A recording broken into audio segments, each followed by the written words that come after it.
and I would really appreciate it if you would stop Rob Taylor from blathering on and on.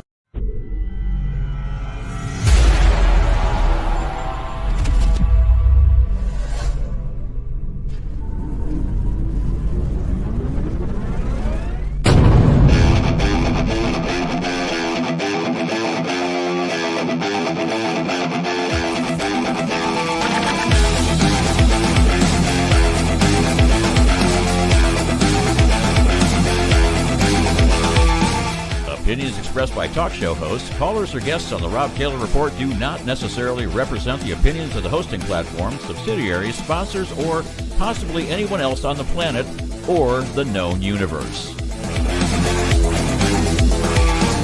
From the tinfoil and lead-lined broadcast bunker on the beautiful southern coast of Oregon, it's the Rob Taylor Report. So strap yourself in. Your weekly political therapy session is about to begin. Ladies and gentlemen, here he is, the nearly famous Rob Taylor.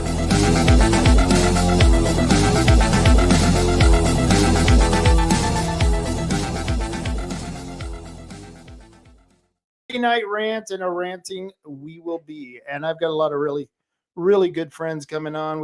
I got some drinking buddies. I think you might enjoy this show. We're gonna have a lot of drinking buddies, and we're gonna be talking and ranting about a lot of the latest issues that might be impacting you. I would bet anyone, you take me on my bet, I would be willing to bet we're going to be talking about an issue that's going to directly impact you one way or another. All right, take my bet.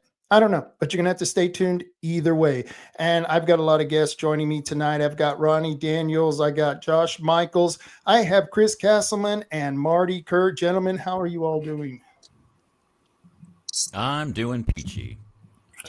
I'm doing good. I'm ready to rant. Glory. Good deal. Marty, it's good to see you, man. How is sunny California? Is it actually sunny down there? It was partly cloudy today with a high of about 65. I'm supposed to get rain this weekend. Yay. And then I'm going to be traveling back to Bandon next weekend. So, yippee. I'm going to be getting out of here.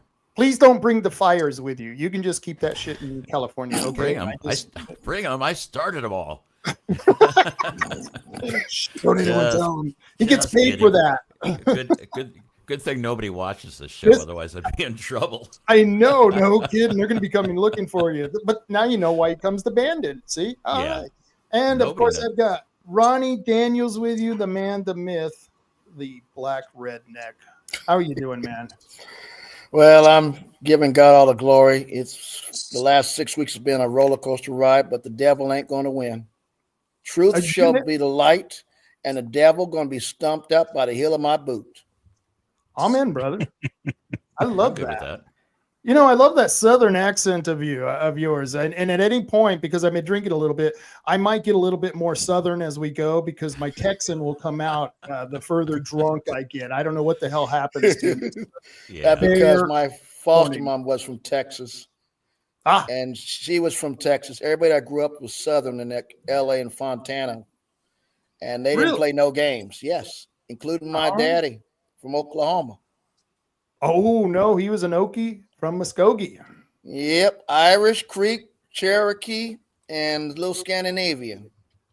Nice. I'm a mosaic American redneck. That's what I am. But I've been anointed mosaic. Yeah. I love that mosaic. I am going to add that to my list of words now.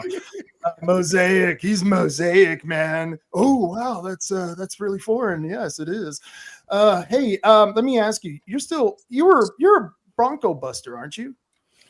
No, I trained some horses about almost 21 years ago, but my main job is to let the cattle out, make sure everybody gets their steer. I can throw a lariat.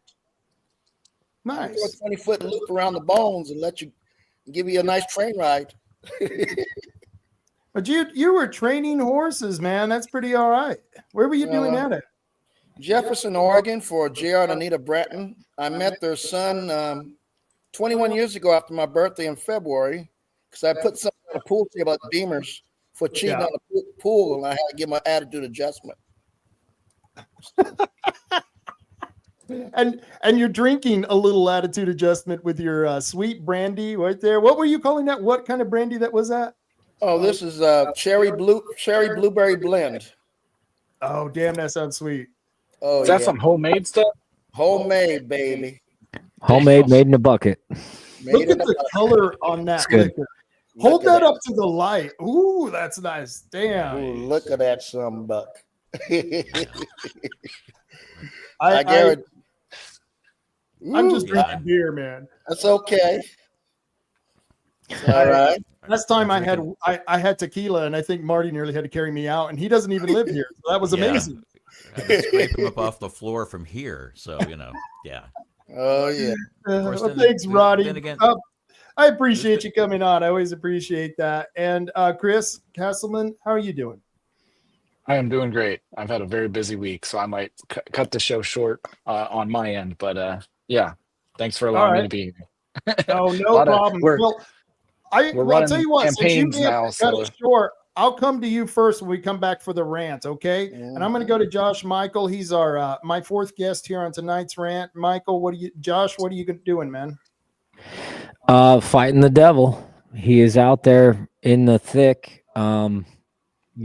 Just doing that, running my show at Non-Compliant, and yeah, happy to be here. I am very happy to have you here. I haven't seen you in a while, and I think we should do a lot more stuff combined. More collaboration work. I think two of us, we have a good connection because you're up in the north. All the players up in north, and I know all the players in the south. So we have to do something like that soon.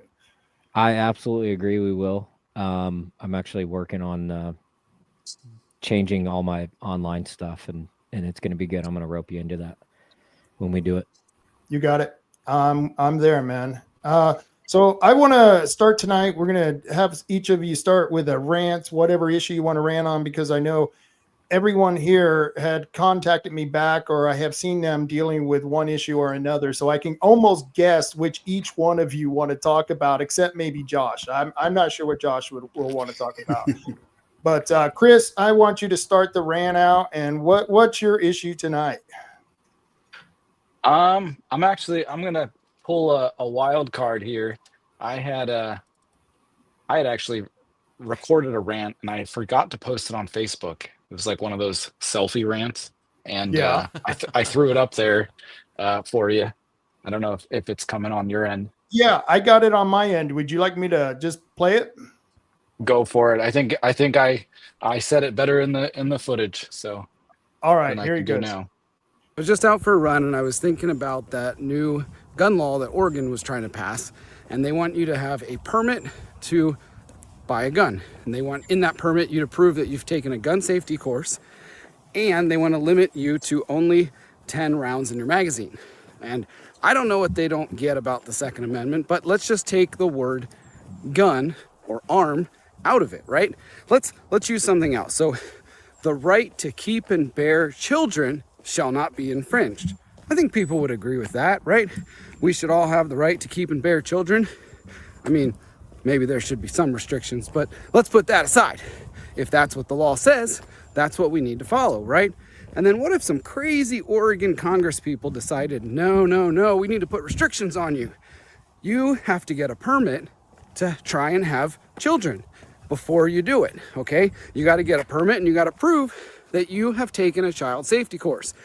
And we're not going to limit the number of children you can have, but children wear shoes to go to school, right? So we're going to limit the number of shoes that they can wear.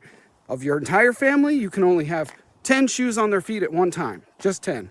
Okay, so how does that sound? Does that make sense? No, it doesn't make sense. But the other side, they would say, well, that's not a fair comparison because guns kill people. Children don't kill people. They don't? Well, then who's shooting up all those schools? Oh, no. See, falls apart, doesn't it? It doesn't make sense. And the Constitution says shall not be infringed. Maybe you should learn how to read, Oregon Congress people. Learn how to read.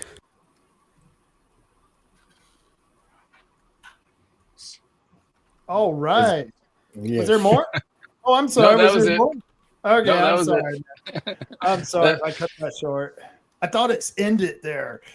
A perfect point. And that's the argument that we're facing here in Oregon, because the sons of bitches, they want, and it's just not Oregon. The Supreme Court just ruled against or upheld the ATF on their ghost gun ban or regulation. And so we're having to deal with that. And then we have Oregon with all the laws that they want to throw at us from the legislature. It's insane. I really have never my entire life understood why that phrase "shall not be infringed" is misinterpreted. Like how could you possibly misinterpret it? It's almost as crazy as allowing men to run and compete against women in sports. It's almost as crazy as that. Or maybe it's exactly just as crazy. And we're in Oregon, so that's what we do here. We do crazy shit. But what you do is you carry a gun on you with more than 10 rounds, and you just say no. You keep exercising your right, and you just civil disobedience. You say fuck no, I'm not going to do that. I'm gonna hold this gun on me. I'm going to keep and bear my arms like I'm allowed to do, and wait, and your move now, right? Your move now, Oregon. What are you going to do? I go to all these public meetings and I open carry, and everybody knows it. And I've got more than 10 rounds in that gun. I dare you motherfuckers to arrest me. I fucking dare you. I agree with you. I'm totally with you. And I think the whole county here in Coos County and everywhere else, you should take this stand. I know it's a risk, but we should have the balls to do this. And I'm glad you stood up and said this. And man, I want to hear from the gallery guys. Josh, what do you think, man? Well, just to recap on his video real quick, it's not really kids shooting up schools anymore. It's trans people. The trans people are the ones, they're the most extremely violent classification of people that exist right now. So that's really interesting. In regards to the gun thing, we actually absolutely need to do exactly what Chris is saying, and just defy the law. Make them define the law for what it is, and make them prove that it's constitutional for them to even enforce it. Right. Yeah. That's where the challenges need to go. People need to go to the courts and challenge it. Make the DA, make the district attorney prove beyond standing up. What about just you are though convinced we should just stand up and openly disobey these laws at some point, right? There's a point, and I think we're there where there's a lot of laws people just need to stand up and stop defying. Which goes into the rant that I want to talk about, but we'll talk about that later. All right, you got it. I'll come to you next on the next rant, and I'm going to go to Marty. What do you want? You want a bigger gun, right?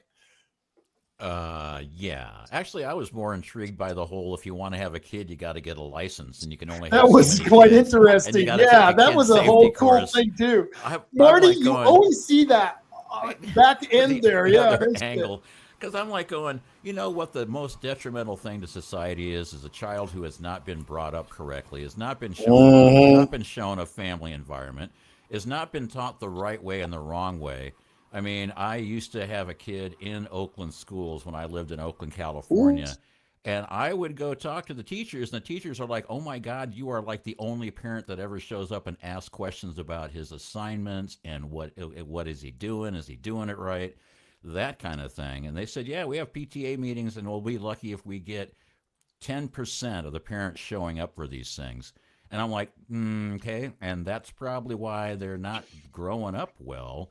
So I'm like, I'm really draconian about this. I mean, everybody should be sterilized at birth. And when you want to have a kid, you got to show that you can foster, you can take care of a kid for a while as a foster parent, or take child safety courses, or for working women, you have to go and take care of their kids while they're at work or something to show that you know how to take care of kids. Because all we need is a bunch of ill-mannered, ill-bred kids that turn into violent, and then they get really confused and they go trans. And now they're really, really angry because they don't understand, what the heck's going on in the world, because nobody's validating the fact that they don't understand who they are. And I'm like, well, sorry, I don't acknowledge your imaginary friend either. So Anyway, yeah, that has nothing to do with guns, but I was intrigued by the whole, like, okay, if you want to have kids, you got to have a license. Yeah, and now he's got me almost convinced that maybe we should have license for parents, but no. Yeah. No. Less government, no government. legislation. Yeah. You guys are nuts. It was satire. It was satire. Ronnie, I am so sorry. I muted your mic. I wanted you to know that I wasn't muting you because you were black or anything. What? Oh, I'm colorblind. What the hell are you talking about being black? What the hell, man? So, I was just, I didn't want you to think I was being racist there, man. I thought, I see my twin brother, old Marty, in Oakland. What the hell? I got cousins live in Daly City. Yeah, I lived in Oakland for 2 decades. I lived in LA for a decade. I lived in some really crappy neighborhoods and all sorts of places.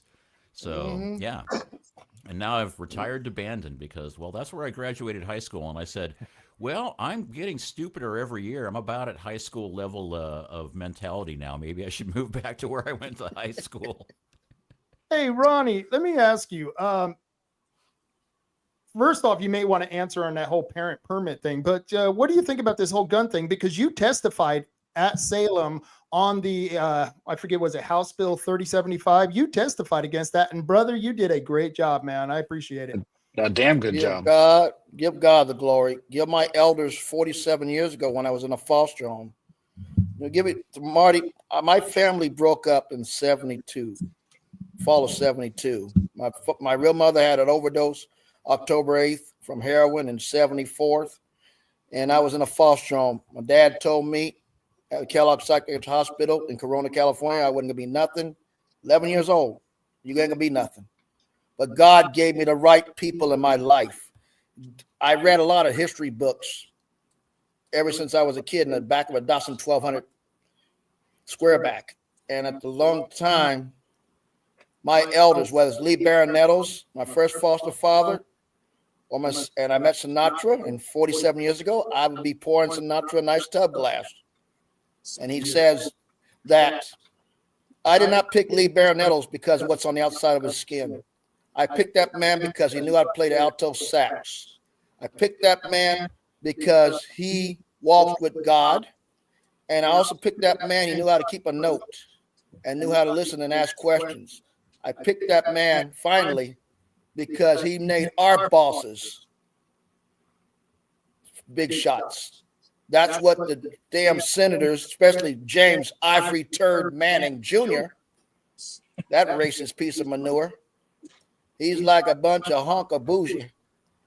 But nevertheless, in that 3075, they're all pieces of crap. They're 2/3 of the whole Senate and House of Representatives, if not more, in the House, are pieces of crap. All of them, man.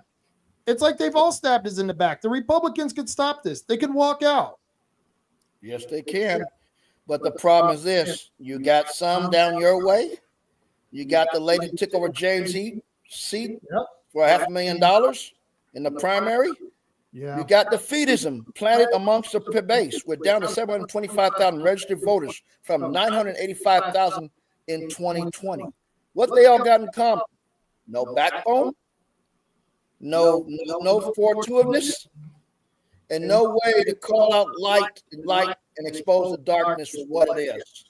And that's why James Ivory Turd Manning Jr. don't like me, because I, with the respect of my elders and the Malarkeys of my world, who was the original Band of Brothers, who school in Salem, Oregon at cue ball, told me you cannot serve two masters, for the Lord will spit you out. I hate lukewarm catfish. Yeah. He ain't no warm catfish. No, that's for sure. Ain't no warm catfish. Damn, man. I miss being in Texas. It's warm there most of the time. So what are you going to be testifying now on? Is there anything coming up that you're going to be sitting in on? I submitted statements this last 2 weeks because I just needed a breakaway. That place is more evil than the pits of hell itself. Yeah. And I feel like the Republican Party, minus 7 people of the Republicans, they're Pharisees, Sadducees, and Sanhedrin. You got Jezebel and Ahabs they want to kiss their ass to appease to. And yet, They will not do what Jesus asked us. What do you tell Peter? Love his sheep, protect his sheep, feed his sheep. You love the sheep by holding them accountable. You feed the sheep by bringing up the history of the past and the prior and the present, just like our endowed rights of our Second Amendment from the Magna Carta and the Constitution. It comes from our Creator God. And then you protect your sheep by standing up instead of being sitting silent like Bonhoeffer and wait till you walk to your own Auschwitz. Yep. That is it, man. That was it. And that's where we're walking. If we don't stand up now, if we don't do what Chris is just about to talk about, then that's where we're going. We're going to Auschwitz. I agree. Chris, go ahead and make that. I didn't mean to interrupt you. I don't know. I can follow Auschwitz, but I was just going to say that we got to do a whole show with just Ronnie. This guy, I'm in Portland for a Republican, I don't know what it was, a Republican reorganizational meeting where we elect people for the Oregon Republican Party. And it was a long day, and I'm there at a bar, and all of a sudden there's all this chaos. And this guy who I find out that is Ronnie is screaming at some guy, just letting him have it, just totally going off on him. And I was there with Ben Edel and Danessa Rains, and we invite Ronnie over and buy him some dinner, and we get talking, and oh my gosh, it was like 2 hours later, Ronnie, I think we were still there. You were telling me your whole life story. I mean, that was the dude, like, really knows this stuff. And I don't know, it's just been really cool that I met you there, and then I got to see you testify on the Second Amendment thing, because that's it's so black and white to me. I cannot understand for the life of me how they are getting away with this, how they are infringing in any means. Like, I'd even go as far as to say we should all be able to have bazookas, machine guns, whatever. It says shall not be infringed. They didn't mess up. It wasn't a mistake. And here's the thing. If you disagree with me, if there's anybody out there that disagrees on any level, you have one option alone. You go and you get an amendment passed to change it. You change the words. That's how you do it. You don't create some bullshit state law. You don't create some bullshit sign that you put in on a school that says a gun-free zone. No, there's no gun-free zones. We're in America, and we have the right to keep and bear arms. It's just crazy. If you don't like that, go change the Second Amendment. Go get, what is it, like 2/5 or two-thirds of the Senate and House have to agree, and then like 2/3 of the states have to ratify it. It's next to impossible, but that's how you do it legally. Everything else is bullshit. And we all need to start open carrying, and I do it all day, every day. Yeah. It's uncomfortable, but we got to do it. We got to say this is called out for it. Right? I've seen people call you out for it. I think, wasn't it Mary Gedry who called you out once for it? Oh, I'm sure many people do. That's funny. It cracks me up when you do that. But then again, Mary Gedry is an interesting person in that when Dr. Frank was talking at the Coos County Commissioners meeting, she was like, well, you didn't really get a PhD. And he's like, what in the hell are you talking about? Of course she's a kook. She is a kook. So, Josh, I know you have something special to rant about. You always do. I'm just waiting to be surprised. What's on your mind this Friday? The main thing that I want to talk about is the revolutionary type things that are happening, not just in Oregon, but globally, everywhere.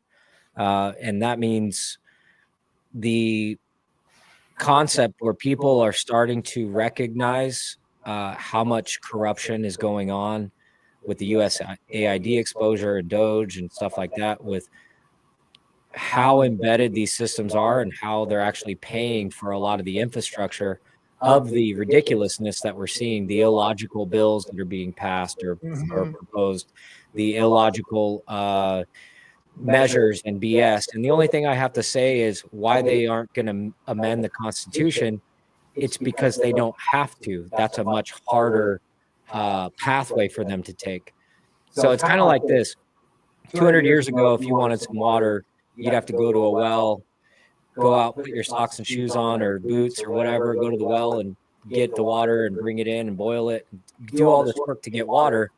Whereas now all they have to do is go to the water faucet and pour it in a glass and it's there. All that work has been done. Mike, Josh, you're echoing. I don't know whether you knew this or not, and I want you to say this clearly. So if you could stop that again, I don't know how you did that last time, but I think it was when you muted Ronnie. Yeah, I don't think his headphones are working. Oh, he's got it. Okay, sorry, man. That's all good. It's all good. So, but what I'm getting at, and the thing that I want to talk about, the thing that I think is bigger than all of this. It's the fact that we're in this revolutionary state of the court of public opinion. And that's the real fight that I believe that we're fighting. That's the fight that the Trump administration is fighting. That's the fight that the Republicans should be focusing on. And it's also the fight that we're winning. We're seeing massive exodus for the Democratic Party. We're seeing independents go toward the Republicans. We're seeing this huge wave happening now.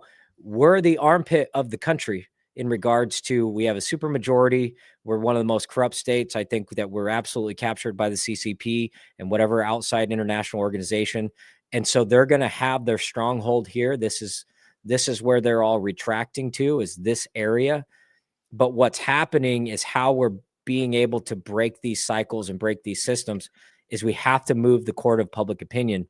And that's what's happening. That's what's happening everywhere. People are now privy to the levels of corruption and how deep the rabbit hole really goes.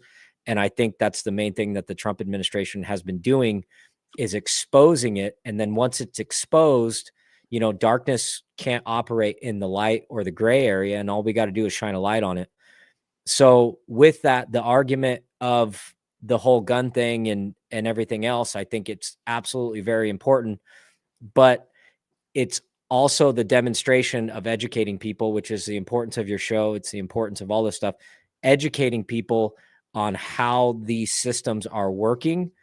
Because I think once enough people recognize who's in whose pocket and what's actually going on and how these decisions are being made and why these illogical things are being proposed, it's simply because there's funding groups, there's international organizations, there's NGOs and all this stuff that are actually funding this stuff.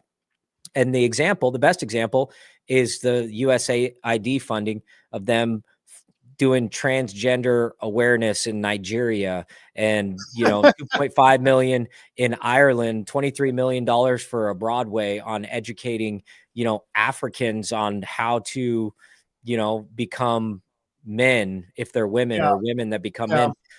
And so there's a huge amount of funding. There's tons and tons and tons and tons of money being poured into this stuff.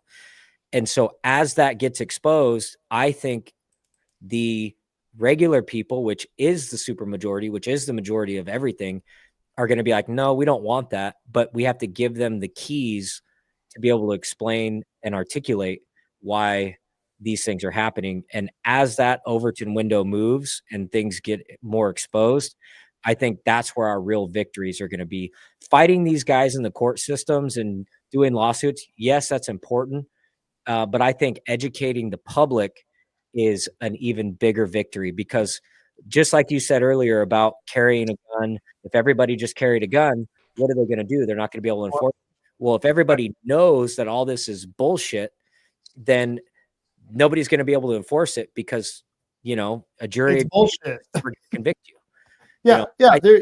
Where are they going to take you? In Coos County, the jail is always full, and they don't even put felons in there. And all of us can attest to that who live here.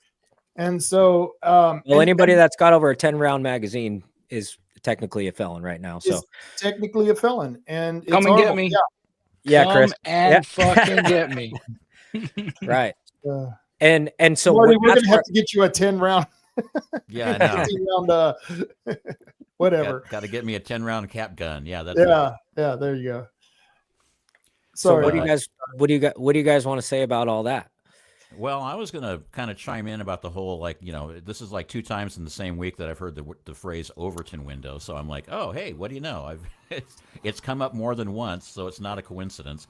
And then the other thing is now that we are exposing, essentially Trump is laying this stuff out and doing like one thing at a time, knowing that people need to be woken up. But if somebody throws a big bucket of cold water on you to wake you up, you're not going to wake up happy.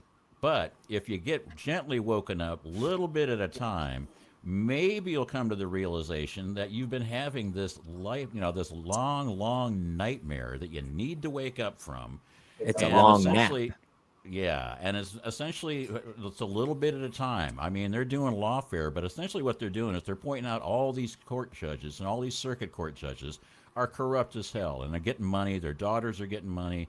Their friends are getting money. They got all these NGOs, and I started going down the rabbit hole with NGOs for Rob the other day about what was the name of that place? The Rural. Oh, it was a Rural Project. Organizing Project, and we got a lot of stuff to pull out on them, and they're not good. There are some pretty bad. Yeah. They're out here in the rural area trying to spread communism for everyone, and it's a really bad situation, and it's just another attack on our liberties, on our rights as Americans, because they want to change our institutions from a good constitutional republic that protects the rights of the individual over a communist tyrannical government. And I don't know, I may be just black and white in that, but I don't know. I may be. The point I was trying to make with that is that, okay, the rural or the Rural Organization Project or whatever it's called, essentially they get a lot of money. So I looked into who is giving them money and then who is giving the people that are giving them money. And so I found like 39 donors that are giving them money. They're getting over $1 million a year. Yeah. This is not a grassroots organization in Cottage Grove, Oregon, with eight cranky little old ladies. Oh my God, no. And I've been looking at their IRS 990 forms, and I've been looking at all the 990 forms for all the places that are giving them money. And some of these are multi-billion-dollar, not corporations, but they're foundations that have like $1 billion or $2 billion in assets that they're divvying these things up into all these seemingly well-named projects and funds.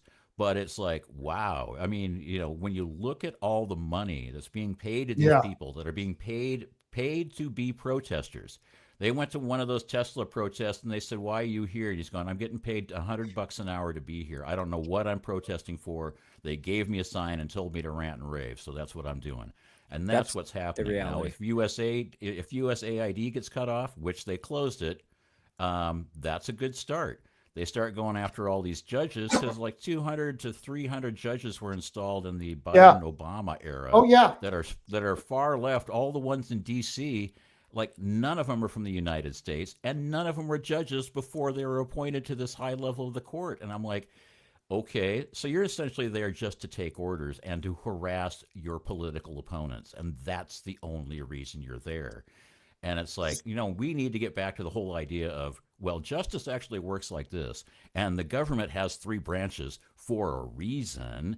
And it's like, get back to like the Constitution, get back to common sense, or let's just call it sense because it's no longer common anymore. But let's just get back to that. But anyway, sorry, I'm ranting now. You are ranting now. That was a good one. So Ronnie, you got to respond to. You got to respond to. Oh, how funny! I unmiked you and someone mic'd you. So, Ronnie, you got to respond to what Josh was saying. If you can remember what he said, I've had too many beers to even remember now what the hell Josh has said, and I apologize, Josh. Well, what he's basically saying is we're going down a rabbit hole that is designed all the way back to the 1870s. Some of you might know these names: Anton LaVey, Aleister Crowley, John D. Rockefeller, Prescott Bush, Joseph Kennedy. What they all got in common? They love to control you. That's why Joseph Kennedy gave his daughter lobotomy, because she thought that would change her behavior until God hit her in the heart. To make a long story short is that they don't want you to own nothing. That's why they have Senate Bill 7778 telling you what you can and can't do on your property, how you're supposed to farm. I got people right now that lost their insurance, including a person who farmed 500 acres in Jefferson, because we got to go woke. My adopted father in California Got a house east of Fresno on Shaver Lake after the Paradise Fire. Give you an example. His payment for fire insurance was $125 a month. It is over $650 a month and barely can keep an insurance company. They don't want you to own nothing. They don't want you to drive nothing. They don't want you to eat beef, pork, chicken.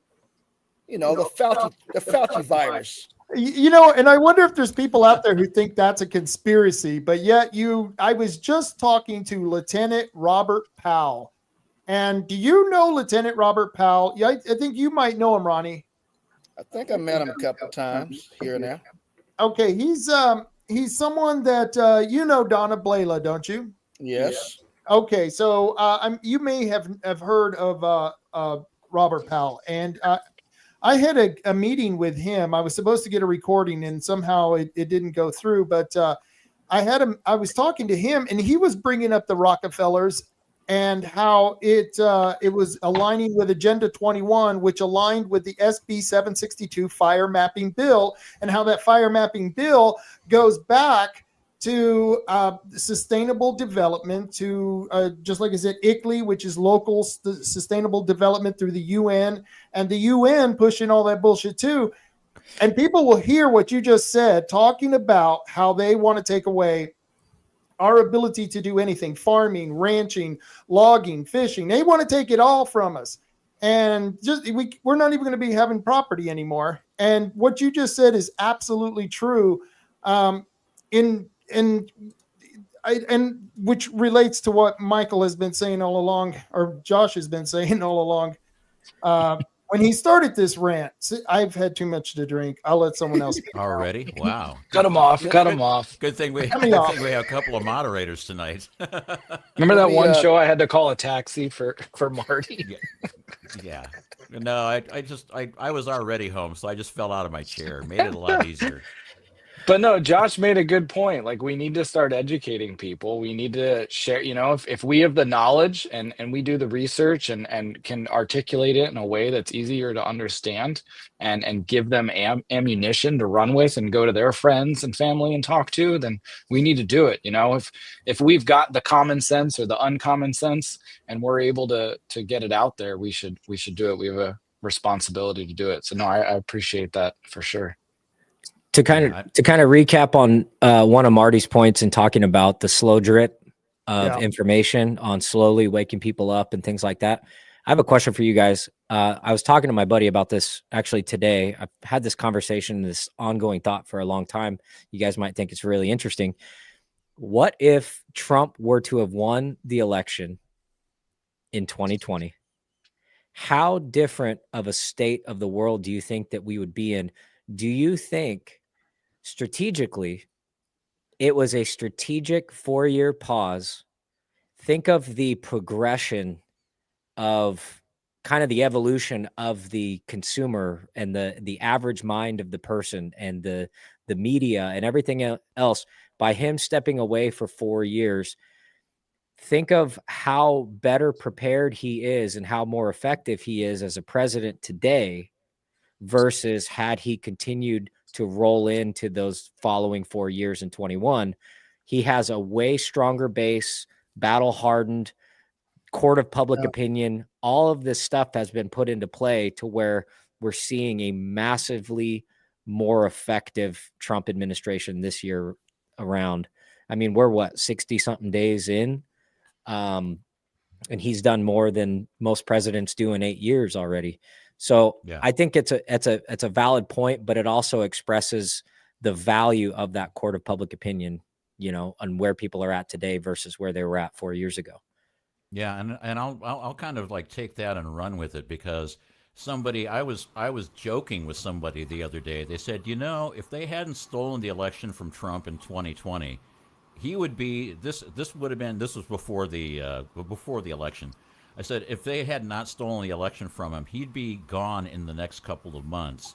And then they could go back to doing all their corrupt crap again with and everybody like playing along everybody in the one party system, all the Democrats and the rhinos are all going, are you surprised that didn't happen? I was surprised when it didn't happen and Trump won. I mean, the way they rigged it last time, I didn't know what was going to happen. I mean, I wasn't really surprised either way. I was just, it could have gone that way. Yeah, but I was looking at it from the standpoint of I think he could have easily have proven. I've been doing election integrity work, and I've looked at data all over the country, and he could have easily proven the election was stolen, and at some point he probably will.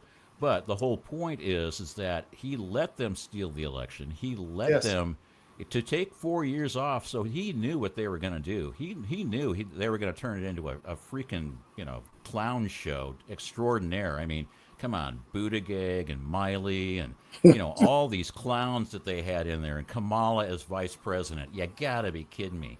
Cackling Kamala. Yeah, that's a real. And then we got Dementia Joe. And it's like and everybody's looking at this stuff going, are you kidding me? Is this how the government is run? And it's like, none of this makes sense. And we pulled out of Afghanistan, and we left $188 billion worth of equipment behind and got 13 soldiers killed. And nobody in the news is saying word one about it. And it's like, okay, but in those 4 years, they've been compiling all this information about all this corruption and letting everybody in America see how corrupt these clowns are, that the public, the base of the people have been fed the same line. It's the same news no matter what channel you're on, whether it's the New York Times, the Washington Post, ABC, NBC, CNN, NPR, PBS. All those things are saying the exact same thing and do the exact same stories, because the Smith-Mundt Act was repealed in 2014 or 2012 by Obama, which basically means they are now paying all these things to say exactly what the people in the government tell them to say, which means you're getting Mockingbird media and you're getting the same message from everyone. Well, now all these things are coming apart, and Elon bought Twitter for $1 bazillion so that freedom of speech could come back and turned it into X, and now you're seeing just openly going after reporters going, hey, why don't you, when you get to the point where you want to ask a question, but that's a ridiculous question. Next person. They're not even pussyfooting anymore. We've really talked about some pretty extreme stuff so far. We've talked about openly displaying arms that are now illegal in a situation where the state might make it illegal for you to do that. And we're talking about breaking the law. We're talking about doing things against the state government of Oregon. We're encouraging the federal government to come down on the government of Oregon. I mean, from the very beginning, it seems like there's been a thread that this is the same thing that we're kind of all facing. This is how all these issues, kind of the rants, relate together. And I don't know, Chris, you look like you've been chomping at the bit, or it might be it's your beard. Is your beard moving? Damn. I'll just clarify that I'm not asking anyone to break the law, because there's the Second Amendment that allows you to do it. So you're not breaking the law. Oregon's breaking the law. If Oregon comes and arrests you because you are exercising your right to keep and bear arms, they are breaking the law. Thank you for clarifying that. And they should be the ones that are scared. So, anyways, Marbury v. Madison basically says if it's repugnant to the Constitution, it can't be enforced. So, yeah, okay. We passed a law that says you can't have this kind of gun. Well, good for you. I'm not paying attention to it. I mean, that's got to be our response to everything now. It's like, just point at him and just say, wow, what a clown. Do you got any makeup to go with that clown outfit? Because you certainly aren't convincing me that you have a rational argument here. Yeah. Marty mentioned election integrity, and I threw an image up there for you, Rob. Marty had given me the voter rolls for Coos County, and I was doing some looking through them, and they allow people to register with these as your address, like in a car on Cruz Avenue. That's someone's official address. Oh, you switched. Oh, wow. I'm sorry. I didn't mean to do that. Yeah, but I mean, there's so much stuff in the voter rolls exactly like it's this. It's great. John Toppet's Park. Like, what? There was one North in there. Bend Boardwalk. I found about a half dozen of them that are like go to general delivery, and I'm like, really? So anybody can just show up and like get a ballot? Yeah, that's that's really secure. That makes me feel very confident that our elections are clean and secure and blah, blah, blah. Yeah, none of the above. You're shitting me. Whoa. No, this is for real. And there's mind-blowing. 84 people registered to vote at the Devereaux Center. 84. When's the next meeting for the integrity group? You guys know? They do them once a month, so somewhere, I somewhere in April. Yeah. But yeah, I mean, I just found this the other day. I couldn't believe it. I was like, this is nuts, absolutely nuts. No, we've been looking through a lot of this stuff, and we are actually doing canvassing because there are some places where the Devereaux Center is pretty obvious. There's 88 people there, and you know why. But I mean, there's other ones where we're like, okay, we've got a 800 square foot apartment that's got like 10 people registered there, and like 4 different last names. This can't be right. So we go out and we canvass it. So we do have people going out and canvassing these things so that we can get clear examples of poorly maintained voter rolls. And they are poorly maintained because Judicial Watch is suing the state of Oregon to get their voter rolls cleaned up. Judicial Watch is not one of those holier than thou places that like brings lawsuits because they want to bring a lawsuit. No, they bring lawsuits because they know they're going to get traction and they know they're going to get some money out of it. They only bring lawsuits when they know they can win it. So when they sued Oregon for dirty voter rolls, that means that's absolutely positive proof that Oregon has dirty voter rolls. That's amazing, man. And I love it. I love it. You're taking a swig of brandy as he's telling us this because I feel like drinking too. I agree, man. Tom Brown gave you the message that at the Coos Bay Library, Saturday the 19th at 6 is when the next Coos Integrity meeting is. Oh, okay. Yeah, oddly enough, I'm in that group, and I don't know when their meetings are. He put the comment on the YouTube. There you go. Oh, gotcha. Well, what I will say is this: what you hit is right on the nail of the head. Let's go back in time for a second. We're going to backtrack about 4 years. 2021. Some of our own rhinos, the one that I call her Officer Hooks. Remember Police Academy? Stop. That's what Drazen sound like, okay? She has no bullocks in the sack, in her biscuit. I'm sorry. But nevertheless, to make a long story short, that's when they start censoring. When somebody get arrested, the legislators went through, and some rhinos, including Kevin Manick, voted to block from public record because you used to have the paper busted on anybody got arrested in your neighborhood. They blocked that information. Then when Janice Dysinger and them exposed in Washington County in 2022 on the cast vote record, some counties like Douglas County want to charge $50,000, $100,000 in Jackson County, Medford area, to see the public record that belongs to the people. This is when this bull sugar started. And then you fast from there. What's the results? I personally believe from a Democratic province, God had to show us by not letting Trump win, by letting the devil think that he won everything, all the way up to the tipping of the head, July 13th. Then all of a sudden you're starting to flip, as Pastor Hank Kuhneman spoke about, Omar Murillo. Yeah. History is God, providence, and human affairs, like Daniel Webster has said. But nobody wants you to know the past, so you can apply it in the present, so you and your kids can have a future. Yeah. This is right from the pits of hell. Fabian socialism. Fabian socialism. Yeah. Oh wow, it's a mixture of all kinds of things. There's fascism, communism, socialism. It's a weird mixture of shit. It's all the same bullshit. The anti-American, anti-individualism. It's all a very, very bad thing. And Josh, I got a video popped up here that you had shared with me. And if you want to play that, or can you play that? I don't know from your side. No, it won't let me play it. But basically, simply put, it was just a executive order that Trump just signed, a few days ago, and it's initiating government issued ID for registered voters, no QR, barcode ballots, and cuts funding for non-compliance to all the states that aren't going to comply. They're going to lose federal funding. Allows the AG to combat the fraud and gives them jurisdiction to combat some of the election fraud. No ballots counted after the election day, and then ends Biden's voter drives, which I don't know what the voter drives are, but this is an executive order that he signed. So the cavalry is coming. He is going to be focusing on election. I think that's going to fall more into the summer.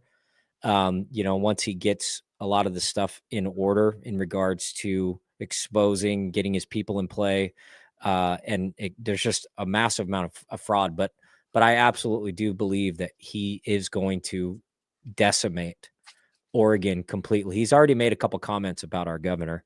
I don't know if you guys have seen that. I hope so. She's repugnant, and she's going to be starting some lawsuits against him. In fact, I thought I read somewhere she was starting some legal action against the Trump administration. Well, it'll be like that governor from Maryland or whatever. He's like, oh yeah, go ahead, please do. It'll be easy. That'll be easy, no problem. I can't wait to see this battle between the most popular president in quite a while against these governors, especially the leftist governors in states that are plummeting in every demographic, or actually maybe it's not that they're plummeting, because in some demographics they're skyrocketing in things like drug addiction and murders and other crimes, and it's not getting any better. But do you want me to play this video? Oh, sure, if you want. Yeah, it was just a quick video of him signing that executive order, talking about to corrupt and pollute our election process. There's a lot in here, but we believe that these are very important steps that we need to be taking as an administration in your direction to ensure that our elections are as secure as they possibly can be. Okay, you all understand that? Yes. Election fraud. You heard the term. It ended, hopefully.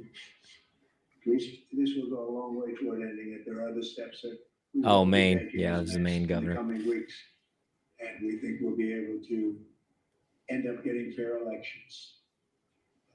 Perhaps some people think I shouldn't be complaining because we won in a landslide, but we got to straighten out our election. This country is so sick because of the election, the fake elections, and the bad elections.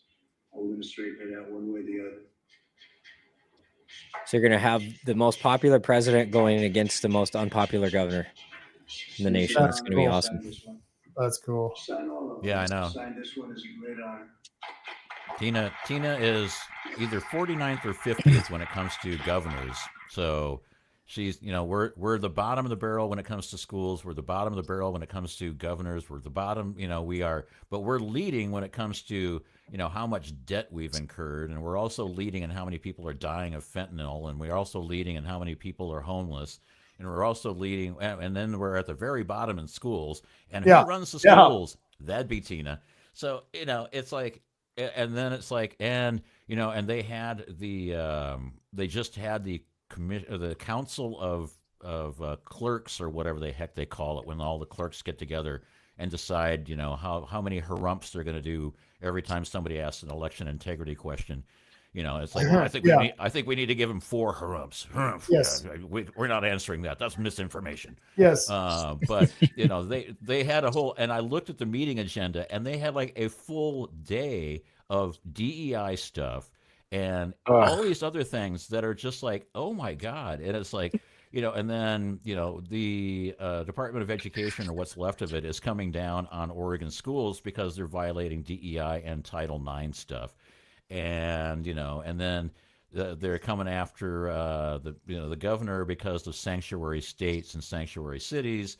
And it's like, it's great because the administration is basically carpet bombing from above. And as citizens, we need to be fighting from below so that we can get them caught in the middle and hopefully just run them the hell out of the state. I mean, at this point, I'm not even at the play nice with them anymore. I'm like, no, just get off my freaking playground so I can have a happy life. Yeah, right? Whatever he can do to keep them off our back. It's almost like we're in this weird political position in time where we're being forced as law-abiding citizens who are now being imposed with unjustified laws.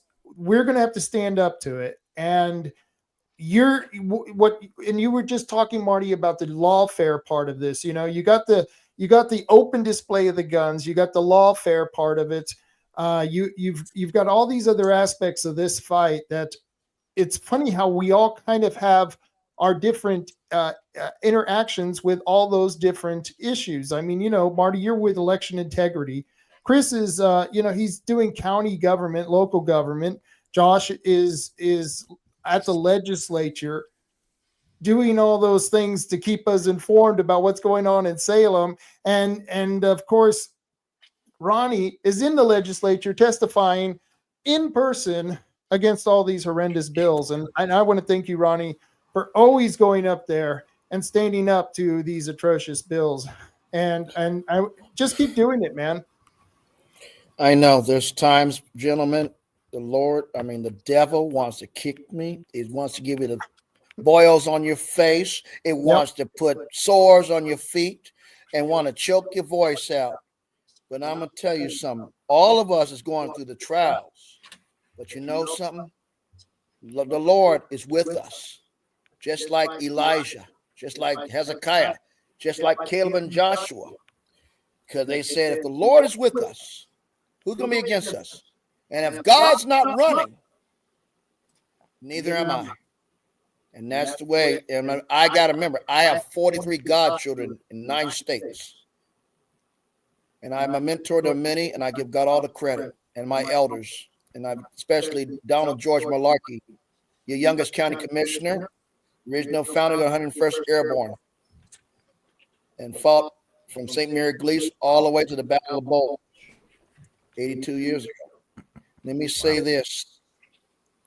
If it wasn't for those people, I would not be the man, because I had sticky mud on my pin feathers and circling around the national pond, because that's what they want everybody to be. Get that mud of bull sugar on your pin feathers instead of being an eagle, a dove, a hawk. They don't want you to be a lion that's roaring. They want you to be a sloth.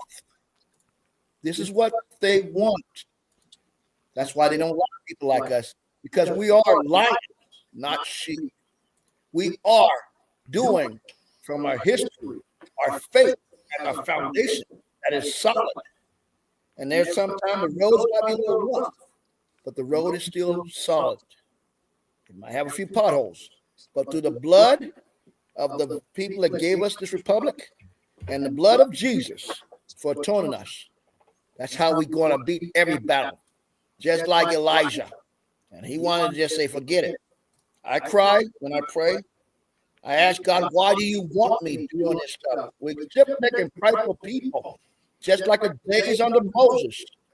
But yet, he says, I have you where I need you at this time. You can't go to Arizona. You can't go to Oklahoma. You can't go to Montana or Texas. I need you because you're being effective, just like you, Rob, just like you, Marty, just like you, my brother down there, and Josh.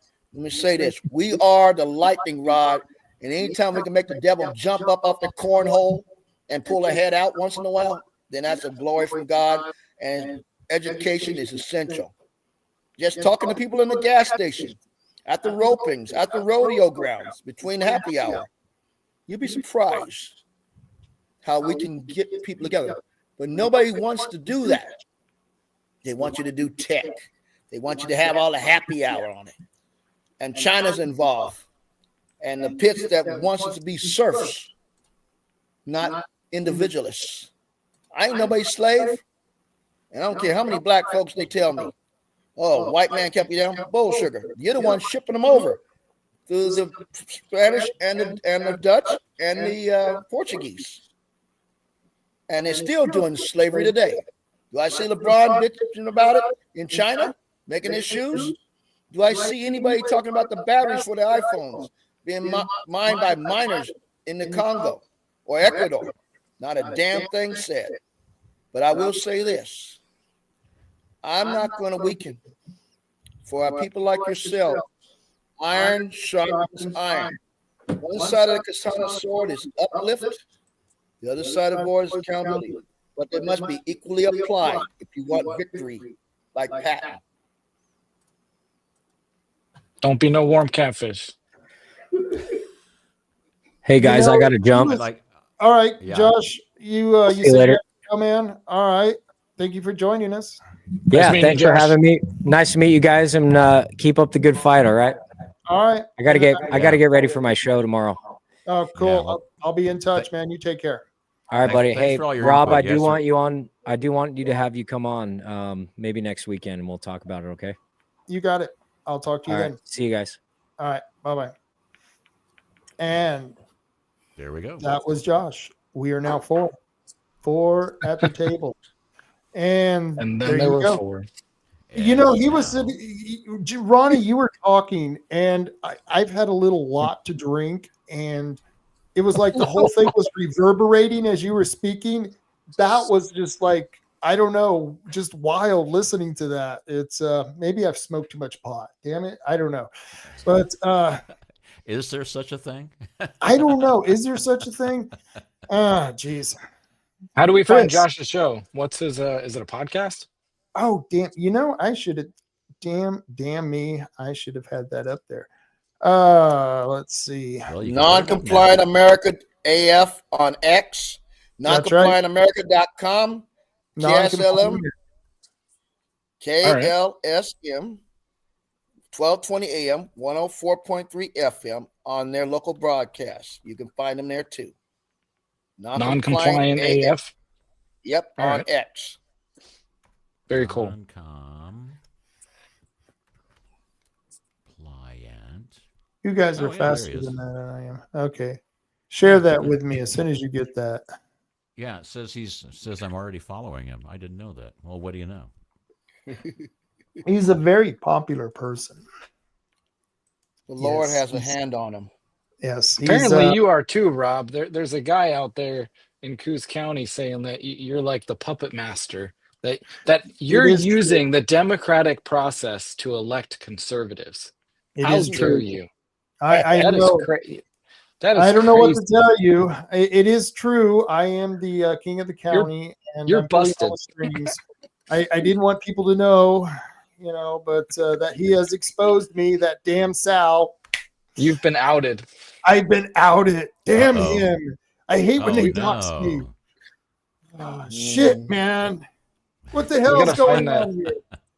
I that, couldn't find the graphic. picture. Oh my god, that graphic was weird. This AI graphic this guy put up and this AI article he put out on me just made me sound like I'm some kind of Batman villain in the movies and just mastermind behind all these corrupt criminals here because they're all racist.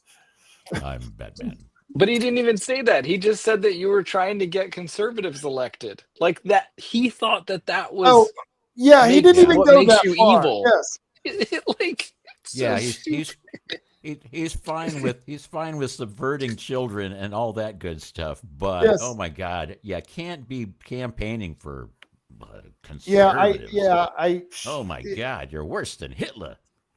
Yeah. It just made me sound like I was connected to all these things, and it's like I wish I was. I wish I would had the ability to pull the strings to get these people elected on all these boards, and that's just not happening, man. It's if I had that kind of authority, Sal wouldn't even be here.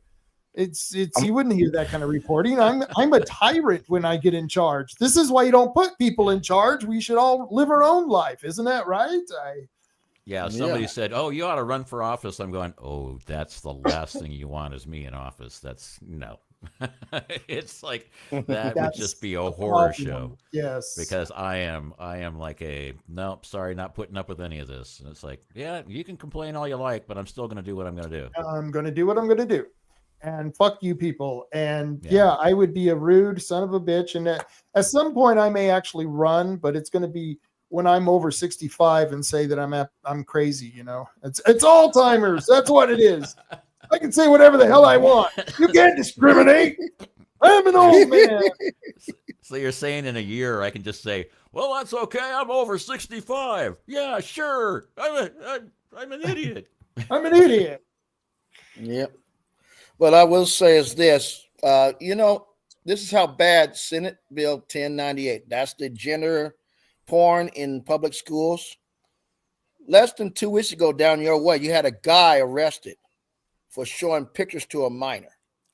but it's okay for them to read in the classroom.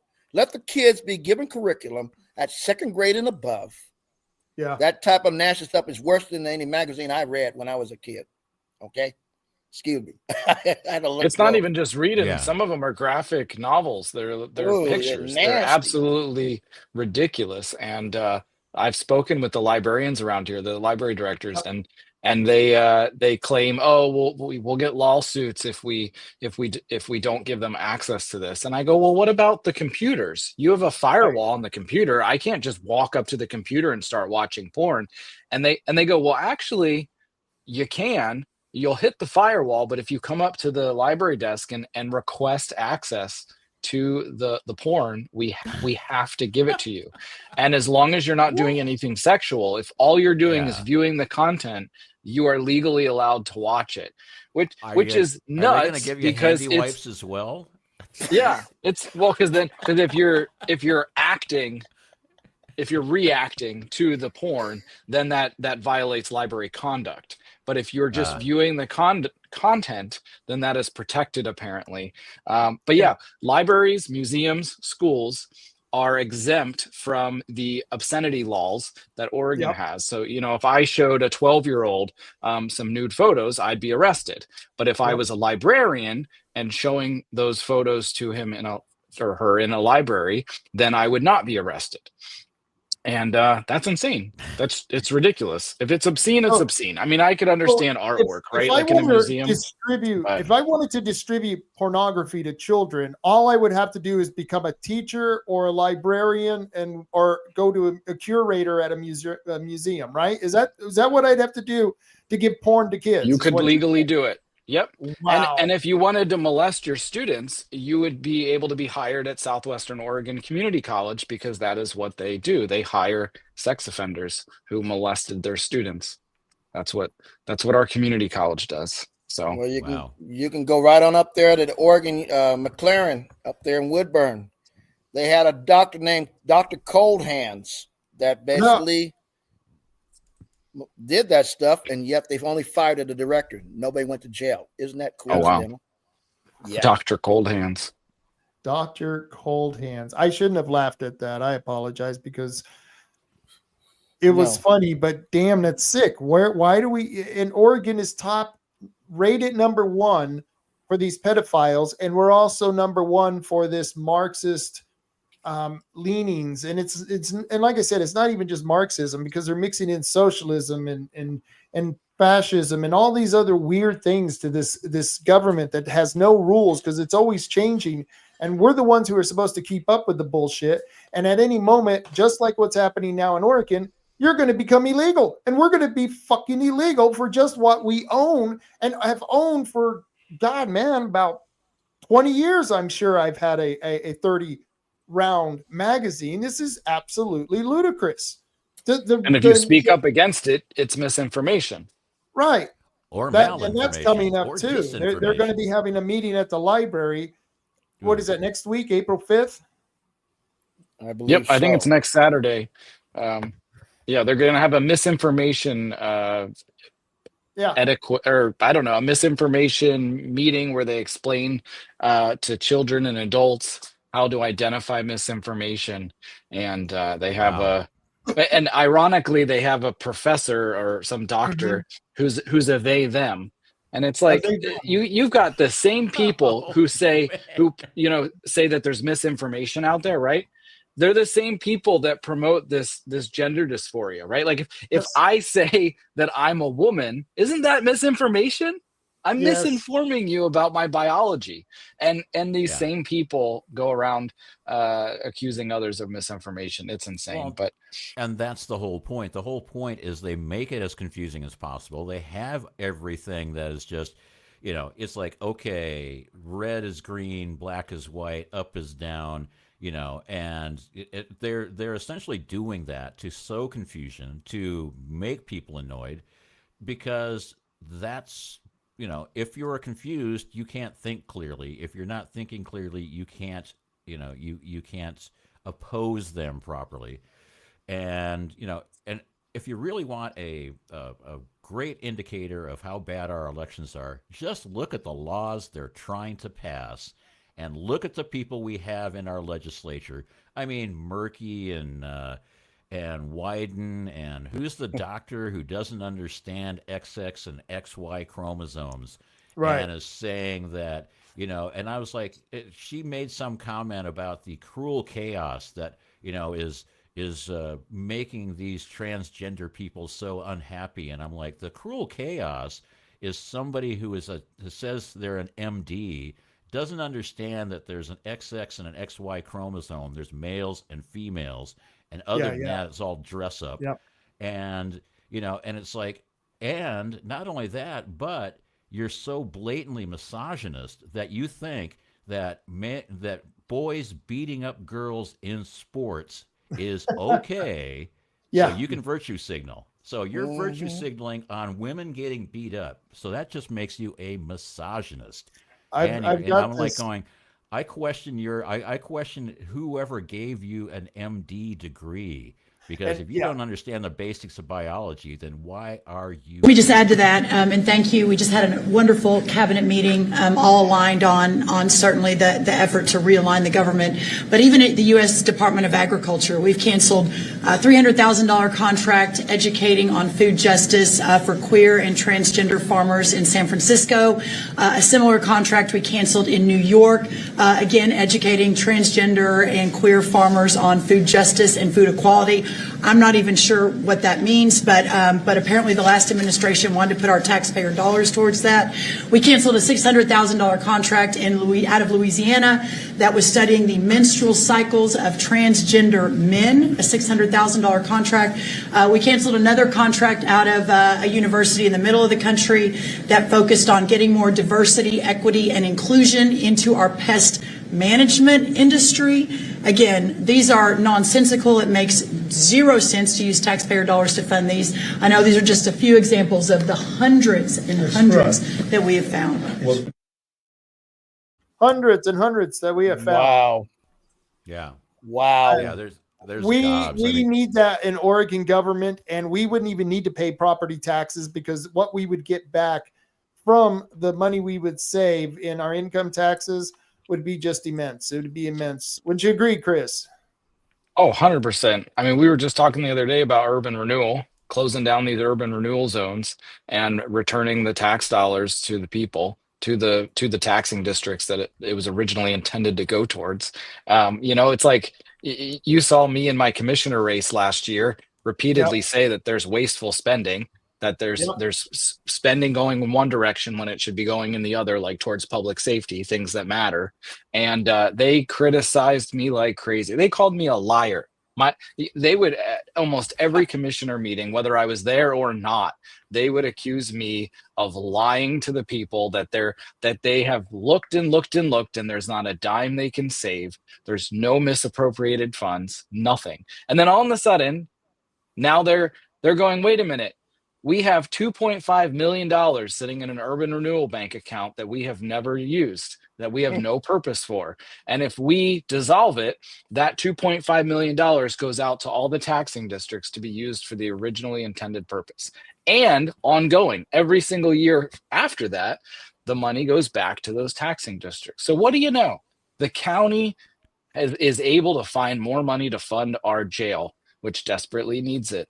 And I was right. Such and a they liar. were, it's crazy. You're such a liar. How You're a liar. How dare I? But it's so refreshing to you? hear at the White House those people talk and like use common sense. It's so refreshing to hear that instead of the bullshit we heard. I was at the meeting on what was it this past week? Gosh, I can't even remember the day. Just like 2 days ago. Yeah, it was just a couple of days ago. And I was at the meeting talking to the commissioners about urban renewal, and the port is against closing down the urban renewal because they think they can use it for some type of development down the road, which means it's the slush fund for the port. If anyone doesn't understand what a slush fund is, the urban renewal is they can manipulate it in a way that it can be misappropriated 10 times different ways to Sunday. It's nuts how many different ways that you can scam off the urban renewal process, the tax increment financing process. And many people don't even know that this exists. And right now in Coos County, I was at a meeting that I have been waiting for probably about 30 years. I've been fighting against this process, tax increment financing.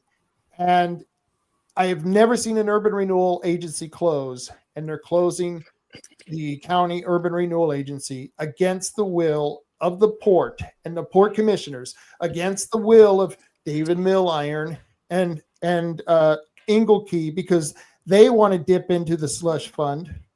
And I don't know if you guys ever heard of the community enhancement plan. Did you guys ever hear that?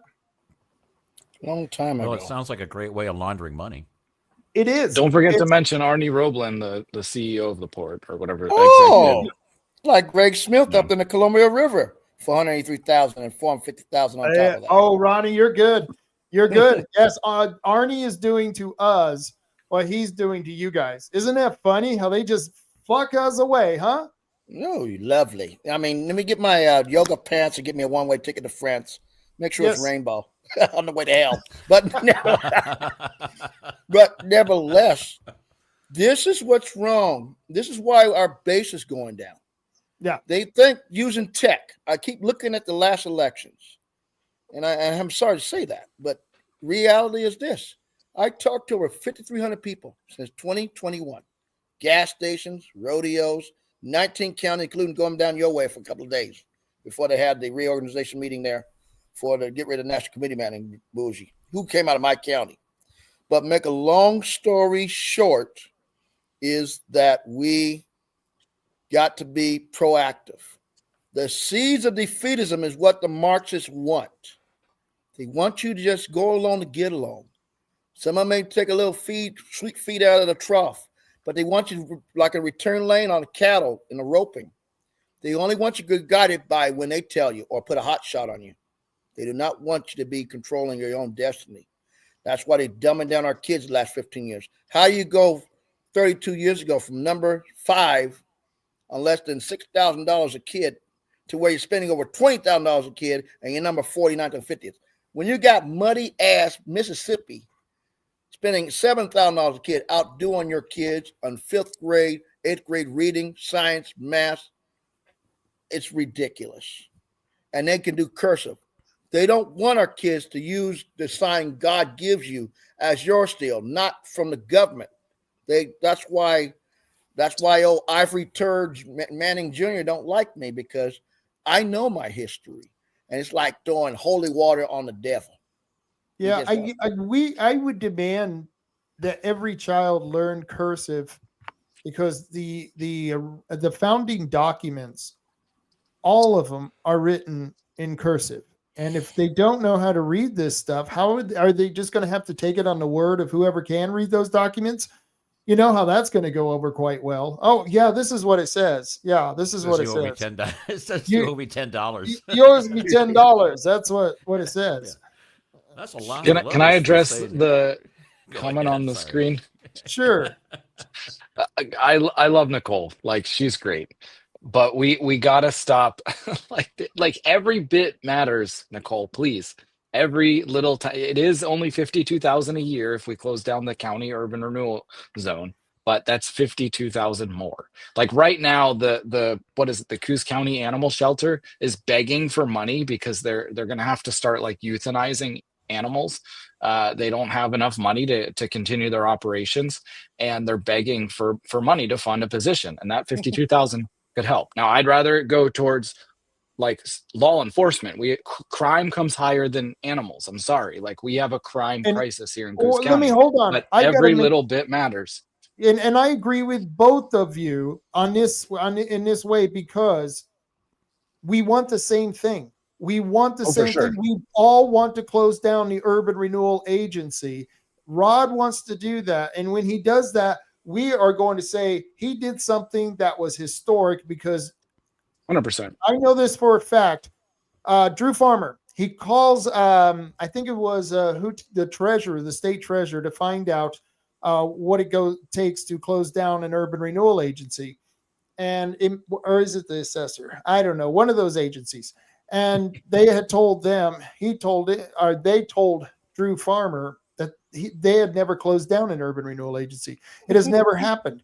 And this is going to be a historic vote, much like the historic vote of the county commissioners and the school board on North Bend shutting down the urban renewal project from to expand to what was it, to $40 million, I think it was, that they wanted to grow that in debt.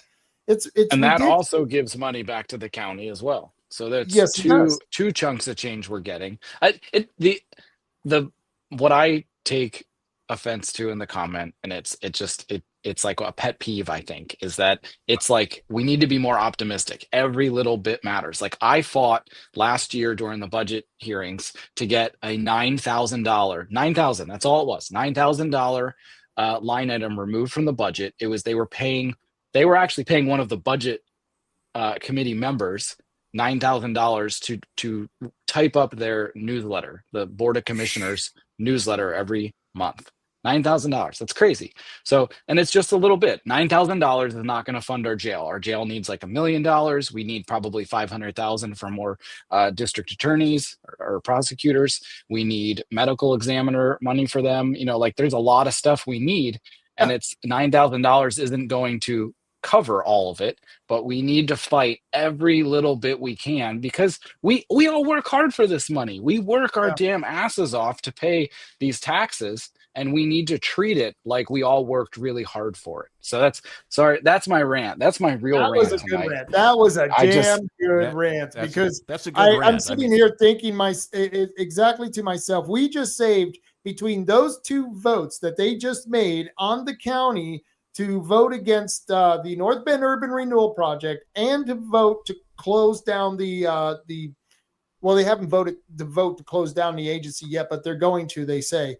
And this is because they're going to be getting that money back. And this will be two votes that's going to garner them $100,000 more a year just by shutting down agencies that are spending our money on non-essentials.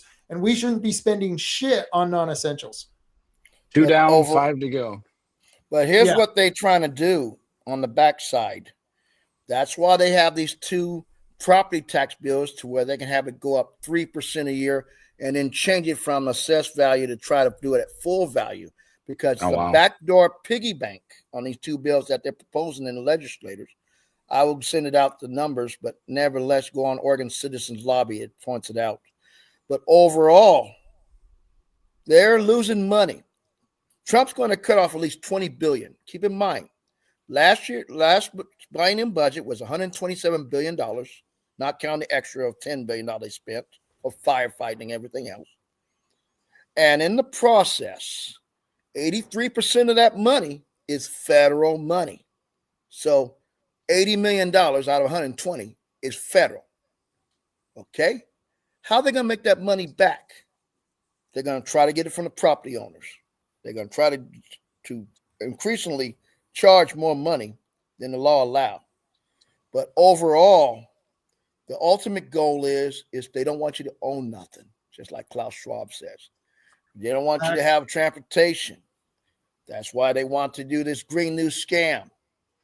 And that's why your power bill is almost doubled in less than 4 years under the previous idiots, Dementia Joe and the Ho. But nevertheless. Right. And that's really what brings us together, is because that's what we're fighting for, the little bit that we might have left. Oh my gosh. None of us here are wealthy people, and we are people who can stand up against the government and make a show against what they're doing to people like us. And I think that there's going to be a revolution in Oregon, because our government is going further and further left with the legislation that they're pushing out of Salem. And it's all the same bullshit. We're going to take your guns, we're going to charge you more money, and we're going to give more rights to the criminal. And by the way, you're on your own. Fuck you. And that's what we're getting from the legislature. I'm tired of the bullshit. I'm sure you are all tired of the bullshit. And no, I love it. I need a heaping helping of bullshit every day because I that's why I apologize. love Oregon, I was because wrong. every single Never day mind. there's ample opportunities for being, bull crap being poured over my head day in and day out. I mean, I just love it. No, I hate it as well. I mean, and we are all fighting for the same thing. I mean, we are all fighting for our idealized version of what America is. And America is where you can do what you want to do and you can have the kind of business you want to. You can go hunting, you can go fishing, you can go skiing, you can have friends, you can be a hermit if you want to be a hermit. But the whole point is that if you have government overriding and dictating to you everything you do, isn't that the kind of people that we used to fight against? It's like, oh, we never want to be like those communists. We don't want to be like those Ruskies. We don't want to be like those Chinese, where everything's controlled, or the North Koreans, where, there's only one news source and they have to listen to it 24 hours a day. And I'm going, hold on. They're basically controlling every aspect of our life, and they are paying hundreds of millions of dollars to these news corporations to tell them the exact verbiage of what they're supposed to say. And I'm like, so how is it that we're better than North Korea? Maybe we got a better coastline. I don't know. Yeah, the state of Oregon's bad. Yeah. Well, and Ronnie's up there. He's up there, man. He knows. The biggest problem is this, is that I'm just one man. Yeah. Just like you have John the Baptist, just like you had Jesus, just like you had Nathan Hale, who gave his life on New York when they hung him and quartered him right there for being Washington's spies at the age of 21. The point that need to be made is, how long are you going to sit silent? We may disagree on things, but we can come together on these three things: our children, individual rights, and the rights to bear arms. Those three things alone. And law enforcement. You can go back again to 2021, 2022, that Officer Hook supported, besides the tampons in the boys' bathroom, is that we need to make law enforcement be devolved. How many young Hispanics or other people driving newer vehicles than me and you, driving around, racing around, no tags on their vehicles, brighter lights than the damn stars, and yet nothing happened to them? But me and you might be just checking a text, and you worker, you're going to get pulled over. Separate but equal application of the law. This is Jim Crow Part 2 on all Americans. That's not sheep. We're lions. There's a difference. We're alphas. We're masculine. By the demasculation of our children, by going through computed with this gender dysphoria bull sugar, and at the same dang time going through and having those that's supposed to represent us appease the demons like they're gods. Fuck them in the neck. Sorry, I don't like being that profane, but wow. Well, we are actually on a podcast and not on a broadcast radio station, so I don't think FCC rules apply. Well, we ain't no warm fucking catfish. All right. We ain't no warm fucking catfish, man. I love that. Warm fucking catfish. Nope. Waitress, I'd like some more warm catfish, please. With some jelly or honey. God. I mean, let's think about this. They want to go through and dumb down our kids, which they've done in the last 15 years. Okay, what does that have in common? Oh, that's right. We went from cutting 5.2 billion board feet of wood, all these extra businesses that was associated with the natural resources business of cutting wood, making lumber, and your housing was barely, you can just buy the wood yourself and build a 2,000 square foot house for less than $30,000 if you're spending over 6 months to rebuild that house. Now, that same wood, my adopted father, I got a buddy, Holly Cracker Daddy. He used to be my ag teacher. Looked just like him. But I went down to help him fix up the old barn we have for showing sheep and everything. A 2x6, 8 feet, 10 feet long is $35 a board. Excuse my French, but Negro, please throw some cornbread on that somebody. Yes. I know. Yeah. Hey, before we go any further, I wanted to show this. This is the Josh's X page, his non-compliant as fuck or as FU. I apologize. Apologies. F you, That's my star, fuck you in the neck. I won't fuck you in the neck, man. Yeah. Back up, lady. I Back have up. 1 second here. I need Don't some come any salad. closer. I've got Well, F you, weapons here. star in the neck there, lady. Star. Oh boy. F you, star. We ain't no catfish.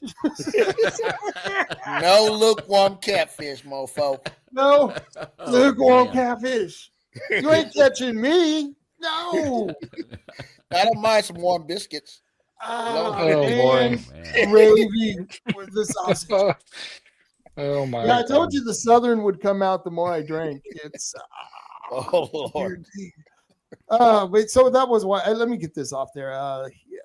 I appreciate Josh. He's a really great guy, and he, like I said, he really has good connections up north, being a radio jock, just like I was. And when you're one of those radio jocks, for some reason they treat you with much more respect than when you're just a podcaster. When you're just a podcaster, they look at you like, oh, yeah, okay, you could be anybody, because you've got everyone and their mother now podcasting. So it really is irrelevant. Yeah, you're actually on the radio, which means you have a job, as opposed to a podcaster who's still living in his mother's basement. I mean, I know that's... This is my wife's basement, sir. How dare you? Same difference. Same I'll difference. fuck you in the neck. I'll fuck you in the neck hard. Oh, man. This is my wife's. Oh, Lord. Well, this clip's going to go on the internet. And But overall, I love when those clips of us saying shit that is totally questionable goes out on the internet, and they think it's going to hurt us. And it's like people are driven to us because they see us saying this crazy shit. And it's like, why don't they realize you're my best customer out there? I don't know. Blows my mind. Chris, you're always targeted. It's cracks me up. No, and it's always funny because, every time, I get shaded because I do the election integrity stuff, and I'm constantly getting up there going, well, you do know these computers can be hacked, right? Because that's what I used to do for a living. And they're like, no, they can't. They're air gapped, and they can't be connected to the internet. And I'm going, yeah, you might be able to sell that to the dupes, but you're not selling that to me. But and then it's the whole thing. I mean, it's like, yeah, I used to be in radio. I used to own a radio station, and it's like, does anybody care that I've done podcasts? No, not really. Did people like go, wow, you're a radio guy? That's really interesting. And they go, you're a podcaster? Yeah. Well, so's my 6-year-old daughter and her cat. Don't be a cuck. Don't be I a like cuck. that. Yeah. This is, I get this from Rob from Base and Tackle. When he took care of business, and we keep telling people you may have to take care of business. I don't know if you guys remembered this.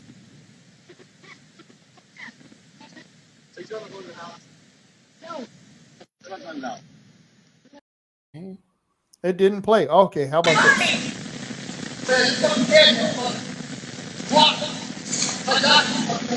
Come and get him.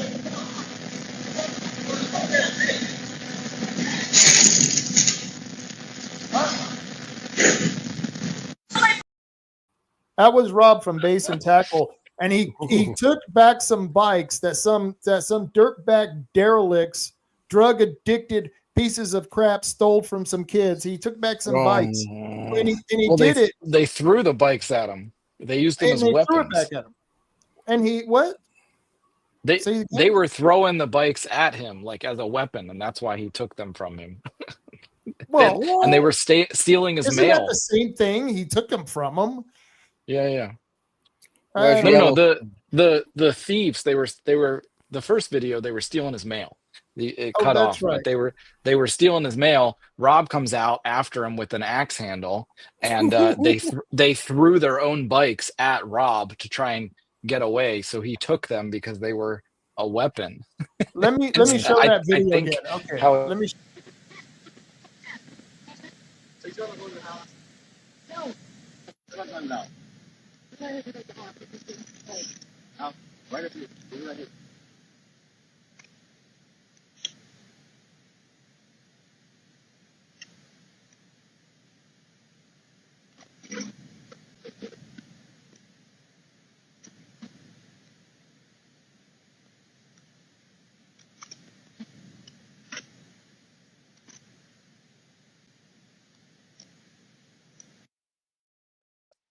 Yeah, that was a much better video. And Chris, tell me, do you or do you not agree with the "don't be a cuck, take your neighborhood back" philosophy? Oh, for sure. Yeah, they would have been in a world of hurt if that was my mailbox, for sure. Oh Yeah, Lord. you gotta go out there and you gotta police your own neighborhood. And at this point, I wouldn't even bother calling the cops. It's not worth their time right now. They have a lot of other stuff to do, and they got their hands full. They've got like murderers and rapists to deal with. So if it's mail theft, take matters into your own hands for sure. We're way past time for that. Well, Yeah, when I lived in Oakland, they were like, I said, well, somebody stole my car, and they're going, well, that's nice. Is there anything else we can do for you? I mean, Oakland police were like, no, we're actually kind of busy with the whole murder and robbery and death thing. Sorry about your car. You find the person if you can, and you let them have it, for sure. Yeah. Let me tell you what happened when I was 5 years old in 1972. Tom Bradley got elected that fall. 1973, when my family broke up, Maxine Waters was puppeteering the soon-to-be future first black congressman of L.A., Gus Hawkins, who had no bollocks anyway. That she's always been fugly, like Red Fox called her. Freaking ugly. And I'm going to tell you something. They tried that stuff. I watched a person get shot for a London, Wilson House of Suede jacket, one London Fog jacket. The gang members 13 and 12 shot this person, reloaded with a .357 long barrel. Yeah. And at the same time, they was trying to do the same permit crap that you're seeing they trying to do as a state, which was thrown out in 1977 by the Supreme Court against the city of Los Angeles. Yep. What did the World War II, Korea, and Vietnam vets, when they gangs start thinking they got power? Before Charlie Bronson came out with his movie, Death Wish in 75, yep, I learned how to take a T-ball bat, take the old wooden drill, go down about 2 inches. You take the old fishing weight, 2-ounce lead weights. You filled it up for the World War II folks. You got your butt busted up coming through the neighborhood. Second time you got the Charlie Bronson. So, Ronnie, I want you to watch this video because you sent me the clip, and we'll comment on the other side. There are some things that are happening, and Mark, I want you to break this down because listen to what Bill Maher had to say about blue states. They're losing their seats. Watch. California is projected to lose 3 seats, New York 2, also going to lose a seat, Minnesota, Oregon, Rhode Island, Illinois, all blue states. Who's getting these? Texas, Florida, Idaho, and Utah. I mean, this looks like game over. What he's talking about, Mark, help us understand. Why is that game over? Well, it's really interesting. The census in 2020 was wrong, and the Census Bureau has admitted this. There are at least 7 seats that should have gone from blue states to red states. So just think of the congressional balance with 7 additional red seats. And more importantly, think of the Electoral College with 7 additional red seats. Now, this is as of 2020. That doesn't take into account what I call the Great Migration that took place post-2020 during the height of COVID. We don't know exactly how many people moved from blue states to red states, from the north to the south. And then add on to that fact that the red states have a higher rate of population increase. In other words, people in red states have more kids. You could be looking at an automatic swing of 12 to 15 seats by 2032. Van Jones says we just can't be mad. Watch. If progressives have a politics that says all white people are racist, all men are toxic, and all billionaires are evil, it's kind of hard to keep them on your side. And so we might want to think about, if you're chasing people out of the party, you can't be mad when they leave. And maybe if we had a different politics, we actually said dignity for everybody, everybody is respected, and we need you, more people might stay. Okay. So we're all pretty much activists. We're out there, we're doing something. We're either testifying at the legislature, we're fighting election integrity, we're fighting local politics, and whatever we're doing, we're active. And they're telling us that that we should be on their side for some reason. And all they have to do is that they have to accommodate us with a certain, I don't know what type of appeasement that the Democrats could give to me. I don't want anything from the Democrats. And it's frustrating that they keep going down the same rabbit hole. Chris, what did you think of the video? And well, Ronnie, it was your video, Ronnie. What did you think? the thing that got me is that if our elections is off, that we already knew, all of us knew that we had something. Because if I can use my own doggone flip phone to use Weigel with Representative Neerman, Janet Dysinger in Polk County, and thank God that Val Unger was a good election clerk that let us use, and we did a sample run on our elections in 2021 of January. Yeah. If I can use my flip phone and find, even though Val had the printer, ESS M850 machine, where I could find a signal off it, even though there's nothing hooked to the machine, nothing hooked to the printer or anything else, at an unlocked MAC address to the system, that is asinine as hell. You're cheating. So, in reality, you cross that with them not counting the invaders instead of numeration of the people that's natural or natural born citizens in this country, then we overinflate to get the 6th seat. And that's why they changed all of a sudden. You see how they basically trying to gerrymander all up to Portland from eastern side of the state. They lied. Elections. They lied. They perjured themselves. They're gone. They love power, punch drunk for power, I looked at, envy. Great. It was amazing how you were getting to that point. I was like, come on, man. Come on. Well, I can throw some bougie. But I'm going to tell you straight up. There's a lot of bougie in that one, man. Yeah, but overall, you look at how they gerrymandered the state, and everything has to flow into like Portland or the really high populated areas where it's all blue, because that way they can, I was looking at it and I was like, I had to, the last time I got the full set of voter rolls and the voter history files from January, I break them up by county so I can distribute it to all the county people that are doing this kind of work. And it's like, okay, you take the congressional district and you break it out, and most congressional districts have like, one county has one congressional district. No, not Multnomah. All the ones up there by Portland, they're in like 3 or 4 congressional districts, and I have to merge all those back together. And it's like, so it's gerrymandered so that they can make sure that every single election that makes any difference is going to be controlled by the blue meanies. So yep. And it doesn't help when you got Multnomah County and you got the 2 counties that I've seen a big difference is that we lost registered Republicans. It's Multnomah County, and the one that the geek you called Bill Courier, Benton County. How you go from 19,287 registered voters in 2020 to 12,389? Now they're down to 12,250.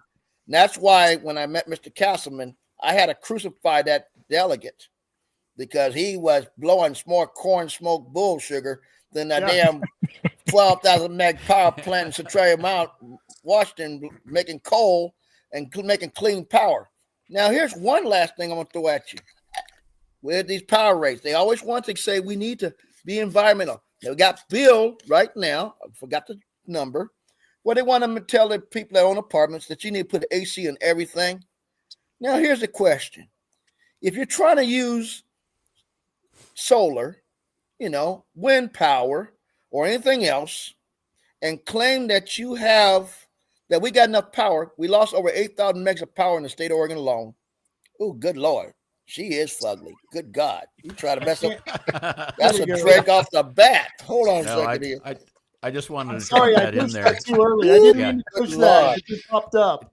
Sometimes that happens. I didn't mean to cut off your train of thought there, but I put that up earlier when you were talking about Maxine, and I'm like going, I loved Maxine's tweet where she was like, that son of a bitch Trump just called me low IQ Maxine, wants me to take an IQ test. What kind of man tells an elderly woman of color she needs to pee into a cup to prove how smart she is? I'm like going, well, first off, you don't pee into a cup to take an IQ test. So if you're saying you're peeing in a cup to take an IQ test, you already failed.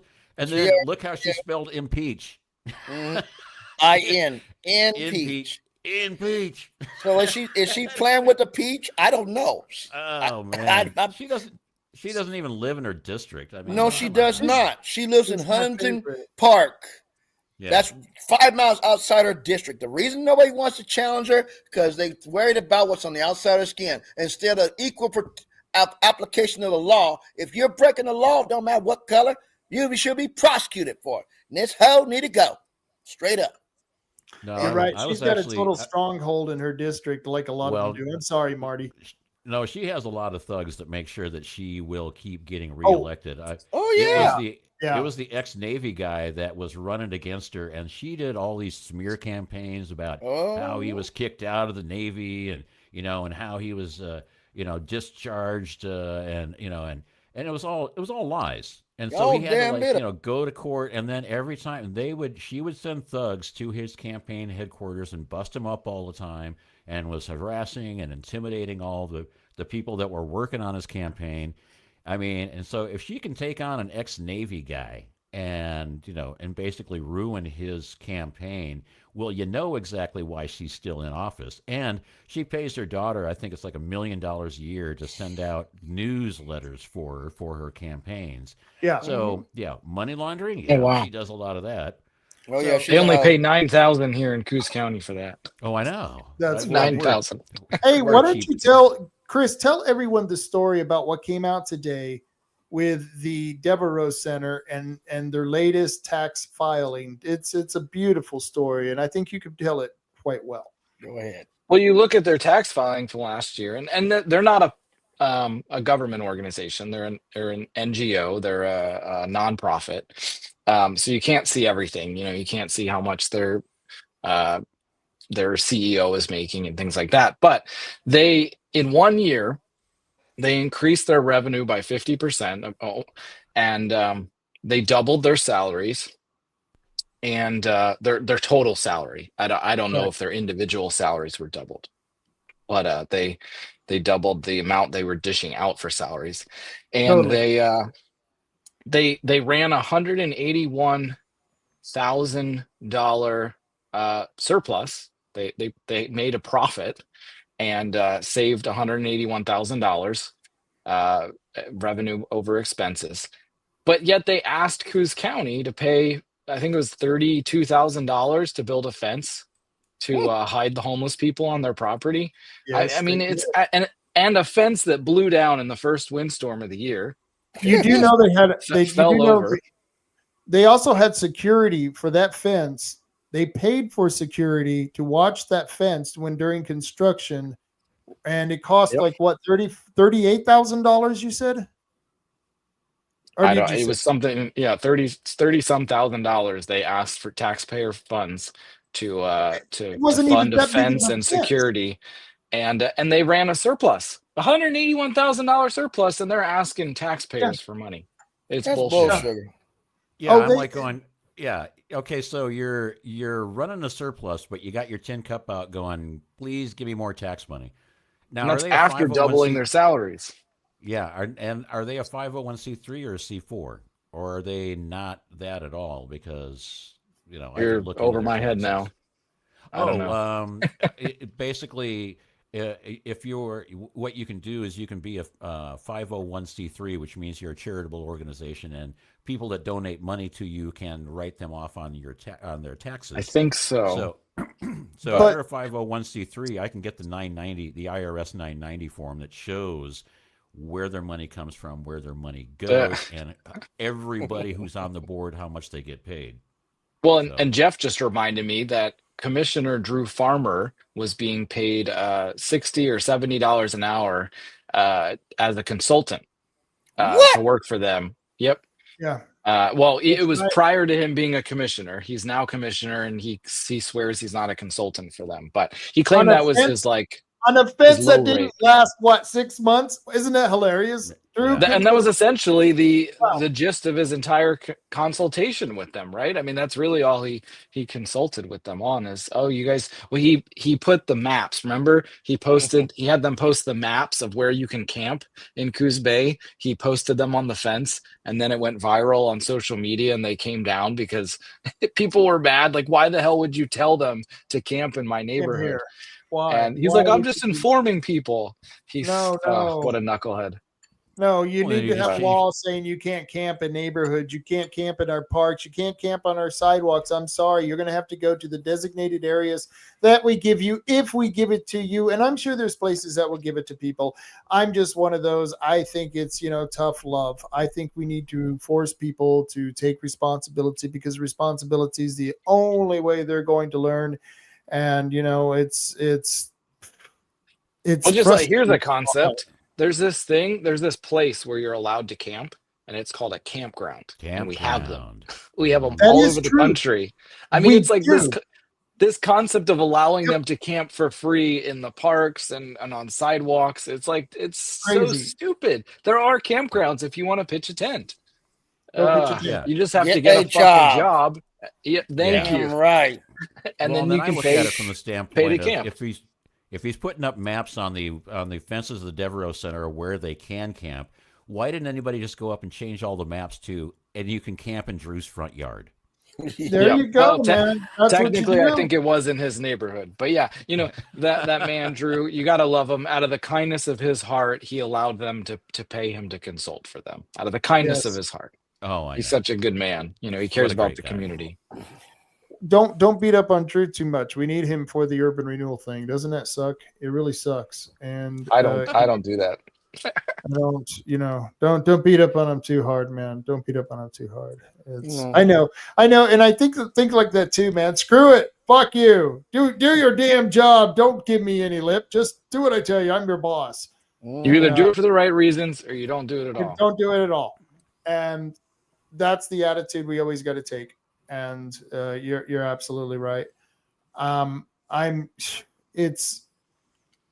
have to give him kudos. He's closing down an agency that's needed to go down, but it just makes me mad that so many of us have been preaching against this type of agency, and he's not continued. You did this, Rob. You get credit for it. You've been fighting this bullshit urban renewal stuff for decades. So you're getting it shut down. Drew isn't doing shit. Drew is recognizing that this is a win in the mathematics of how do I continue to get elected? How do I seek higher office? He's going, I can hop on this bandwagon, and in 4 years or whatever it is, he can pull this card out and say, I saved the taxpayers money.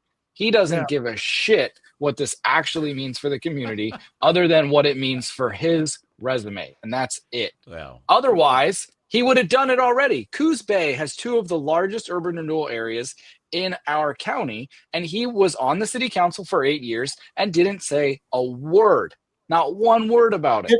Did I ever Get ask outta him here. the question? I don't know if you talked to him before the election, but I know I had you on and him on a couple of times before the election. And I can't remember if I even asked you guys about urban renewal or tax increment financing. Do you remember any situation where he answered that question on urban renewal? I don't think you asked us. It wasn't really relevant. It wasn't a thing. There was no agency that was even remotely going to consider getting rid of it. And, but it was always something you talked about. I vaguely knew about it, but only because you would talk about it. And I had mentioned getting rid of the urban renewal districts because I know Sam Adams on Facebook, Perry Holman, he would talk about it too. And he would email the commissioners, and he would, especially Bob Main, and he was like, can you get rid of these urban renewal districts? And Bob would talk about it and talk about it and talk about it. And the asshole was in the commissioner seat for 16 years and didn't do anything about it. Rod Schilling. Years. Rod Schilling's been with me on this for 10 years, and we, you know what I mean? We've had our differences, but he's been totally with us on this whole urban renewal thing. And you have to give him kudos as well, because he stood up and testified against the urban renewal project in North Bend, sitting right next to Boomer Wright, our, what is he, a representative in Coos Bay? I mean, that was pretty ballsy. That was pretty ballsy of Rod. But, you know, they have their highs. Well, they and have their his lows. wife on the school board. His wife's on the North Bend school board, and that school board voted down the debt increase for the urban renewal district in North Bend, which is awesome and probably a catalyst for all this other stuff. So Yeah, no, Yeah, don't give anybody credit but yourselves. Pat yourself on the back. You and Rod Schilling and other people, Perry Holman, who was out there emailing and can't, being an activist, saying this is the right thing to do. If you're saying we're broke, if you keep saying we're broke as a county and we don't have any money, then shut those urban renewal districts down. All of them need to go. And that bullshit that John Sweet keeps talking about, oh, well, we need some of these urban renewal agencies. I think some of them are useful. Bullshit, they're not useful. They're giving $100,000 to the Dolphin Theater. They gave $25,000 to a fucking child molester. They gave another, $150,000 in development for a guy whose father committed the largest scam on the California workforce agency. And it's absolutely ridiculous that we want this shit to continue because it's just sucking the money right out of the tax base. And when you went up there with that graph, I wish I had that graph on. I would pop that up on the air because it's like a huge ramp. It's like this big old ramp where it shows all the money gets sucked up into this urban renewal agency away from all of the shit that we, the fire, the schools, the police, everything. You know what I mean? It was just mind blowing and people were buying this bullshit. Wow, my rant. That was my rant. I think I got the graph too. Yeah. I just added the graph on there for you. All right. Check this out, gentlemen. You see this blue area right here? Mm-hmm. That big blue area, that's the money that's going to urban renewal. What the hell? They lost their ever mother-loving mind. What happens is when they create these urban renewal districts, they freeze the amount that you're currently paying. That's the amount that you will pay to the taxing district going forward. But you'll continue to pay more property taxes. See that blue, it'll keep going up. Your tax bill will keep going up, but the contribution that you send to like your school board and the college board and the airport and your fire district, all these other taxing districts, the amount is frozen. That goes to them. Everything above that goes to urban renewal if you're in one of those urban renewal zones. And compounding over 30 years, it's more than double. I think it doubles every 22 years or something is the math. Wow. So some of these have been there for 30 years. So the majority of your taxes are going to an urban renewal agency. And it's insane. Yeah. It's a scam. It's a damn scam. It's a Ponzi scheme from hell. And when you add in what they're proposing on taking away your right to regulate your area, like what they're trying to do with Senate Bill 1098 on your schools, they're going to mandatory ask for a 3% or better increase on your property taxes so the state can make the money. Oh, I heard about that. You can double that graph. You can double that graph in less than 5 years. And do you know that the money? Okay, so you're talking about a new property taxing increase that I saw that bill that you're talking about. I forget where I got that information. But when there's an urban renewal agency, when there's a tax increase, the tax increase inside the urban renewal agency doesn't go to the taxing district that got the increase. It goes to the urban renewal agency, literally rewarding it for stealing the money in the first place. It's bullshit. It's a scam. Yeah. Well, and the weird thing is and coming from, and I come at this from a different angle because, until I was shown this graph and until it was, explained to me in explicit detail, I was like going, what do you mean you don't want urban renewal? You're taking the crappiest parts of a town or a county and you're enticing people to come in and build something there so that it will help out everyone. And that's the way most of these bills and most of these things are written. I mean, it's like the affordable housing, Affordable Health Care Act, right. You can still want something, but you don't want it from the government. Like I want grocery stores in my town, I want restaurants, bars, things to do, sports complex, but they shouldn't be managed and paid for by the government. The government is not a landlord.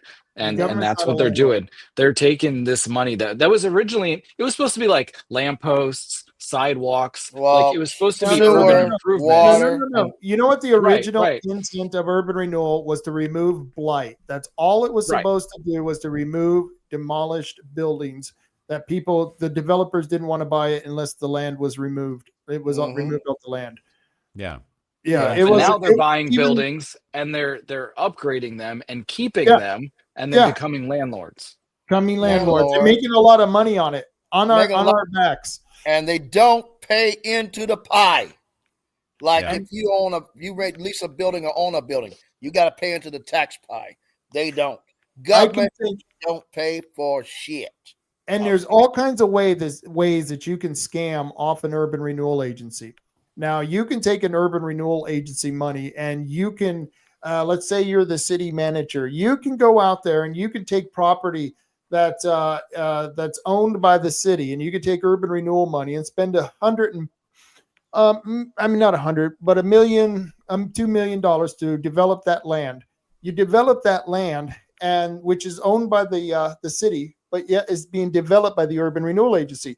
So the city goes out and sells that land, and it's oh gosh, no, I can't think of the process. But they sell that land and they sell it at a much higher price using the urban renewal money, the tax money that was given to them from the taxpayers. And this is once again government manipulating the market, because that caused all kinds of different bubbles in the market, in the real estate, because it causes the government to buy things that may not have been sold, or to sell things that may not have been bought if it weren't for the government itself. And those decisions deteriorate the good decisions by people who are, totally interested in doing businesses. And that's why you don't want the government involved in real estate. And it's not fair, because they're picking winners and losers. And this is what urban renewal is all about. And it's one of the worst agencies out there, because now it's being used for the climate change. They got urban renewal climate change areas now. It's fucking sick, man. I'm sure you've looked into a lot of this shit, Chris. For sure. I just put another table up there, an image of I love other tables. And by the way, all this stuff is from the city of North Bend, and they're pissed as hell that they gave us access to this, which is hilarious. They're mad that people have seen that graph. They're mad that people see this chart. This chart is the money and this was from 2023. This is the amount of money that is being diverted from these taxing districts into the North Bend Urban Renewal Agency. So you see that top one? That's their own general fund. Their own general fund dollars, $240,000 a year, and it goes up and up each year, is being diverted into urban renewal. And these same people just put 4 tax measures on the ballot for May, asking for money. 4. One of them is like $96,000 a year through a $2 increase in it's for a dog park. They want to do a dog park, and they put it on the ballot, and it's $96,000. So right there's your $96,000 if you think a dog park is important. But instead, you are greedy people, and you want to go out and get more money, and you want to lie to people and say that you don't have enough. They're putting sewer increase. They're saying their sewer system's gone afoul, which $240,000 is not going to fix a broken sewer system. But public safety, they want to hire more police officers. They claim they've solved crime, yet they want to hire more police officers. $240,000 could go a long way. What's that? 2.5 police officers, maybe 3. I mean, that's exactly what they're asking for. Well, there's your cash, but they say they're out of cash, there in the and they're school liars. district. Yeah, and then you go down the line. I mean, there's $41,000 for Coos County, the port. Well, they don't need more money, but if we don't need this money, if these taxing districts don't need this money, say you're the Coos County Airport and you're like, no, I don't support closing down the urban renewal district. We don't need that $9,000. Okay, well, let us close down the urban renewal district and then donate your $9,000 to the county to help pay for our public safety that we desperately need. Rant over. That's my 4th rant of the night. Well, you get better at it the longer you go. The longer you go, the better you get. You had to pre-record your first one, so I mean, now you're doing them live. So you're still doing them live. I like it. That's a good graph. Oh, that's a good one. I didn't comment on that video. I guess that's when the edibles must have been kicking in. And you were doing a great job out there in the wild with your wild man look. That was really cool. You should do more of those. That was like introspective. It was like when you threw that whole parent thing. Oh, we should put a permit on the parents, and then look, should we put permits on guns then? And you put that kind of question on people. It was like, yeah, okay. Oops, sorry. That was cool. I really like that. I need more of those. Okay. I didn't mean to put that on the screen immediately. Sorry about that. I think your co-host has taken over. He's taking over, man. I was just going to upload it. I didn't expect it to go on the screen immediately. My bad. Sorry about that. I like surprises. That's okay. In fact, when you're talking about edibles, I'm like going, there you go. I'm going to go grab a beer, okay? Go ahead. Take over, Captain. There we go. So we can continue talking, but I wanted to put that graph back, and I can't seem to find it now. So while he's going to get a beer, let me see if I can scroll through. Or maybe, Chris, do you have control of this thing as well? Oh, there it is. I don't have control. I'm able to upload. I can't pick it. But yeah, there you go. There we go. I was doing research on Oregon test scores because I filed a run for school board against Arnie Robland in Coos Bay. And, I wanted to know my numbers, and I came across this graph, and it's like, man, oh man, are we doing something stupid here? Look at all the scores are going down. Yeah. We're spending way double inflation. I mean, it's not sustainable. Look at the direction that all these lines are going. It's not good. None of those lines are good. I see a commonality between all the races. As it's starting to go up since 2021, what they all got in common. We dumbed down our kids in his history on their math scores.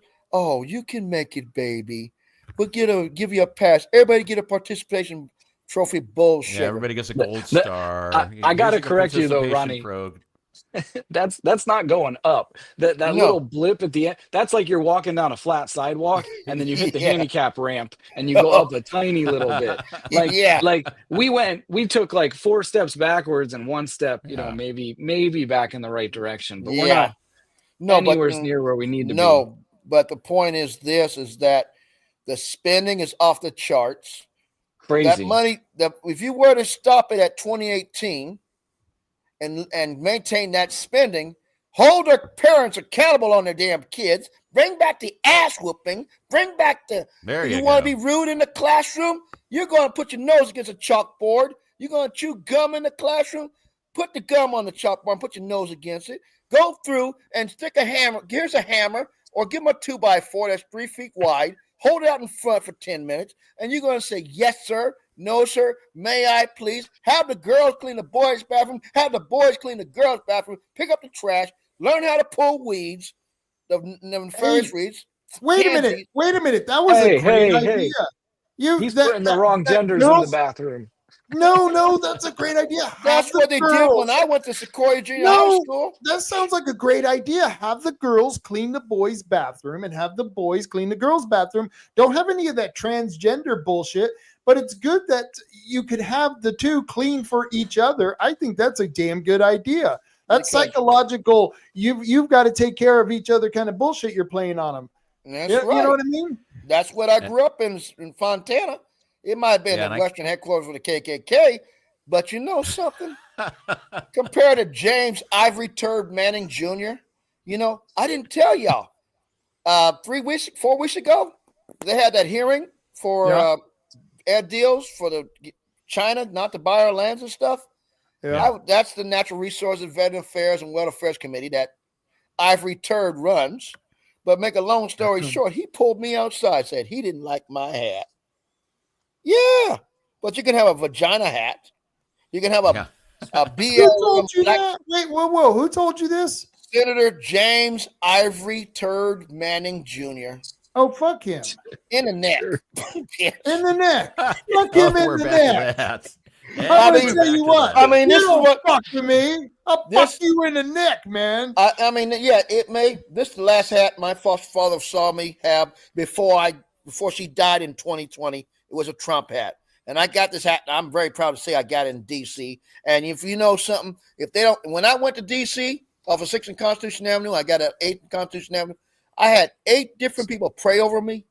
including the little sister that beat Obama's abortion plan with the so-called Obamacare bull sugar. And cool. Minus the 4,000 that I already knew before I went down to DC. I only stayed in DC 21 hours. That's sickening. I wanted to go. What I seen when they tore that town up, they desecrated the World War II memorials, the Vietnam memorials and stuff, and statue in front of the Trump Hotel of Ben Franklin. That pissed me off worse than the Georgian heat from hell. And I'll tell you straight on up, if they keep pushing, the bear claw may come out. Because I just upgraded by the hand of Jesus to a Siberian grizzly. And I'm going to tell you straight on up. They want to go through and say, Russia, Russia, Russia. You know something? If I had 49 of the 68 gain-of-function research labs on my back door, and you had listening devices, and you had human child trafficking for the adrenochrome and every nasty thing to ship them all over the United States and Canada and Mexico, I'll be a mad buck too. And I wouldn't mind. Yeah, but Ronnie, if you would have told me about adrenochrome years ago, they're taking blood from virgin children. I think it's blood. I don't even know what it is really. It's they're taking it from children. Adrenal gland. Yeah. And they're taking adrenaline from virgin children and they're injecting it into their bodies. And I don't know, man. I wouldn't have believed it 6 years ago, but now it's a little weirder than that. It's weirder than that. It's human traffic. It's child sacrifice for Molech, Baal, and Ashtoreth is the god that has both genitalia. Okay, and the point is what God, going back to the time of Ahab and Jezebel, under Elijah and Elisha, rebuked, destroyed. There's times I can be Jehu. I'll be like, Jesus, if you would grant my wish, let me blink my eyes to the top 10 people in your time of 24 hours and go after Obama, Klaus Schwab, Bill Gates. And I want 2 angels, 1 lamb and 1 lion. And if they didn't bow to the lamb, I want the lion to vow. Before I do, I want to take my Bowie knife, cut underneath the rib and give them a little phosphorus. The old science experiment, so you can hear, throw a little phosphorus in water. It pops like popcorn. Yeah, on their way to hell. I'll give them some seasoning on the way to hell. And I'm sick and tired of it. They don't want to talk about this damn human trafficking going on up and down the western side of our state from your county all on up to my county. Yeah. Did you know in 2021, right across the street in West Dallas, right across the street from my vice chairman, they had 62 people. They don't want to talk about Poodle Creek, where they had a woman that was basically rotting out there on the sideline while they was growing their marijuana and processing the fentanyl and shit. And the landowner's Chinese. Oh, he get a free pass. Give me a damn break. There were Chinese processors all up and down the South Coast, from what I understand it. They were in the Camas Valley. They had to chase them out of the Camas Valley. And you know what they got them out of there with? Not any real legal laws against drugs or growing pot or anything like that. No, it was environmental laws. They were using up too much water, and so they were kept getting fined, and they had to leave eventually because they weren't permitted to be there. Sad, huh? It is very sad. But the biggest thing I see is that we are sitting silent. Your largest owner is China in this country. The largest landholding of that land is in Oregon, 230,000 acres of the Crown Zellerbach lands, and another 30,000 they've been buying back and forth from Jefferson, Lynn County, Marion County, all the way down your way, farm ground, and they ain't doing nothing with it. It's just like Bill Gates buying up land in South Dakota. Yeah, I know. Or Louisiana. They don't want you to own nothing. They don't want you to raise nothing. Yeah. Here's the last question on that situation. How you go from 117 million head of cattle in April of 2021, 54 million head of sheep, to 5.4 million head of sheep that we raised to breed in our own country by 2024. 54 million head of sheep, the lowest number since 1946. They don't want you to eat. They want to do like what they did. Because when I was a kid and I used to show in FFA and 4-H in Bloomington High School, I was the only black redneck in the damn area, but didn't bother me. It just made it easy to pet some more biscuits. But nevertheless,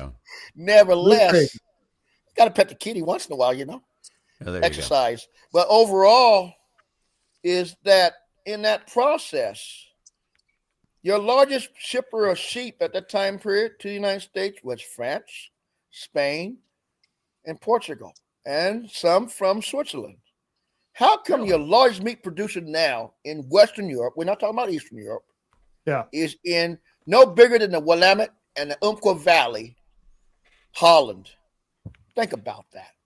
But you got Bill Gates making this fake meat, growing mRNA in these fake vegetables. Don't eat nothing from Walmart that says A pure. That's Bill Gates. I think all this information, I'd love to clip it up and clip out all the bullshit parts, but there was a lot of really good parts to this discussion. Yes. Because there's a lot of shit going on. I mean, just talking to you guys, you just realize there's a lot of shit going on, and you feel like you're burning yourself up because you're trying to get all this stuff done, and then you find out there's more and more to do. I totally think that's intentional, and I'm really getting frustrated by just being overwhelmed by so much government. This is not the way life was supposed to be. We were not supposed to have so many of these different agencies putting so many different rules and regulations upon us. And I'm glad to see the Trump administration is doing something federally. But fucking A, man, the state government is going to strangle us, man. They're going to strangle us. I have a solution not going to get any better. Okay, what do you want to do? I'll tell you what, like I said, I've been talking to over 5,300 people now 5,305 as of today. But make a long story short, you got it. What's the largest voters' rights in this country? NAVs in this Oregon. Yeah. You got to talk to everybody. There's conservative Democrats. Okay, we may disagree on this. Where do we agree with when it comes to our children, raising our children? Where do you come to agree with them knowing the basics of reading, writing, arithmetic?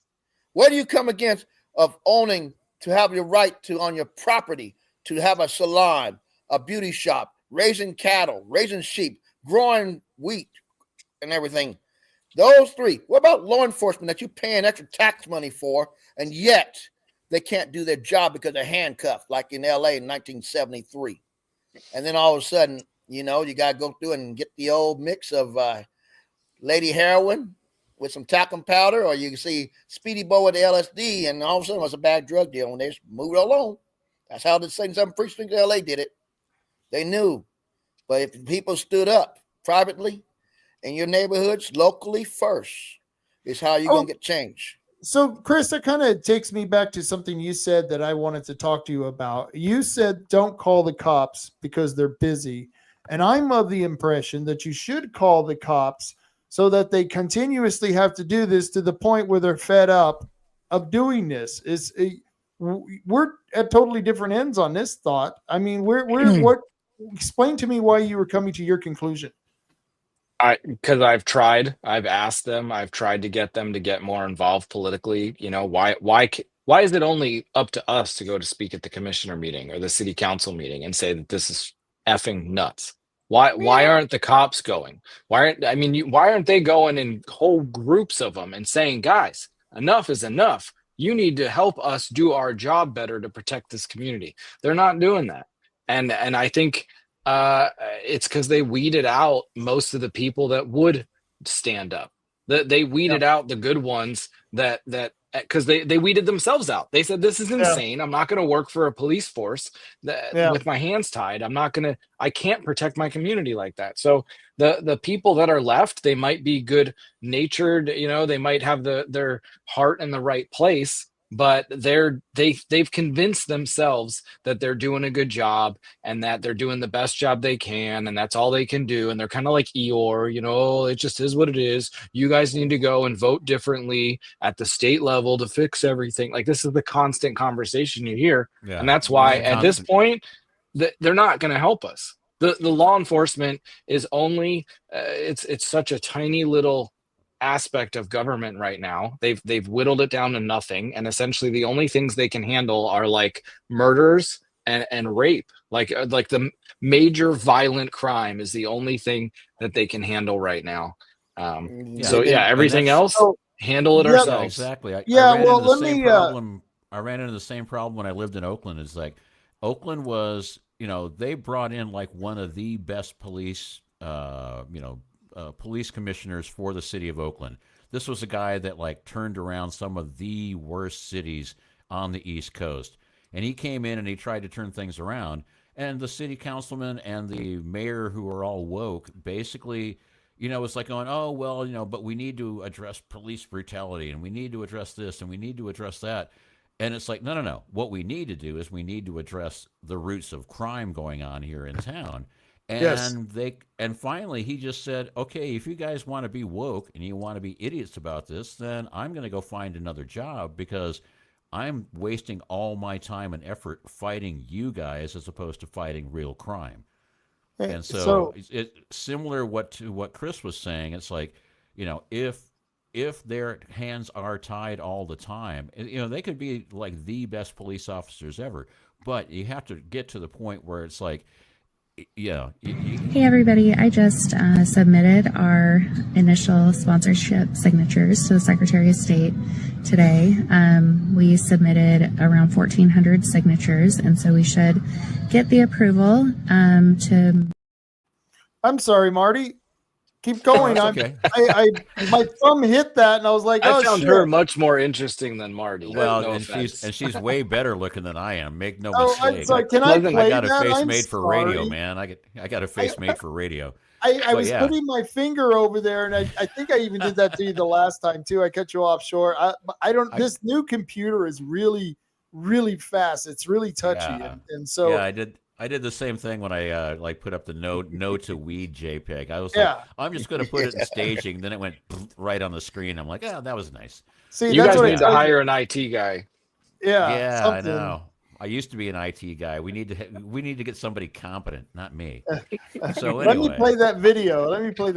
Hey everybody, I just submitted our initial sponsorship signatures to the Secretary of State today. We submitted around 1,400 signatures, and so we should get the approval to move forward with collecting more signatures within the next few weeks. They are going to confirm that we have enough signatures by the end of next week. And then there is a process for this to go through the Attorney General and a challenge period and a constitutional review before we get the ballot title and we can go collect our additional signatures. I just wanted to give you guys an update though. It's a beautiful spring day here in Salem, and it's a good day to get our sponsorship signatures turned in. So anyway, really excited, you guys. Let's keep fighting to end vote by mail in Oregon. Her and Ben Edel are kick ass. Her I and know. Ben Fighting for Edel the people. are the coolest. It's funny how we see people differently, or people look at each other differently. It's like you and I. We see Ben Edel, we see people like Michaela, and we think this is just the greatest thing since sliced bread. And yet you got people in the party who are mad at these people because they're rebels. They want to shake things up. They want to get things moving. And it's like the party should embrace them. But it's like this old guard is saying, oh no, we don't want to do shit, man. We don't want to go nowhere. They're control freaks, micromanagers. That's what they are. Not Michaela and Ben, but the rhinos, the old guard, the good old boys club. They're oh yeah, I mean, afraid because they see something coming that they don't know how to handle. The biggest thing is this. The biggest thing I see in my eyesight, just like cutting a tree and making the lumber, you got many grains in the wood. You got some as knot holes, and that's the old guard in many cases. They're useless. All they're going to do is rot over time. But nevertheless, there might be different spirals in that wood. But every grain of wood, if it's meant for the teas of liberty, got to be applied. And it's held together naturally by the hand of God and his ways of keeping that wood together.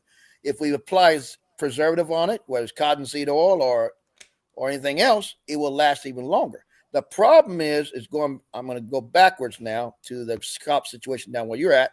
This is 1973 again, to my eyesight as a 6-year-old kid, a defeatism, the loss and hopelessness. We're just there for the 9 to 5, 9 to 9, 12-hour, 14-hour day job because nobody wants to hear us. Now, if there's someone get a kick in the butt and says, hey, get off your ass. We got you 6.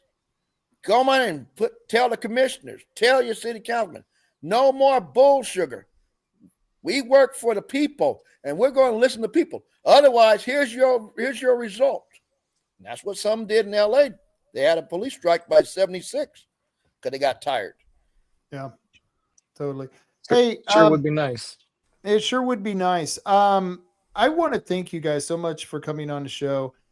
It really helps me out to kind of get a compass reading of where I'm at. It's like a barometer. We're all like little different tools to tell if the tornadoes are going to come in or if it's going to be clear skies, and it's always good to talk to other people because you get to find out all those neat things. But I before I get out of here, I want to thank a couple of people, and one of them is 3H Tree Service. And I know you're friends with this family who runs this business. It's the Holman people, Perry, Matt, and Regina and Dennis. They're really good people.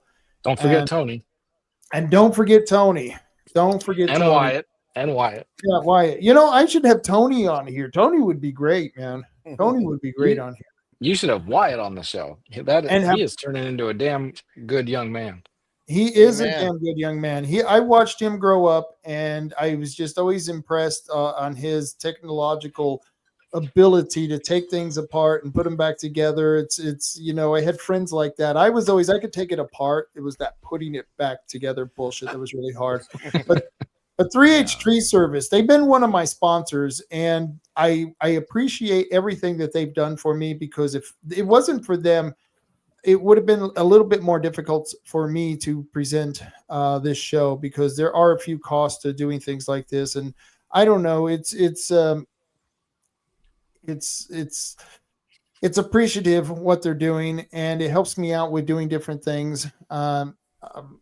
There are different things that help that I can investigate, that I can go and find out about, because I have that little bit of spending money to put in my gas tank to go places and investigate things, because there's a lot of things happening, and that helps me out, and it helps out the show to keep running, because there are a lot of things that you have to pay with live streaming, and it sucks. And 3H Tree Service helps me out with covering the cost, and they are a family-owned business. And if you need tree service, they can remove those trees. I call them Antifa trees, because they're bug infested, they're disease ridden, they're a liability. They can on fire at any time. They're Antifa trees. The trees that are wearing masks and are trying to burn your house down. Yeah, I've seen them. I got them out here, and at any time I get like this 70-foot tree out here, and it's like when the wind blows, it looks like it could take out my whole back room here. My studio's gone if it's an Easterner, and no, that would be a Northwestern, and yeah, it would. My whole studio would be gone, and so I should recommend 3H Tree Service to my neighbor here to the south of me here, and so if you need help, call 541-294-1800, because I know you guys do the very best that you can do, and they need someone to work for. They need if you need a job, they need some help at 3H Tree Service. And let's see, Tommy Gigs. You guys ever need auto service? Have you ever taken your car to Tommy Gigs? I don't know. Have any of you? I've gone there for their hobby shop. You have gone there for their hobby shop? Yep. They got a cool hobby shop, parts shop. Yeah, for sure. You need to promote the hobby shop end of the equation more, because hobby shop, you could go to a hobby shop like once a week or once a month. Yeah. Hopefully you're not going to a place to get your car fixed once a week or once a month. So the whole idea is you want to promote the one thing that somebody can do more often. I mean, it's like, I have a car. Freaking genius. I change the oil every like 8 months. Other than that, I do nothing. Oh, so they've got a lot of RC cars and things like that. The only thing they didn't have was model rockets. That's what I was looking for. Oh, you can't get your SD's maybe they have them now. I hope that I want to get some more SD's D engines so I can like blow stuff up. They got that tannerite. That tannerite is really cool. Ooh, yeah, I want lawn gnomes chock full of tannerite. That's my perimeter defense at my property. Lawn mows. You don't bury gas cans. Lawn gnomes chock full of tannerite. You don't bury 5-gallon buckets of gasoline. No, I don't. Is that a thing?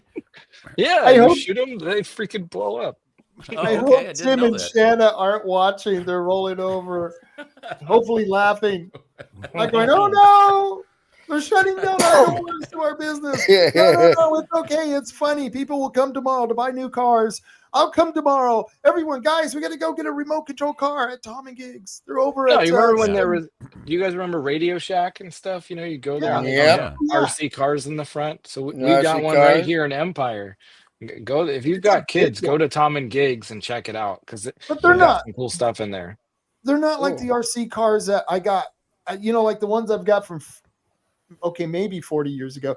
Cars, that they're not like those cars. These are really cool cars now. They've really moved up in the technology of these things. They're really badass. Mm-hmm. I say I go over there and the guys are playing with them out in the street, and it's like, wow, what a cool job. Chris, Chris should be the RC guy. I think I could see you out there doing this. Oh, geez. I do. I want to get a drone for this homeless stuff that I'm doing, all the stuff I'm filming. Ooh. You know how cool it'd be to, and safer to go in with a drone first, scout out the area. Yep, scout it out.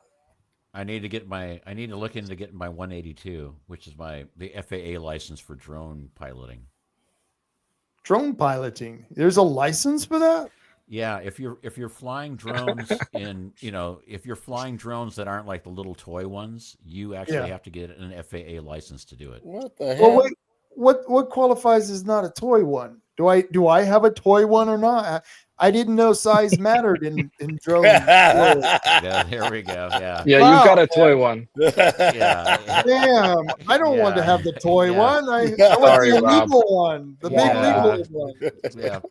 Sorry to tell you this, but if you have to ask, I always get the short. You got a toy one. I don't want to know, Sergeant Schultz. Know nothing, hear nothing, see nothing. I know nothing. Know nothing.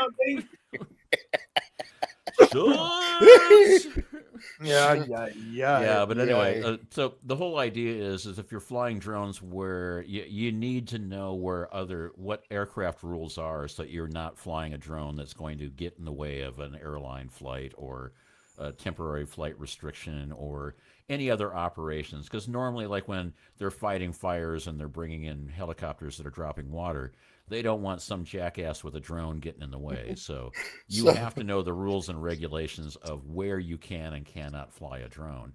If you're flying something that is taking professional video pictures or can carry things or whatever. I mean, technically, most drones you don't need a license for. I kind of want to get one just as a CYA maneuver. So let me ask you: have you been over to Tom and Gigs to see their drones? I have not. Oh wow! The next time you get a chance and you're over in the Empire neighborhood, over at 135 South Shoneman Street in Coos Bay, Oregon 97420, you know where Empire is, and you know where the car wash is, and that's where you can find Tom and Gigs, where they have the best in drones available for people. And I don't know if you have to get a license to get those drones. So if you go over there, take a look at them. Probably not. I really don't know, but there's some big drones out there. Even if they're not licensed, there's still some big ass drones. And I'm thinking, Tannerite. Where's the dome? I think it has a lot to do with whether you're doing it as a commercial operation or not. Oh, it'll be commercial. It'll be commercial. For instance, if you're flying a drone and to make money, then you probably want to get an FAA license for it. And it's a pretty easy license. You just take a test and you say, do you understand what airspaces are? Do you know, are you smarter than your average log? That kind of thing. So yeah, that kind of thing. Is there a DEI exemption? Oh yeah, the DEI exemption is if you're a one-legged albino Eskimo lesbian, you get your license automatically. So. Okay. So my other sponsor is Herbal Choices, and if you guys smoke cannabis, which I do, and I don't have any problem telling people I do. I don't say it proudly. It's a vice. I have a vice and I should be smarter than that than to waste my money on smokables. But if you are going to go out there and buy smokables and you're going to do those things, those shitty things, go to Herbal Choices. Herbal Choices is the only choices for all your herbal needs. And I don't know. I don't know if any of you are pot smokers. I never really found out. I talk enough as it is. If I have an edible, I'll be like, yeah. Okay. I wasn't banned I wasn't banned back when I was in high school, but now that I'm older and more paranoid, no. Well, that's a good thing. See, most people don't imbibe in herbal delights, and that's okay for me because that means there's more for me. And if I want more, I can go to Herbal Choices and check out their cannabis. And they've got this really cool website, the herbalchoices.com website. And you must be 21 years or older because that's the law. And you don't want to be breaking the law, which I think 21 is really too old. Do you think 21 is too old? Where are you guys on 21 for cannabis and alcohol? Chris, you're a libertarian. Where are you on the 21? Oh, geez. This is one of those things I'm going to get crucified on. Yes, please. Please get crucified. My libertarian roots, my hands-off laissez-faire government tells me, don't regulate anything. We need to have strong families and strong communities that regulate themselves and not through legislation. Like you should. I think we should go back to the times when kids, a 5-year-old knew how to shoot a rifle. Should a 5-year-old be able to have cannabis?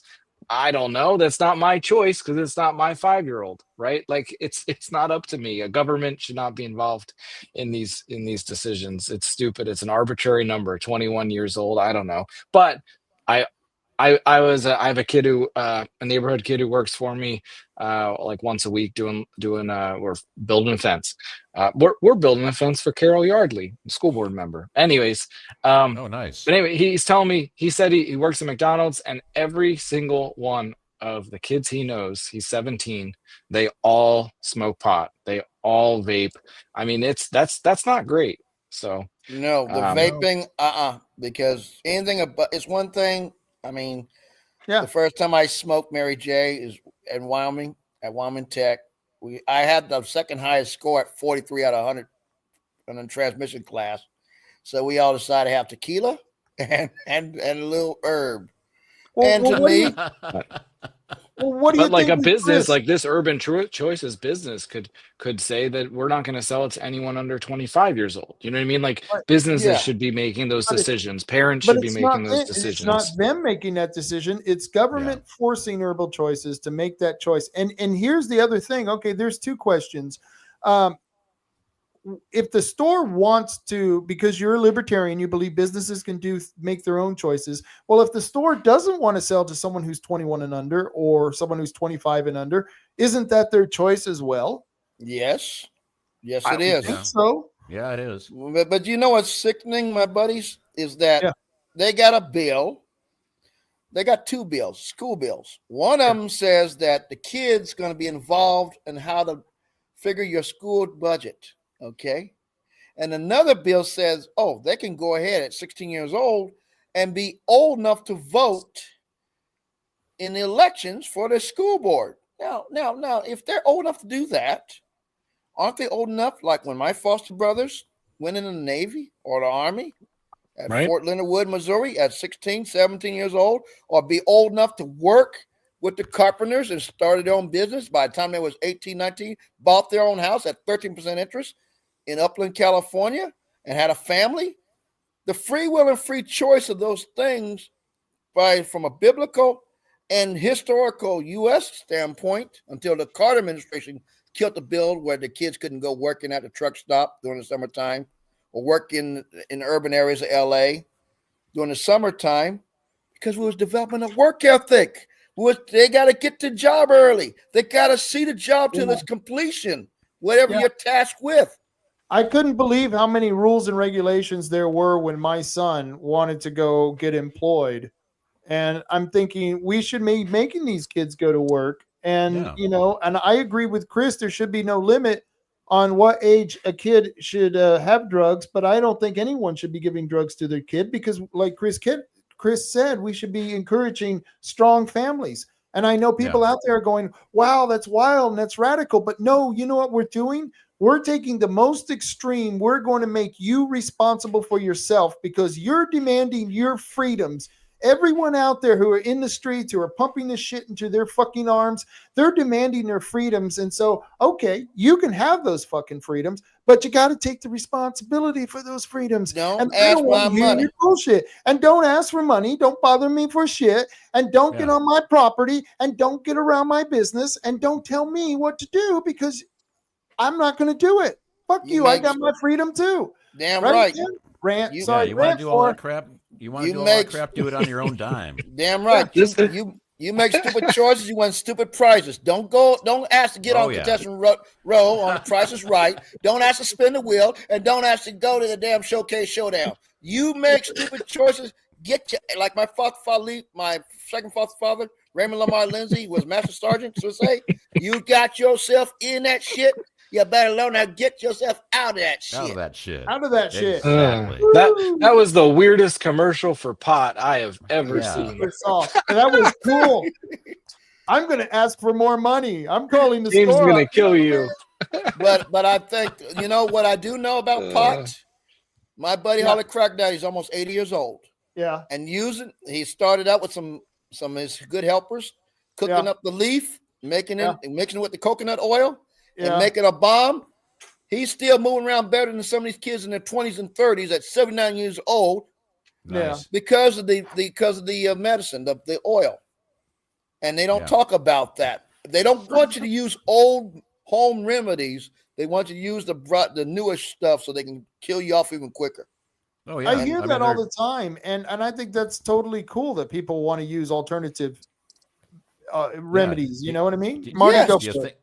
Do you think a multi-billion-dollar business whose sole job is to convince you to take more pills is going to allow you to understand that there are other ways that you can deal with this problem without taking pills?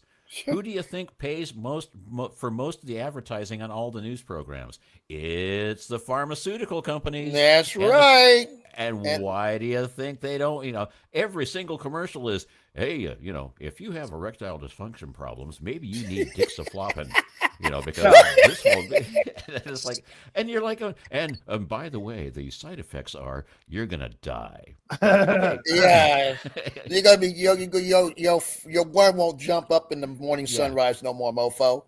Yeah, so you gotta be dependent on us. I got a blue pill or a little red chew. Not that I've seen those commercials. I don't know why they keep popping up on my damn phone. What the hell's the matter with these people? I'm telling you. Leave me alone. Who's baby directing Jesus. those ads towards you? Yeah, I get a lot of weird ads. That Temu. I've never ordered from this place called Temu. I don't even know what a Temu is. I've had people insult me and say, "Oh, Rob's a Temu something," and it's like, what's a Temu?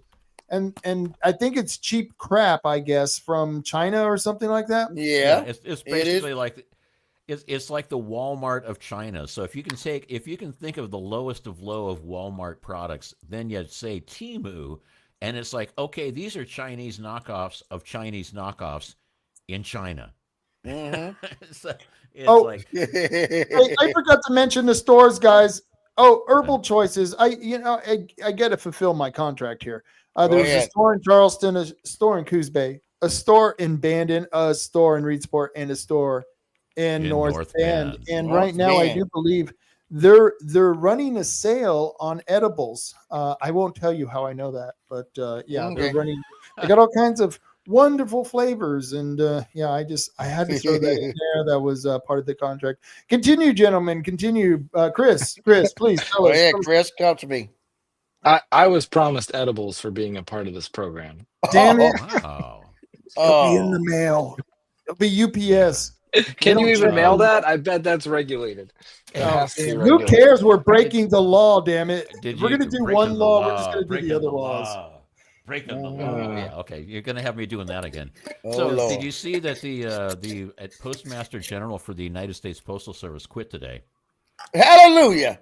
Them that Jezebel no count some buck.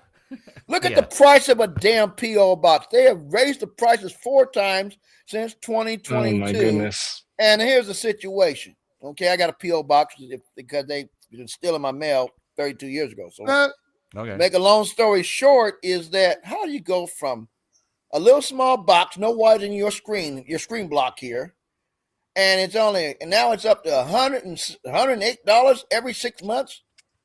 Throw some cornbread on these mofos and I can't. You got to pay the pension. I ain't no catfish. Yeah, I can't. No I can't get lukewarm mail delivery. I know lukewarm catfish. I have to have a PO box, and I have a PO box. But anyway, the whole idea was it was going to be a joke. It's like, did you hear that the Postmaster General quit today?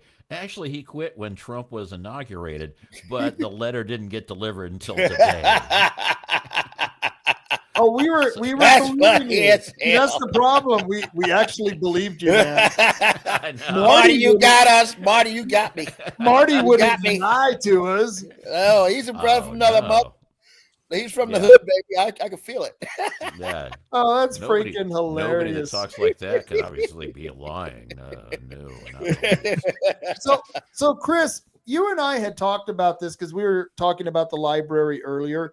Is about the pornography that you could get from the library. One of the things I forgot to ask you about is that you found out that you can order pornographic material such as DVDs, VCRs, and books that are pornographic from the library just by requesting that. Was this the case? Was I listening to you right? Yeah, each library has forms. Some of them even have them online, and you can just fill them out and request material from the library. And they're supposed to follow a process that actually prefers diverse content. So if there's no porn films, I would imagine that would be a good candidate for their diversity, clause in their policy on content. So pretty crazy. Not that I want our libraries to have pornography, but it's kind of like an interesting thought.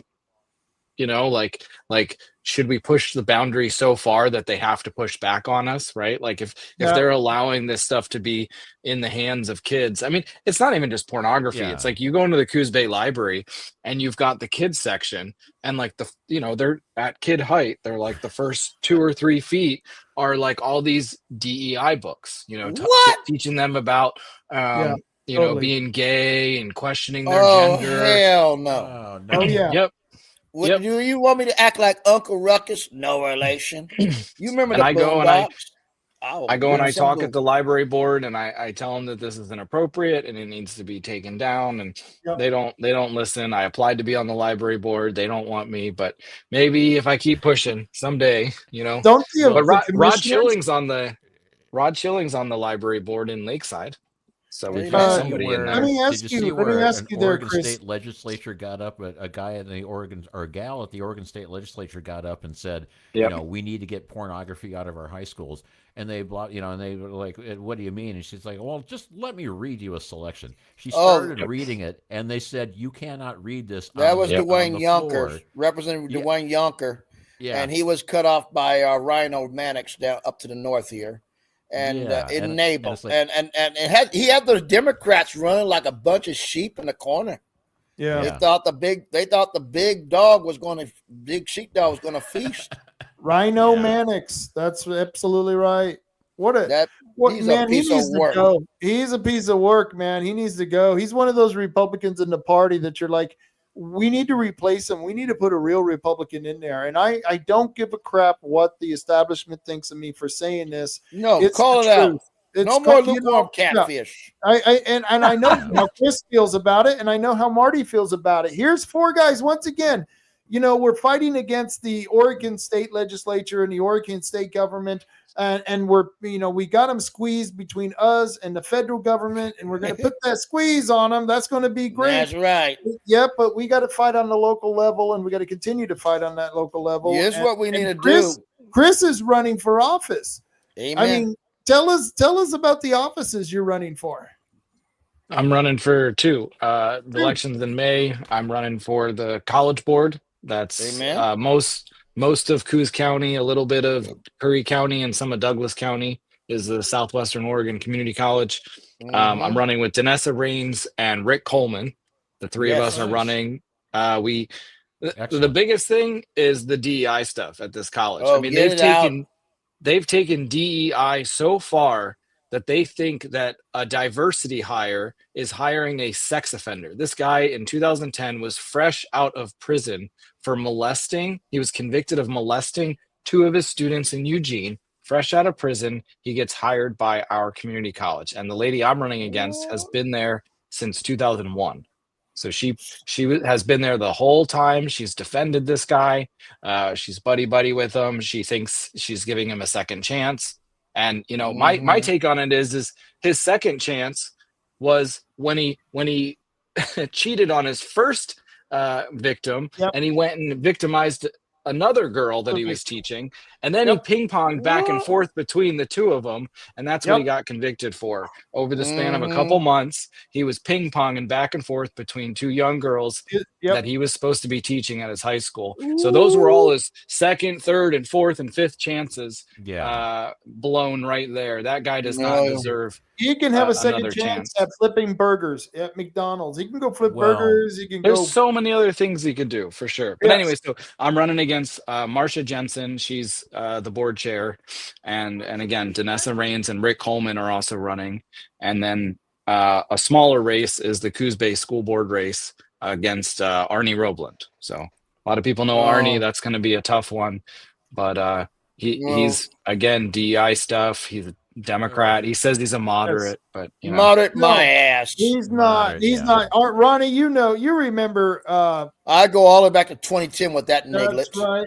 That's right. Remember him? He was a son of a bitch. He's always a son of a bitch. Him, Mike McLean. They undermined the first Hispanic Republican named Billy Dalto. He was losing 20 percentage point in October. You know what's unique about that time in 2008? They was trying to raise $2 million for an after-school program, and in the process was going to go through and basically he beat Bill Smaldon, the Green Party founder. Willamette University. He beat, and he won by 6 percentage points. The extra plus 4 seats in 2008. They undermined him because he was trying to serve the people. He knocked in Candelaria, the most liberal areas around Salem at that time period. And the point is this, it was him and his fire that brought the red wave to Salem, where they got rid of the mayor and everybody, and that's when Janet Taylor and T.J. Sullivan helped Brad Nankey and a few others take over that area for at least 8 years. But they don't want to talk about that because they love the smell of money.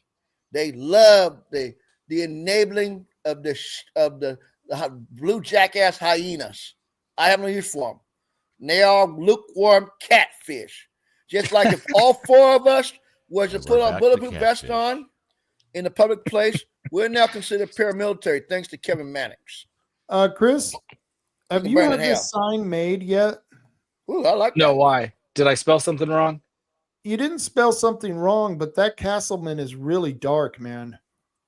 It's hard to read. No offense to anybody, but that's pretty dark, man. I ain't got no offense. I'm colorblind. I also thought the blue might be triggering for some conservatives out there. Well, but, not me. No, it's a little why don't you put Castleman in red? Yeah, there you go. No. Red isn't good. Gold is better. Gold, they work too. But what's bigger than signs, because this is actually a pretty big race, right? It spans 3 counties. So if you guys know anybody, if you guys know like big, political people out there, people with big voices that are in Coos, Curry, or Douglas County, just put in a nice word for me. If they could put something out on social media or out, in an email and kind of pseudo endorsement, or if they want to reach out to me and really get to know me and maybe put out a real endorsement, that would be amazing, because we got to get the word out. Our college is very important, like educating our youth after high school, getting them into the trades and getting them an education beyond what they get in high school or don't get in high school is incredibly important. And right now we're not doing our kids justice, and a lot of our tax dollars goes to this stuff too. A lot of our tax So, dollars goes to this stuff, and we want to make it worth it. So change it, man. I'm telling you, that's just a little too dark, man. Too dark. All right. Make the instead of a dark blue for the Castleman font, I would go with red. Oh, and remember, if you have this done at Art Robinson's son's place, Matt Robinson, I don't know where you're getting your signs made, but he's the cheapest around. And if Is you that get the those, one in Cave Junction? Junction, yes. Great men down there. Great men, honorable men, God-fearing men. Yes, I love them. Yes, and Noah, keep him in prayer because he's dealing with demons. He's dealing with demons, and I'm not even a believer. And I'm telling you, he's dealing with demons. I can see those demons around him. I can see them. Some of them just go by initials. They go by initials like DBS. Demons. Demons. Oh, you got that. You got the Ivory Turd Jr. My God. Yes. My goodness. Beelzebub, Satan. DBS. Demon Beelzebub, Satan. DBS. You know what? All the others too. It's not DBS, just DBS. It's all the others too, and it's time they all get term limited. And you got Officer Hooks up there in Canby. Stop! If I could get him out of office, I would have no hard feelings against them. Once they leave and they get out of office, it's like it's so great because I've known so many people who've gotten out of office and stayed out of office, and you can still talk to them again like they're people. Because every time I see the politicians who are, in office, if I see them anywhere in the county and I see elected officials, sometimes it's like I feel like talking to them like elected officials, but I know maybe it's socially wrong because I'm in the wrong place. Do you ever get that thought, Chris, when you're dealing with this, now that you're in this neck deep into it? When I first started, I was pretty nervous around other elected officials, but I'm not an elected official, but you know what I mean? Other politicians. I was pretty nervous. I didn't know what I was doing and I would get all weird, but no, now I just treat them like normal people. I mean, it's not even they nervous. should be held to no different standard. I'm not only nervous. It's like, I don't know if I should treat them like they're on the job when they're not on the job. Like when I saw Melissa Cribbins at the store once, it was like, we talked about the sweatshirt she was looking at and nothing of the county came up and we left. And it was like, it was a really nice experience with someone that I never had agreed with on anything. And I find it really hard to be nice to people when they're making extremely shitty decisions that harm our community. I'm sorry. I can't even. I mean, almost all these people are like, they're really nice people, right? Like if they were your neighbor or like your teacher, your third grade teacher growing up, you would have no clue their political stuff, right? You'd be, oh, they're the greatest, nicest person. But once you know some of the shit they do, like, no, I can't fake it. I'm too faking the funk, baby. Just like James Brown say, no faking the funk. Ronnie, you're out there, you're calling them out all the time. We just saw last week. I think wasn't it last week when you testified for that gun bill? I think it was last week. 3075 a week ago past Monday, yeah. Mm-hmm. Yes. All right. So you testified for that, but that's not the first bill you've ever testified. You've testified for a lot of bills. And I mean, you have gone to town on some of these politicians. And that's what I tell people. If you're in the arena, you have every freaking right to go to town on these politicians. And I mean, you've slapped them silly sometimes. Well, the point is this. I'll give you a true story on it. After Lavoy Finicum, that was a wake-up call, 9 years ago. But it was 2017 when I had a miracle when I was mentoring a kid in this Power Stroke diesel I own now, that Fire Engine Red Special. And up there where they had the fight at burnt towards Elk Lake, not Elk Lake, Mount Jefferson, all up to the outskirts of Sister where the trees got burnt. Yeah. I had a spiritual witness from God. I thought I was dead. I really did. I seen a bright light. I was like, wow. I mean, my head just went backwards. I thought I was dead. Couldn't smell smoke. Couldn't hear a tree. Was sleeping on the front seat of the truck. No stick shift. No dashboard. No nothing. And I'm going to tell you something. I asked God questions. The more questions I asked, if they was right, the brighter the light got. When it got wrong, if I asked the wrong question, it got darker. And I did like Moses somewhat, he's like at the burning bush, he was starting to question and doubt and everything else. It went pitch black. And there was I watched a lot of horror pictures when I was growing up. Exorcist, Bride of Frankenstein, whatever the hell else. I never heard the sounds I heard. And I said, Lord, if you would give me a promise, I would, in the name of Jesus, I'll do your will. And all of a sudden I was back in the truck. I was listening to KPNW, 11:20 a.m. up there at Detroit Lake at it, on Forest Road 4144 past the helicopter landing area. Yeah. And only 1 minute came off the clock. The second miracle that year is when I went and seen to my buddy. Grew up with him, flipped over on a four-wheeler 47 years ago, that August, at his Rock in the Harbor church. And when Cat Kuhrt came through and put the spirit impartation, I seen my foster father behind a human picture. And I seen a rainbow picture. That's why I get so mad with the LBXYZ bullshit. Oh, yeah, crowd. me too. Yeah, remember, it used to mean Sunday school. The rainbow was the Sunday school, and they turned it into this sick and twisted, we want to sleep with children and tell them story times with trans and gender people. Yeah, okay, that's what we want to do. No, bullshit, man. I don't want to see any of this shit. I don't want to hear about any of this shit, and I don't want to pay for it. I hate going in that damn kid litter box, because that's what I call it, a marble kid litter box. It's supposed to be $74 million to rebuild the earthquake structure. Now over $600 million. All I see is a prevailing wage grift of 6 to 7 times your damn wages. The taxpayers paying for it. And that's why what you having on with the schools, these LCDC, when they want to do projects, you're paying 5 times their damn wages. I'd be happy 1.5 times the wages.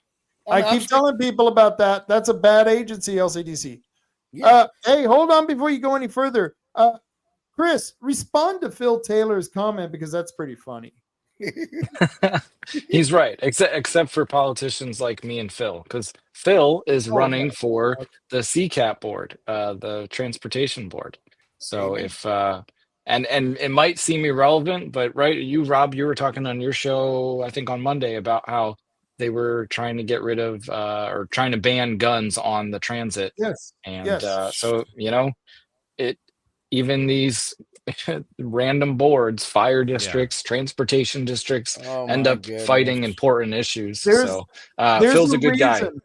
There's a reason you have all of these politicians signing up for these mediocre boards, and people look at it and go, wow, I don't really want to waste my time on these stupid little boards. But yet you see some very important people on the airport board. You see people on the port board, and you got to ask yourself, why are these people putting out this time for these little small places? And I wish more people from, our ilk of the woods. My area of the woods too. What? Say even what? Up my area of the woods, even being on the cemetery board, water boards, fire boards is essential. Because you're right there where the money's getting dropped off at, baby. You can know, you can witness, you can encourage your base. This is how we go bring out the bear claw on these some bitches and start gouging these blue jackass hyenas and these rhinos with no bullets in their sack like China Brock. Yeah. But, that's just me. China Brock, yes. China Brock. Beautiful. CBS, constant bull sugar. Constant bull sugar. Hey, Chris, let me ask you something. Michaela, she just contacted me, and she said if you were interested, she would help you out with your sign in your campaign. And I'm sure Ben Edel would probably help you out with design, because if you would be interested, and just whatever you want to do, it's she's offering help on that, and I appreciate it, Michaela, because she's a wonderful person. She's very well organized, and I've ran on campaigns with her, and she's really good. I worked with Ben and Michaela on the Todd Vaughn campaign, and it was great working with them, because it was like, we were a team, and we attacked Douglas County, we attacked Coos County, we attacked bring out the bear claw, Curry County, and it was just like we were just like a bunch of Wolverines. Ooh, yeah. And we were tearing it up and having a great time. And we knew we were going to get thrown under the bus, and not only thrown under the bus, but have lawyers in buses with Wolverines coming after us. I mean, there ain't no Wolverines, they're hyenas. Yeah, they got no bullets. You know, and then they'd open up the baggage compartments, and hyenas would come running out and attack us. And it would be like, yeah, but we're still sticking with Todd Vaughn, you know, and we're still working this thing. Yes. And you know, damn it, we are going to try to make this work. And it was like, we did a great job, and we had a lot of fun. And it was like Michaela and Ben and like everybody that was working on that were just great. It's nice. You get invigorated. It's like having a little shock to the base of your spine. We're like going, oh, I remember what that feels like. I remember what it's like to like, all right, we're all in on this. You know, attack. Let's go. Let's be like Patton. Bring out the Sherman tanks, bring out the 101st and 82nd, and let's kick some booty. Yeah. Straight up. I'm in on that. I get to wear one of those cool tank helmets. I'm in. Yeah. So Chris, respond to Phil Taylor because he need another. Phil, you're just full of them tonight, Phil, man. This is a guy I want in office. Liners. He's got the one-liners tonight, let me tell you. So he says, I'm already treated like scum, so being an elected official won't hurt my feelings. And you know exactly what he's talking about, Chris. Go ahead, respond to that. Yeah, I mean, if you're going to go into public office, you got to have tough skin. I mean, some of these politics, like I called the Coos Bay City Council cowards, and because they did something very cowardly. And I mean, like the reaction, it was like I pulled my gun out and just shot them all. I mean, it was like they were so offended. And that was the nice C word. You know what I mean? I could have used another C word. And and that was over the Devereaux Center. They were going to send millions of dollars to the Devereaux Center to move into a new neighborhood and fuck up the whole new neighborhood. And that's why, and they were hiding it from the public. They were being sneaky about it. They were trying to do it without public input. And that's why I called them cowards. And anyway, so tough skin. You gotta have a backbone. Phil has a backbone. Yeah, he's a patriot. Damn right. He knows what's up. So yeah, I mean, it's like it's essentially like when it's like, okay, the Devereaux Center moving. It's sort of like, well, you know, we've completely filled up this area with sewage, and the pipes are all backed up, and everything's starting to stink. What should we do? Should we fix the pipes? Nah, let's move somewhere else and start dumping sewage elsewhere. And I'm like, oh, wow, what a great solution! What a solution! What kind of genius came up with that idea? They don't want to work. They don't want to work. We just keep moving on up. Let everybody else clean up after us on your money. On your money. Yeah.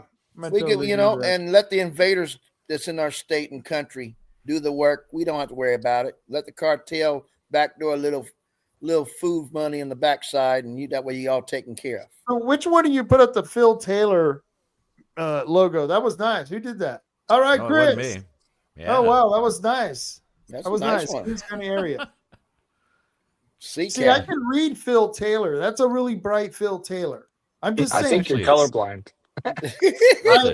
Maybe you should think about that. I think Ronnie's the colorblind guy. Isn't Ronnie the colorblind guy? Okay. Yes, I am. I'm colorblind, but feel like this is a nice I'm ad. colorblind too. Yeah, nice logo. I just can't see colors.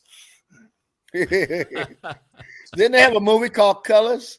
Colors. Yes. Colors. Oh, yeah. Colors. Yeah. Sean Penn. Robert Duvall. Penn and Robert Duvall. I love Robert Duvall. That's my brother. Yeah, wasn't that? It was a pretty all right movie. Right wasn't there. That about South Central LA South police? Central, right around Watts, 103rd and Grape Street, Yeah. Nickerson Apartments area. When Marty was a teenager, that's where he used to gangbang. Is out there, wasn't that? Wasn't that where you were at, man? There was some cool stuff going on.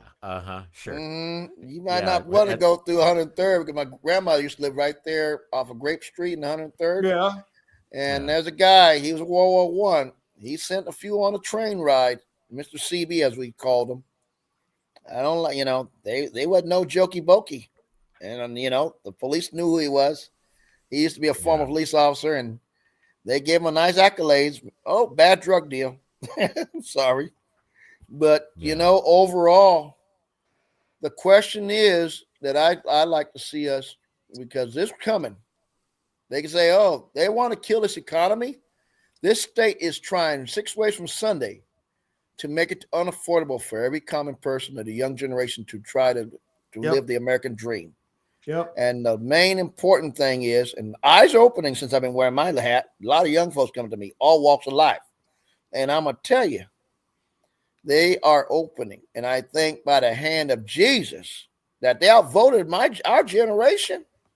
But, you know, they got to, like old Bobby Bland's son, he's a good blues man. You got to hurt before you can heal. Hurt the question is, you can heal. Yes, indeed. And how much of the hurt is going to be based on is it we're not going to hurt because we can take care of ourselves. We got more ways than one because we came out of the old school. There ain't no free damn lunch. You want something, you got to get out there and earn it and have. I ain't no catfish. I ain't no catfish, man. No lukewarm catfish. I ain't no lukewarm catfish. Damn, I get it wrong each time. That's okay. I started out warm, but I had to make sure I put the real one because that's lukewarm. My boy Chris heard lukewarm. Lukewarm. Because I told that delegate out of Benton County, you don't know your numbers. You knocked on 7,000 doors. How come your numbers ain't changed? So stop blowing no corn smoke up my cornhole, please. And speaking of I'm herbal either going to have choices, to I take a don't think break or we're going to have to shut off. What do you guys want to do? Do you want to continue? Because I'm going to have to leave it in the hands of Marty. So I'll let you guys decide. Well, we could continue. I'm fine with that. I was just saying, well, you know, he was saying don't blow any corn smoke up my cornhole. And I'm going, are we back to the herbal choices ads again? I mean, what's going on These here? are sponsors, man. They're sponsors. Are they? But you can't do that if you're in prison. And herbal choices have all kind of different flavors. And, you know, that's for your cellmate. You want to be respectful to Yeah. Oh boy. Be respectful to yourself.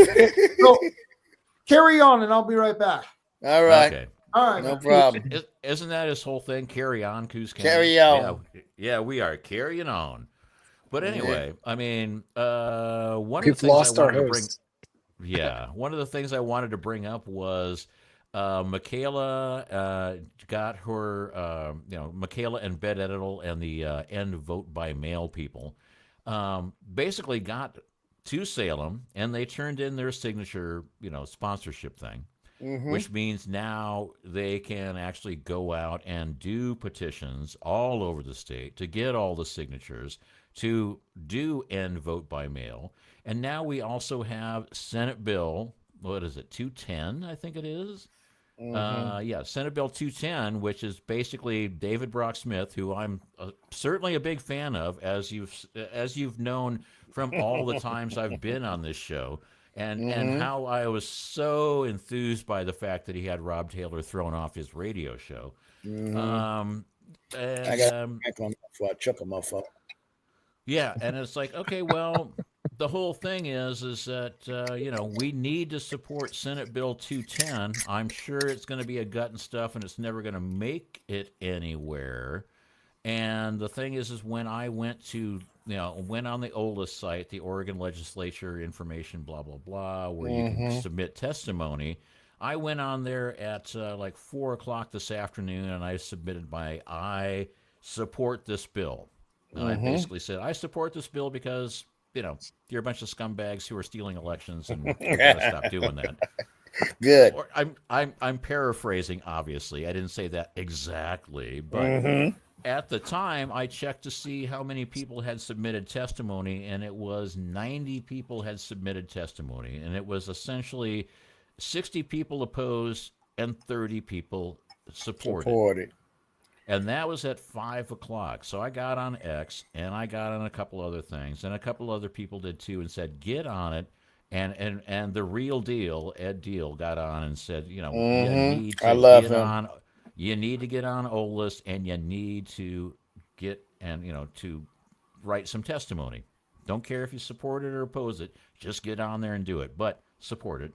Anyway, so I just checked at 10 o'clock, and now support is 185 and opposed is 80. So can you put that, Marty, can you put that on the screen? Because I can't find that. I don't know where you're finding that information. So if you could show us, I'd appreciate that, because that helps me out a lot. It's like going to school. It's show and tell, Marty. Come on. Show and tell. Where hey guys, I'm going to get going. All right, All Chris. right, Chris. Thank you so much, man. Yeah. I was only supposed to be on here for an hour. That's It's okay. only been an hour. What are you talking about? Yeah, I know. This has been fun. Hey, Oh man, I had a good time too. In Hawaii time, okay? You're at Wake Island time. It's 1 hour. Yeah, there you go. There you go. Well, nice seeing you again, Ronnie. You too, Nice Marty seeing and you Rob. too, Chris. God bless you. Keep your spirits up. You know, if you need to be cheered up, I'd be happy to help anytime, brothers. Oh yes. All right. Yes, indeed. For sure. We ain't no lukewarm catfish. No lukewarm catfish here. Hell You guys have a good night. God Don't bless be you, a brother. truck. Take care. Chris, man. great to see you again, and great to see you, Graham. Great to hear from you. Yes, He would make a good county commissioner. I voted for him for county commissioner. Yeah, I think he would make a good county commissioner. I think it would. I feel that the three things that I see in the Republican Party around this state, everybody wants to use tech. Tech don't do shit unless you put some backbone behind it. The backbone I'm talking about is ding, ding, ding, ding. Look them in the eye. Throw 3 questions like Columbo. Ma'am, what you think about what's going on in Oregon today? Yeah. Do you like your legislators? Do you not support your law enforcement? And do you like what they're doing in the schools? Do you have any grandkids or kids in the school? Those 4 questions I ask when I go to the gas stations or any damn business around this state in 19 counties in the last 4 years. And I get positive response, even from liberals. But yet, you plant a little bit of honey, before you know it, they'll make good wine out of it. Oh, exactly. And the point is, these cucks, these grifting, no count, Jezebelian, harlot, no bullock, rat bastards. Fuck them in the neck. Fuck him in the neck, man. Fuck him in the neck. I don't forget, man, because I'm no lukewarm catfish. I have learned a lot of terminology tonight. Yeah, I want to thank you, I'm man. like going You on, are it's the like- badass motherfucker. To God be the glory of my elders that helped guided me according to get the mud off my pin feather so I can be what the Lord want me to become. That's cool. Hey, you know Kevin Starrett over at Oregon Farm Federation. Oh yeah, and then I have to. I wonder what he used to be your sheriff in Coos County years ago, Timothy Dunn. I miss that man, and I'm gonna tell you something. In my county, in Coos County, he used to work there. He passed away in 2018. And no, Sheriff Zani was the sheriff then. Well, he wasn't a sheriff, but he was working in the sheriff department there way back yonder before that. When I met Kevin Starrett, and they had the NRA piece of shit there next to me, and we just brought the bear claws out in 2010 and then 2015. And I love him. He backs what he says. He's been fire. He ain't gone lukewarm, even though they try to mess up his armor. The biggest thing that really ticked me off is the backstabbing by these rhinos. I can't stand it. And I already called them out, a couple of them out. One of them's got a son and a person's husband that's has a media company, that spent the $500,000 against Noah and Yunker and James Heave and everybody else that was running last year. And I'm gonna tell you straight up, I look them in the eyes. I ain't got time for no weak sauce. No weak sauce in this damn tent, because I'll bring fire. Oh God, that's funny. Damn, you did it again. I know. I threw somebody else. But overall, the Lord says, it's like I tell my godchildren, our mentor kids. You can't be lukewarm. You're going to be hot and cold, on or off, yes or no, up or down.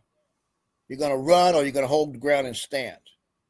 You can't say, well, I'm just going to go low. I don't want to hurt anybody's feelings. Barbara Streisand, kiss my grits. Oh, my God. My grits. So, Marty, go ahead. I'm going to put this. Is this the screen? Is this the right screen? Yeah, basically, this is this is how you get to how you submit a testimony for this piece of legislation. Okay. And so what I've done, or what you can do, is everybody that's listening to the show or will listen to the show later, get on there and give some testimony. And you can click on one of these things and see what somebody said about support or oppose or whatever.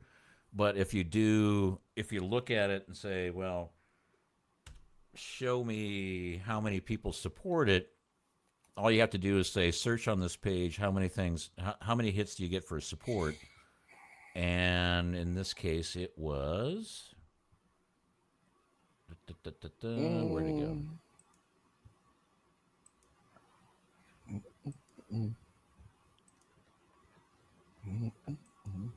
No, it used to give me there we go. So right now I just said I did a search on support. I did a control F and said, look for SUPP. And said, okay, well, we have one of 196 matches, which means support is on that page 196 times. Oh, shit.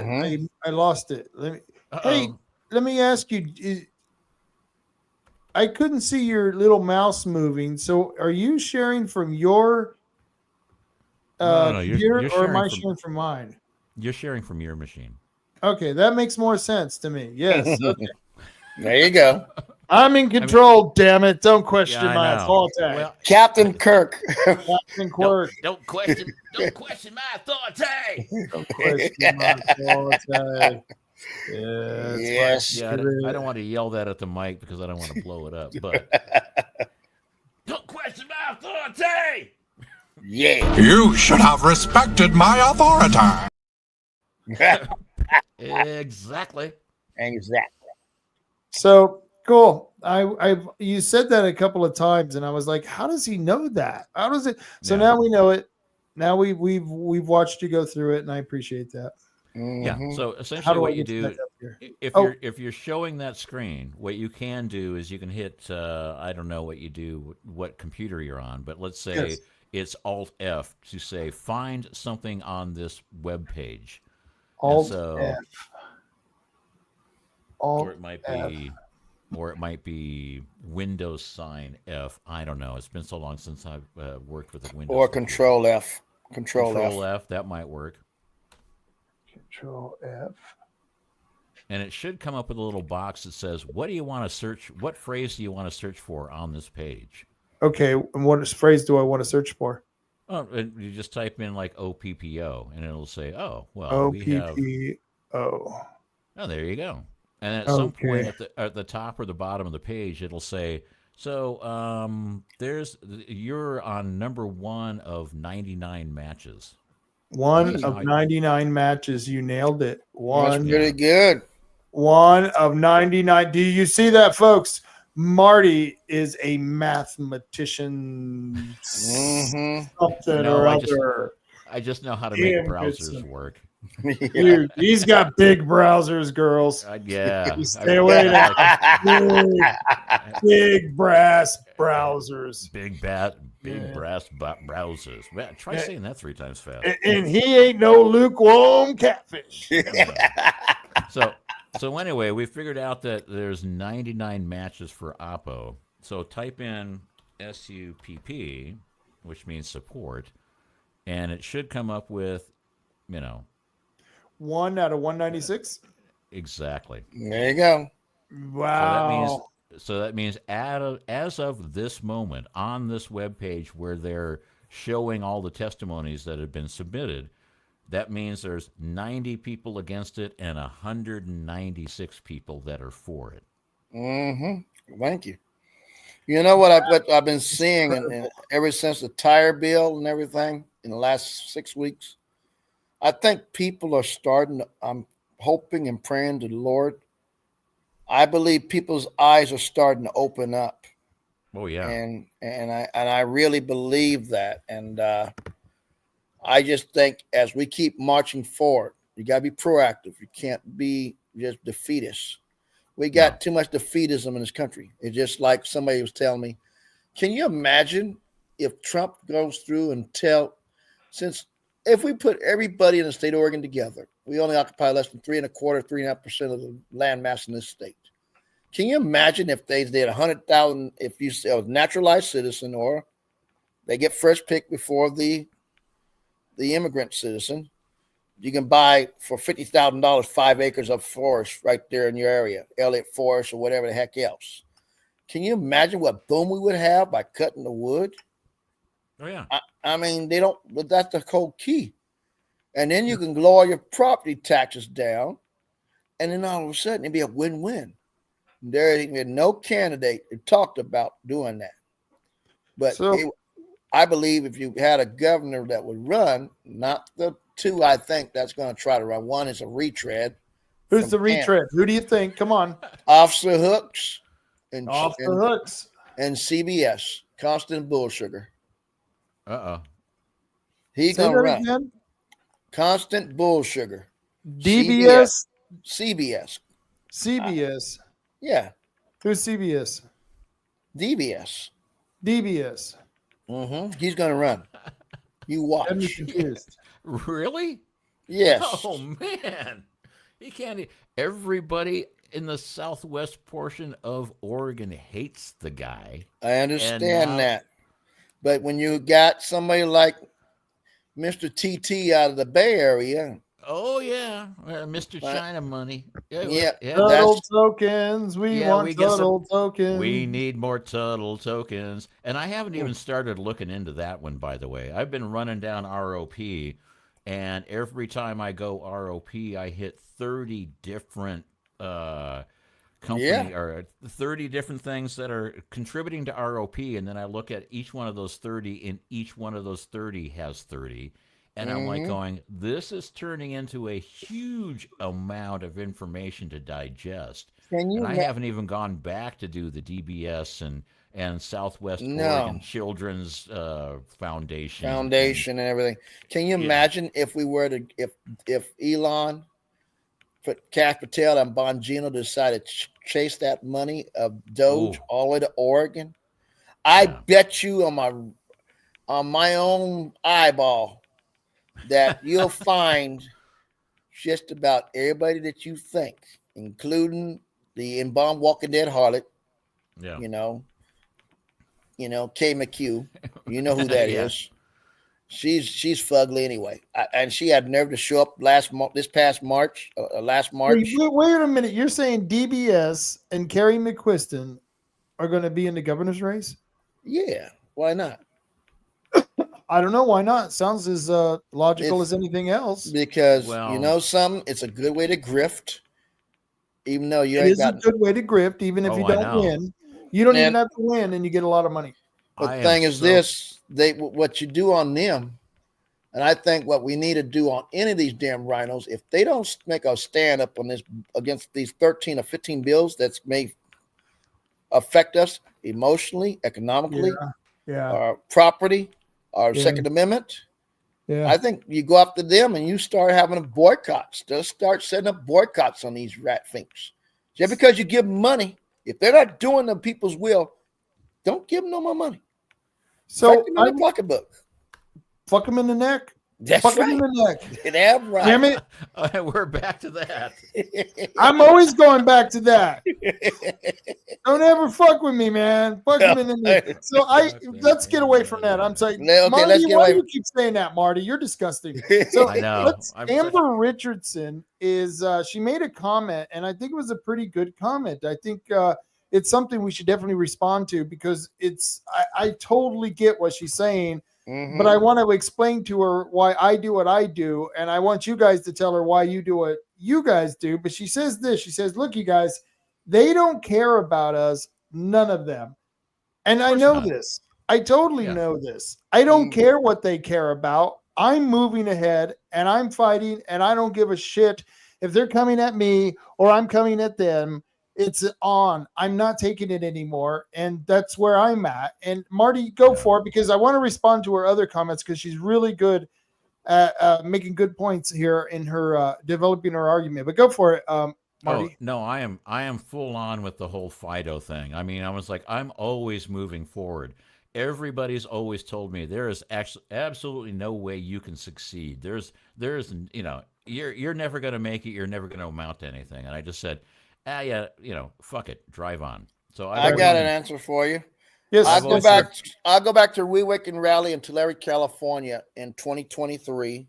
Yeah. In December, after I got done with my Christmas tree run, helping Oregon Christmas trees go around. I got to go on stage with Laura Trump, and I got to ask a question, and my boy Devin Nunes and everybody else was there, and I says, How do you fix a situation?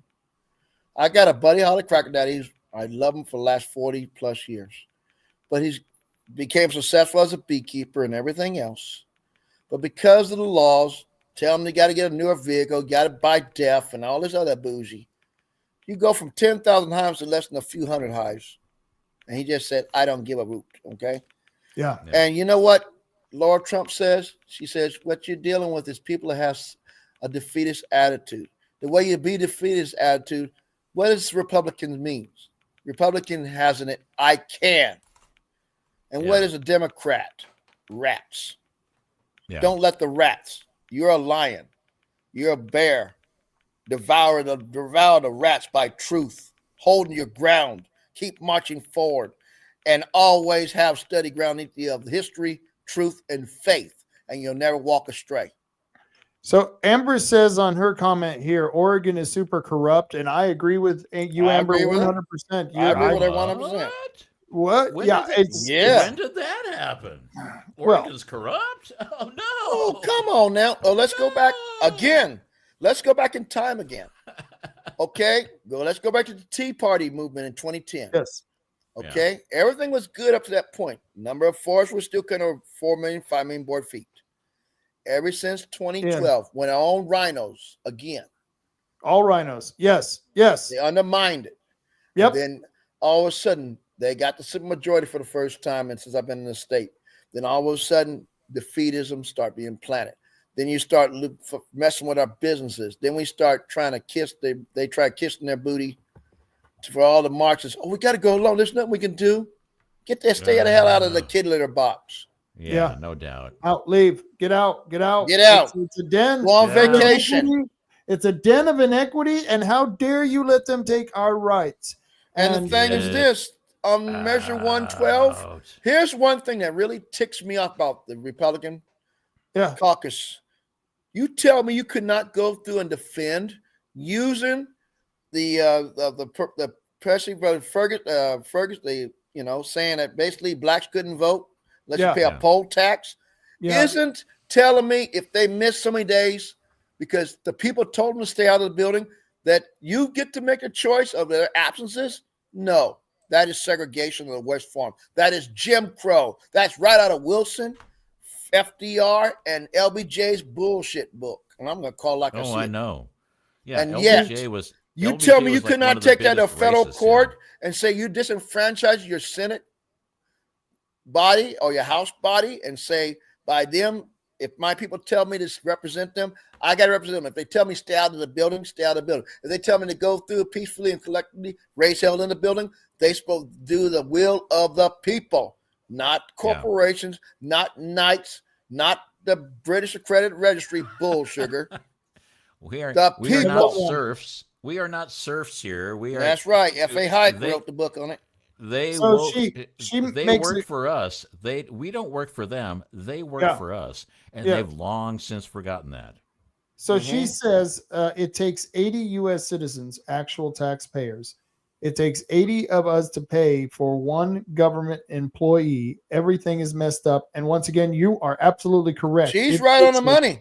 Yeah, I would say it's probably even more than that the way it's gone, because California had a whole bunch of new hiring in their government, and they had more people leaving they were hiring more people for government than what people were leaving. There were a lot more people. You had over 1.5 million people left from 21 to 23 from the state of California. Yeah, my brother. So they had more bureaucrats than people anymore. You have over 750,000 people that's drawing over $200,000 up to $1 million a year.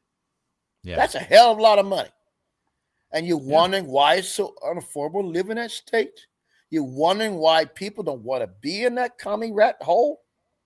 We're turning the same thing. Washington is even worse.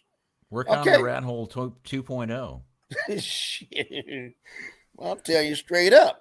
I moved out of the Bay Area to get out of this crap, and then I moved into more of this crap, and I'm like, more of this crap. From 93 to something good. From 93 to 2010, I think this state was on the right path. But ever since the rhinos in 2012, when they tried to undermine old Ron Paul, That's when things went into crapper. Remember that they undermined it, Ron Paul. Yes. And, Amber, that really sucks when we've been working at this so long that we're telling the story where we all go back to Ron Paul. Wow. And you can see the change in Republican. Yeah. I'm not, no. We're not getting old. anywhere. We're not old. As my foster mom told me. Are you sure? We're seasoned. We're seasoned until you're 90. Seasoned, just like good wood. Just like salt. Like good salt wine. season the wood, season the meat up, right? That's what we are. The salt been around longer than we exist. Well, but yet it always used for many good products, isn't it? It is. Yeah. Well, Samantha Frost says that's if they aren't in Gitmo by then. I don't know what she's talking about. Do you remember? Well, it would be nice if the federal money tracks to them. Be nice. But yeah, I think it was about our rant of all the violations going on and all these people that are, taking basically saying we don't have to follow the law because we are a super majority and screw you. And I think the whole Trump administration is going FAFO in all capital letters. That's right. FO. Fuck around, find out. Find out. Yeah, the governor of Maine was like going, well, I'm not going to do that. He's going, well, see you in court, and we'll win. Well, my thing is this: if they think the 1798 law is a situation, let's go to Lincoln's time when you had the Southern representatives at that time for the South, and some of the judges try to play the same games. Oh yeah, Lincoln. There's an act in that time period, 1863. Where they can go through and cut the courts out right up immediately. Yeah. Wait till he draws that old law. And I did research on that in 7th grade with Mr. Reagan at Sequoia Junior High School.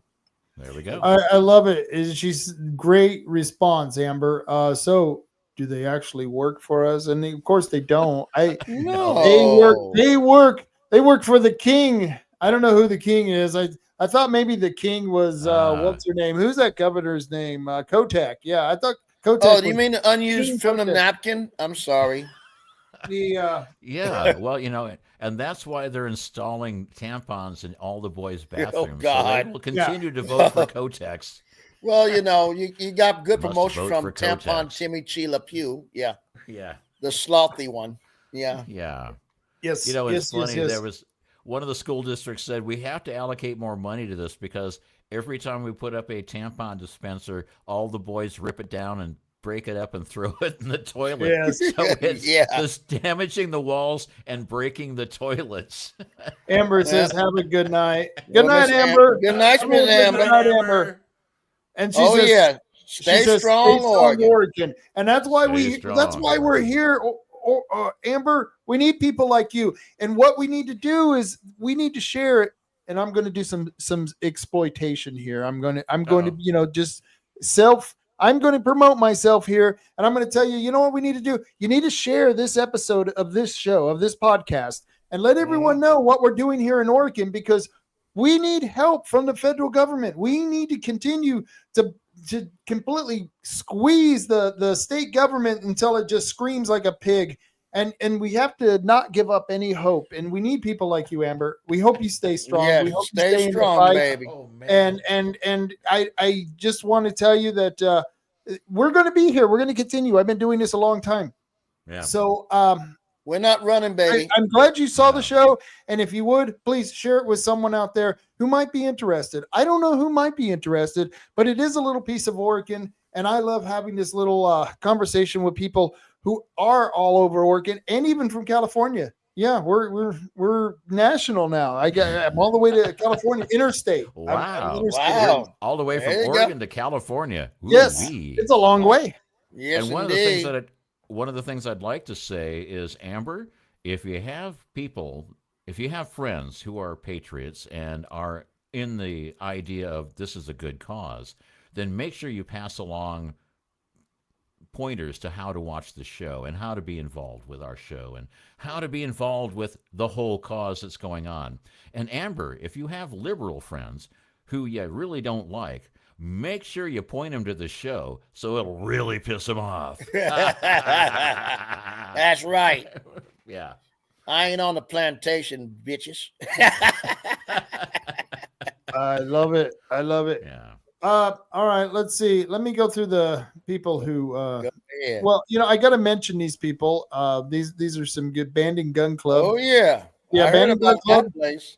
If you want to go to Band and Gun Club, you can take care of your business there. And here's Tioga Sports Park. Did you know I went shooting with Kyle Rittenhouse at the Tioga Sports Park? Yes. I heard that.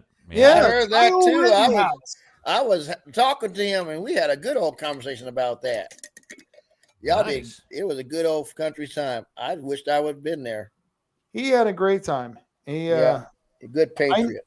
I need to call him up and see if we can get him back on the show. That would be a good thing. Oh, that'd be good. Yes. And we took him to Tioga Sports Park right in the middle of we took him right into the middle of Portland, flew him into Portland, and one of the former Proud Boys picked him up.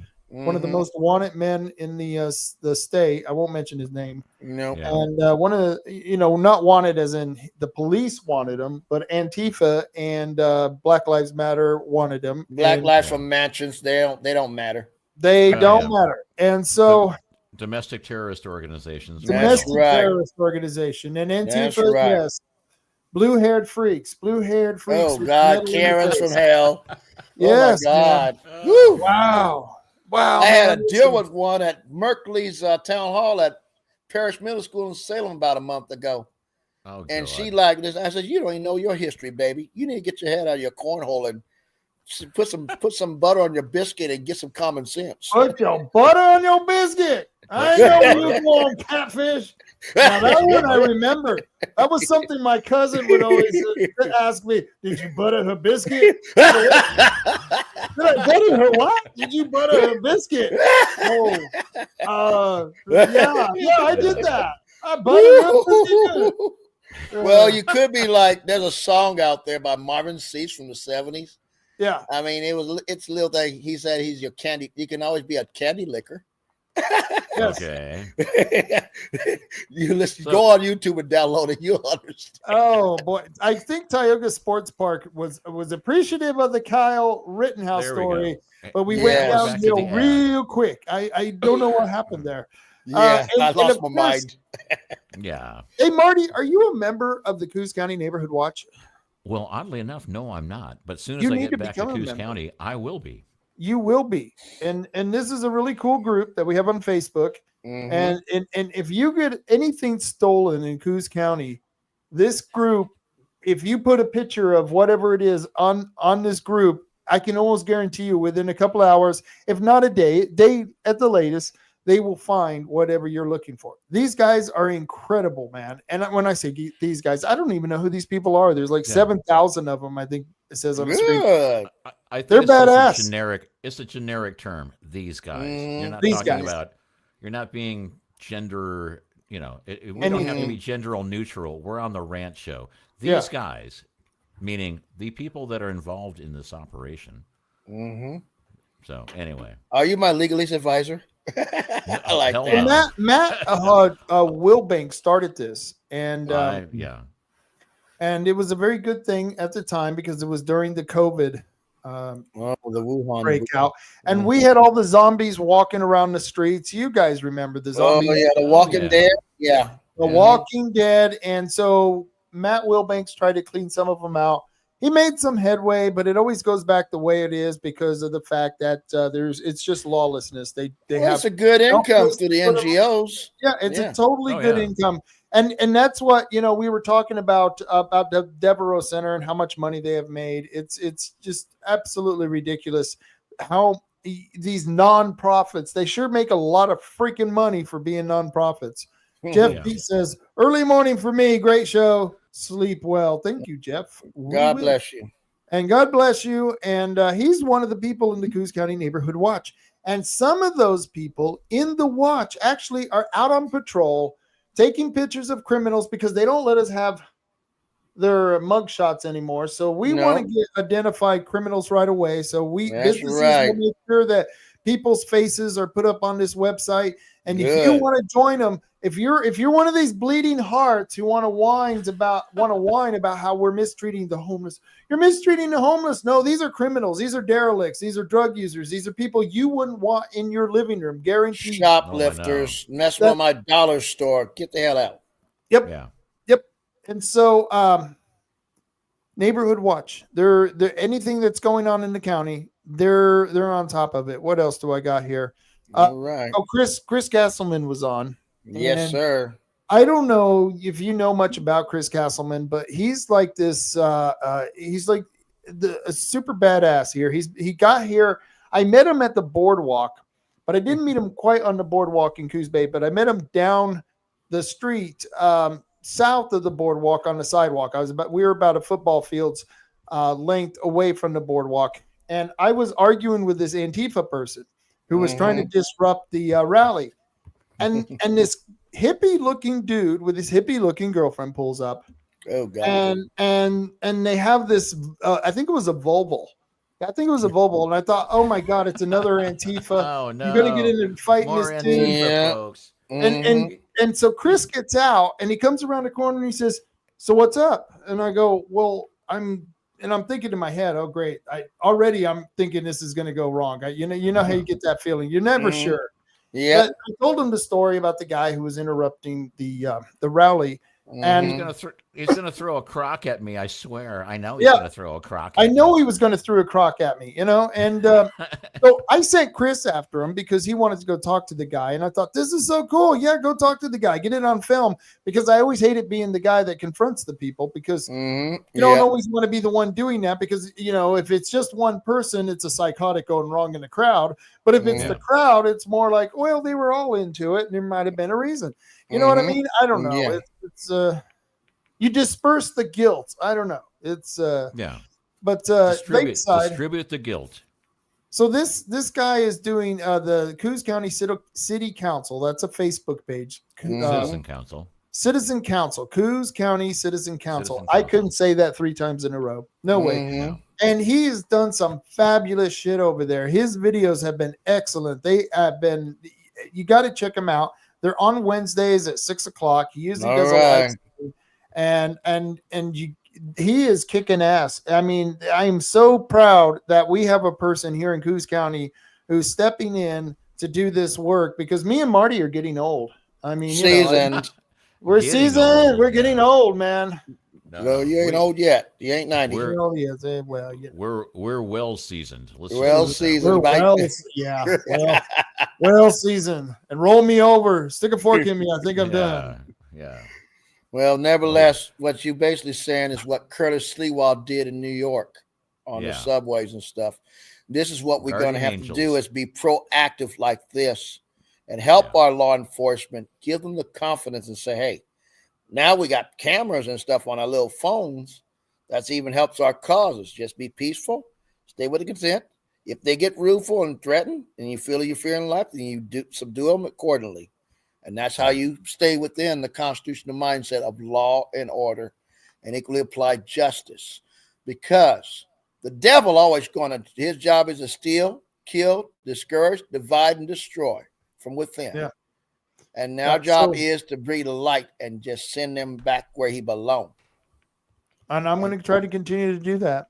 You shall. I'm going to continue. And if I have to bug a few people who I think are doing or who are up to something, well, so be it. It's I think we all should try to take back our neighborhood. We should try to take back our community. If we see shit that's wrong, we need to say it. And that was we were talking about that earlier I was talking with Chris Castleman about whether you should call the cops or not when you see someone stealing something or committing a crime. He said, no, don't bother the cops. And I understand the reasoning why. I understand too.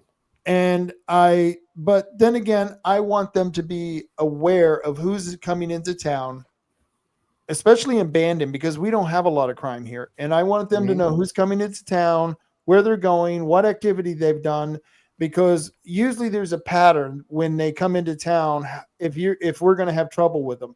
And it follow starts the money. Oh yeah. Well, no, it's not Oh, the yeah. money. It's well, the money of them coming to town. Yeah, I know where that comes from. But when they the guy who gets here himself, or the person who comes into town off the bus that comes down the coast, when they come into Bandon, you can tell which one is going to be a troublemaker by You just can the way spot they 'em. behave. Yeah, you can spot them. And I call the police when I see them doing something wrong.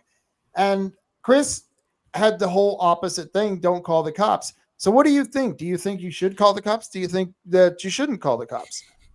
There's a season for both times. If they have a little bit of tenderness where you can penetrate through to their soul and just throw a few call them out for what they're doing and let them know you can't be doing this around here because you're gonna be messing with a bunch of mama bears and you don't want the lion come out after you.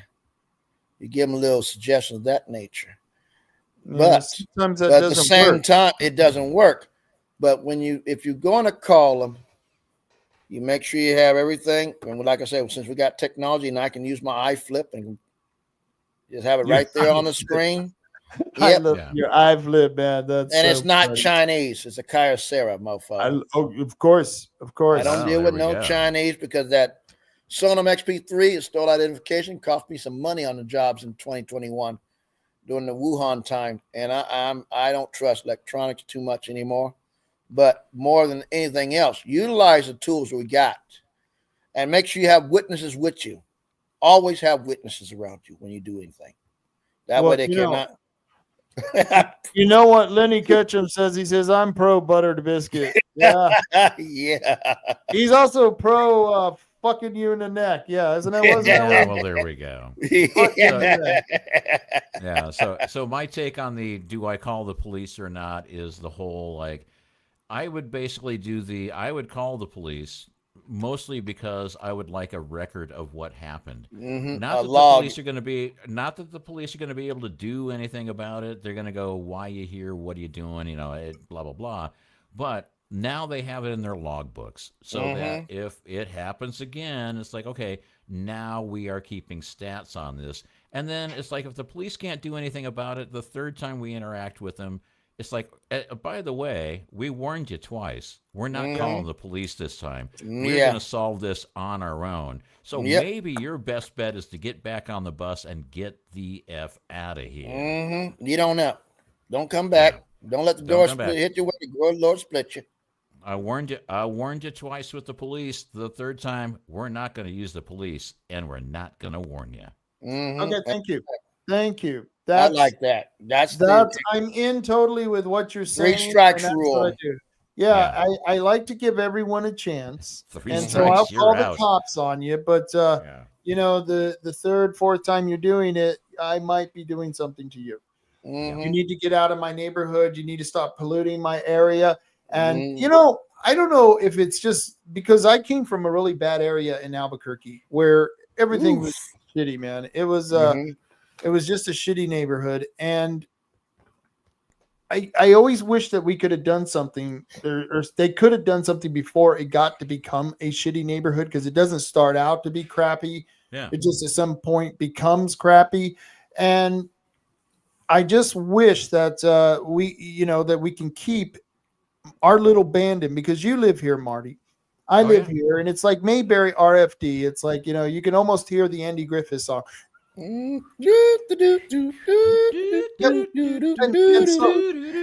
that's enough. So we all three of us suck at that, by the way. We do suck at that. We really do.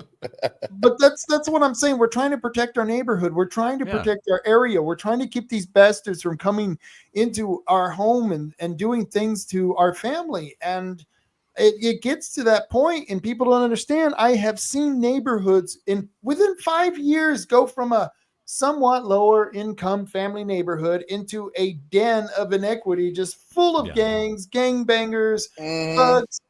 I've seen it happen. Third world status, redneck edition. Yeah. Oh yeah. I mean, there was, when I lived in Oakland, and I would drive through neighborhoods, and I'm like going, when this house was built in 1925, in this neighborhood, this was the top end neighborhood for the city of Oakland. And now it's like, if you're driving through there and you're white, you're pretty much dead. So, it's like it's gangbanger land, and it's like and it's gangbanger wars. It's like Asian gangs, black gangs, Hispanic gangs, and you're in the crossfire. And I'm like going, but when that house was built in 1924, I'm sure they weren't going, someday I hope we're in the middle of a freaking war zone. I mean, how did that neighborhood go from the top neighborhood of Oakland to like the crap hole, the crap bull sugar? Abandon hope, all ye who enter here.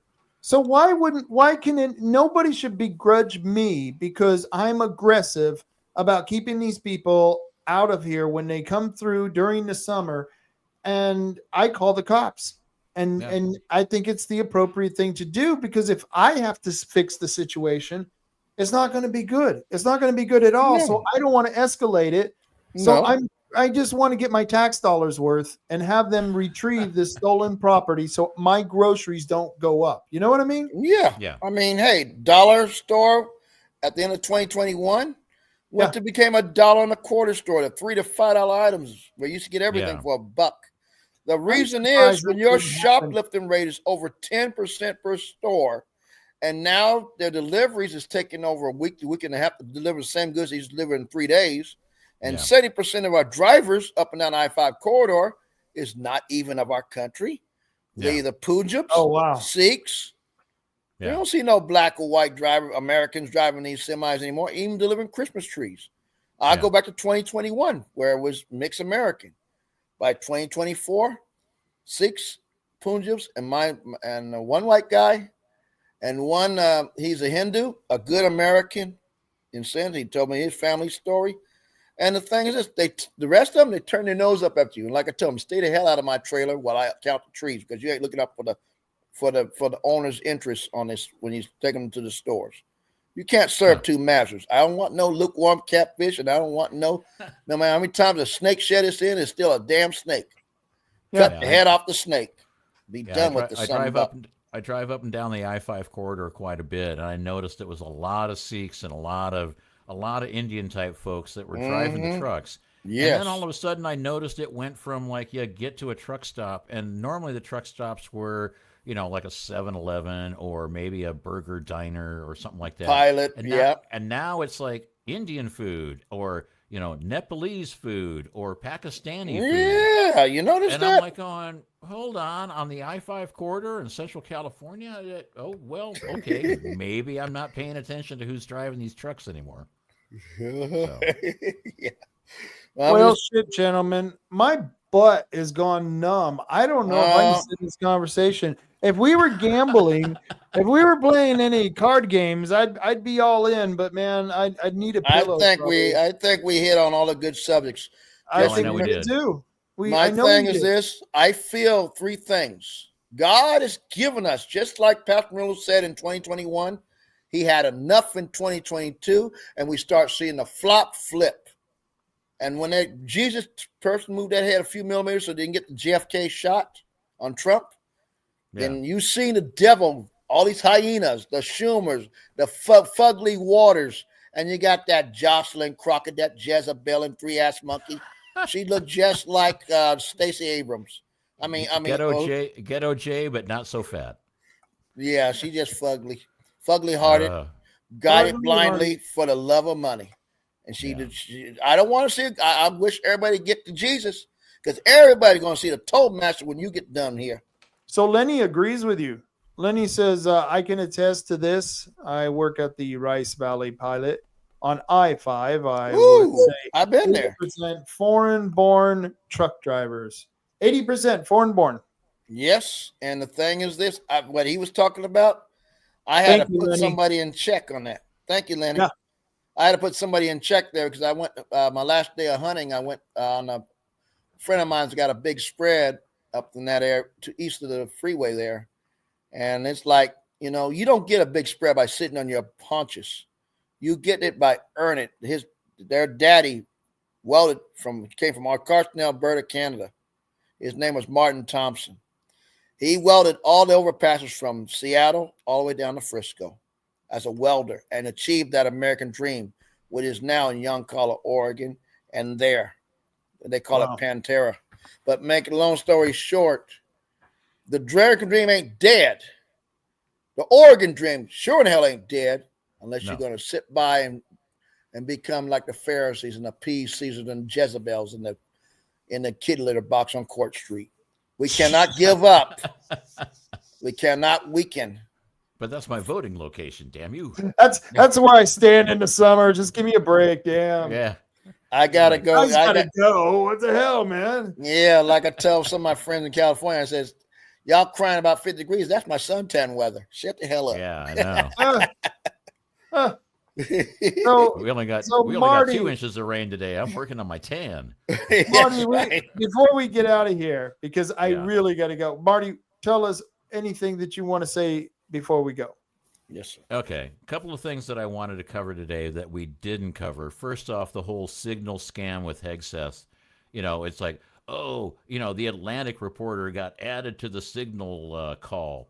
And, okay, Signal is a very secure app that I use for a lot of stuff. And the thing is the only way you get on a Signal session is somebody invites you that's already on that session, which means the whole point of this was the Trump administration was trying to find out who one of the moles was. That's they figured right. it out. They got it. So the second part of that was that the reason they said, you know, they made it look like they were incompetent and somebody let the Atlantic reporter onto the Signal thing was they basically were saying what's going to happen is they're going to ask for all the Signal transcripts, which means now if we give them those Signal transcripts, and there wasn't anything on that was national security issues, this was a sting operation. But what's going to happen now is it's like they're going to ask for the transcripts. They're going to give them the transcripts and find out there was nothing there. But now the precedent has been set, and now they're going to get the Signal transcripts for all the dirt that's been going on for a long time. Yes. So they basically, once again, like honey trapped them into the whole like, okay, we're going to do something stupid on Signal, and you're going to go, oh my God, our democracy, Hegseth must, you know, he's put our nation at, he must resign. And it's like, no. We were just trying to get to the point where you're going to ask us for our Signal transcripts. And then when we release them, we're going to go after everybody else. That's right. You just put anchovies in the crab trap, and you're going to clean up in the day. Anchovies in it. So, okay, here's my thought on it. Well, I'll tell you what. I'll give you my thought on it after you see this video. Okay. I love how they're towing the fake plane. Yes. This is a blow up plane, by the way. This is not a real airport, not a real airplane. You know how you can tell? Look at the windows on the side of the cockpit. Yes. They're not natural. No, it's a Macy's Thanksgiving Day parade balloon, essentially. Now, by the way, if that plane was actually moving and those engines were turning, you would blow people on the ground or suck them through the turbines. Everybody up within a 10-foot radius of that nacelle. They would be getting sucked into the engine and turned into luncheon meat. I've been behind some F-16s. See what you learn tuning into the Rob Taylor Report. You tune in, and Ronnie and Marty are going to set you straight on that. Was so I believe you, because I was looking at that and I was looking at those windows and I was all, no way, that's a real jet. No, and I've seen that probably about 30 times. Wow. Thank you for pointing that out. Yes, that was a total propaganda film, courtesy of Operation Mockingbird. Oh, yeah. Project Paperclip. The CIA has been in the business of overthrowing governments since the 50s. The problem is this is the first time they've tried to overthrow our government. Second time. Oh, yeah, good point. Yeah, but the whole point is we're so used to them doing it overseas, and we're like going, yeah, so you overthrew this government or that government. Oh, I guess they were commies, or oh, I guess they were bad people, or oh, I guess you wanted to grow more poppies. That's why we had to blow up Afghanistan or whatever. Send it to the black neighborhoods and urban areas that freed the Great Society plan of LBJ. Yeah. Exactly. Yep. So and they're mad, but then they're mad about this whole, they went out on Signal. did you know Signal? I think it was Signal. I'm pretty sure it was because we were trying to be real secure. You know, when Mike Neerman was planning that door opening thing, there was a group of us, and I was in on that group, and it was a very interesting conversation that we had right before that incident, and that's what got him kicked out of the legislature. But the reason I'm telling you that is the statute of limitations is up on that, and I can't get busted for it. That's number one. But number two, they couldn't catch me or Mike Neerman because they could never break into our messages because we use Signal. Isn't that cool? Oh, there you go. Yeah. As a matter of fact, That's if right. you set Signal, exactly. You can set Signal to delete your messages after a certain amount of time. You could say, oh, after 1 minute, delete it, or 1 day, or 1 week, or 1 month, or whatever. The whole point is that when you get somebody dropping a subpoena on your butt, and they say we want all your signal messages, you can say, and here they are. Well, that's only 1 day's worth. I'm going, yeah, you're absolutely correct, because I only keep them for 1 day. Amen. Well, we want it for 2 months ago. Well, good luck with that. I don't have it. But overall, God bless you guys. Keep your spirits up. Take care, Marty. And let's have a cheers for Mike Neerman, because he was a good patriot that's trying to do what's right. And don't forget, and we're going to make more lions to fulfill the cause. Yes. I declare it in Jesus' name. Amen. You know, it was really cool. We had some young blood around us. We had Josh Michaels and we had Chris Castleman, and it's really nice to see a whole new generation coming up. And they're saying that there's a generation between 18 and 29 that is now more conservative than people. Yes, indeed. They're walking with Jesus. And I'm thinking, wow, we may have a whole new revolution, because these are new ideas that are being picked up, because you got people like Charlie Kirk out on the campuses. You got people, out there promoting these ideas to the young. And, I think more people need to get out there and get to get this information out there. I wish I could get this podcast in front of young people, and not the whole video, because damn, we just went on 4 hours. 4 hours. I gotta go. I want to thank both of you being on, and you all take care. Okay. Hey, Ronnie, it was nice to meet you, by the way. It's the first time I met you. All right, Ronnie, take care.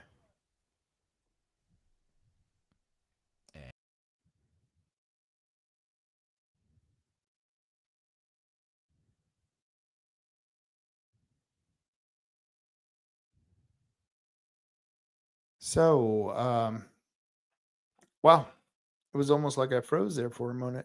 I was reading what Marty was. I was looking at what they were doing on their screen. I can see that when they go off. That was a really good show. I really enjoyed that. I appreciate all of these people who are getting involved in the movement, and I hope more of you get involved in the Patriot movement.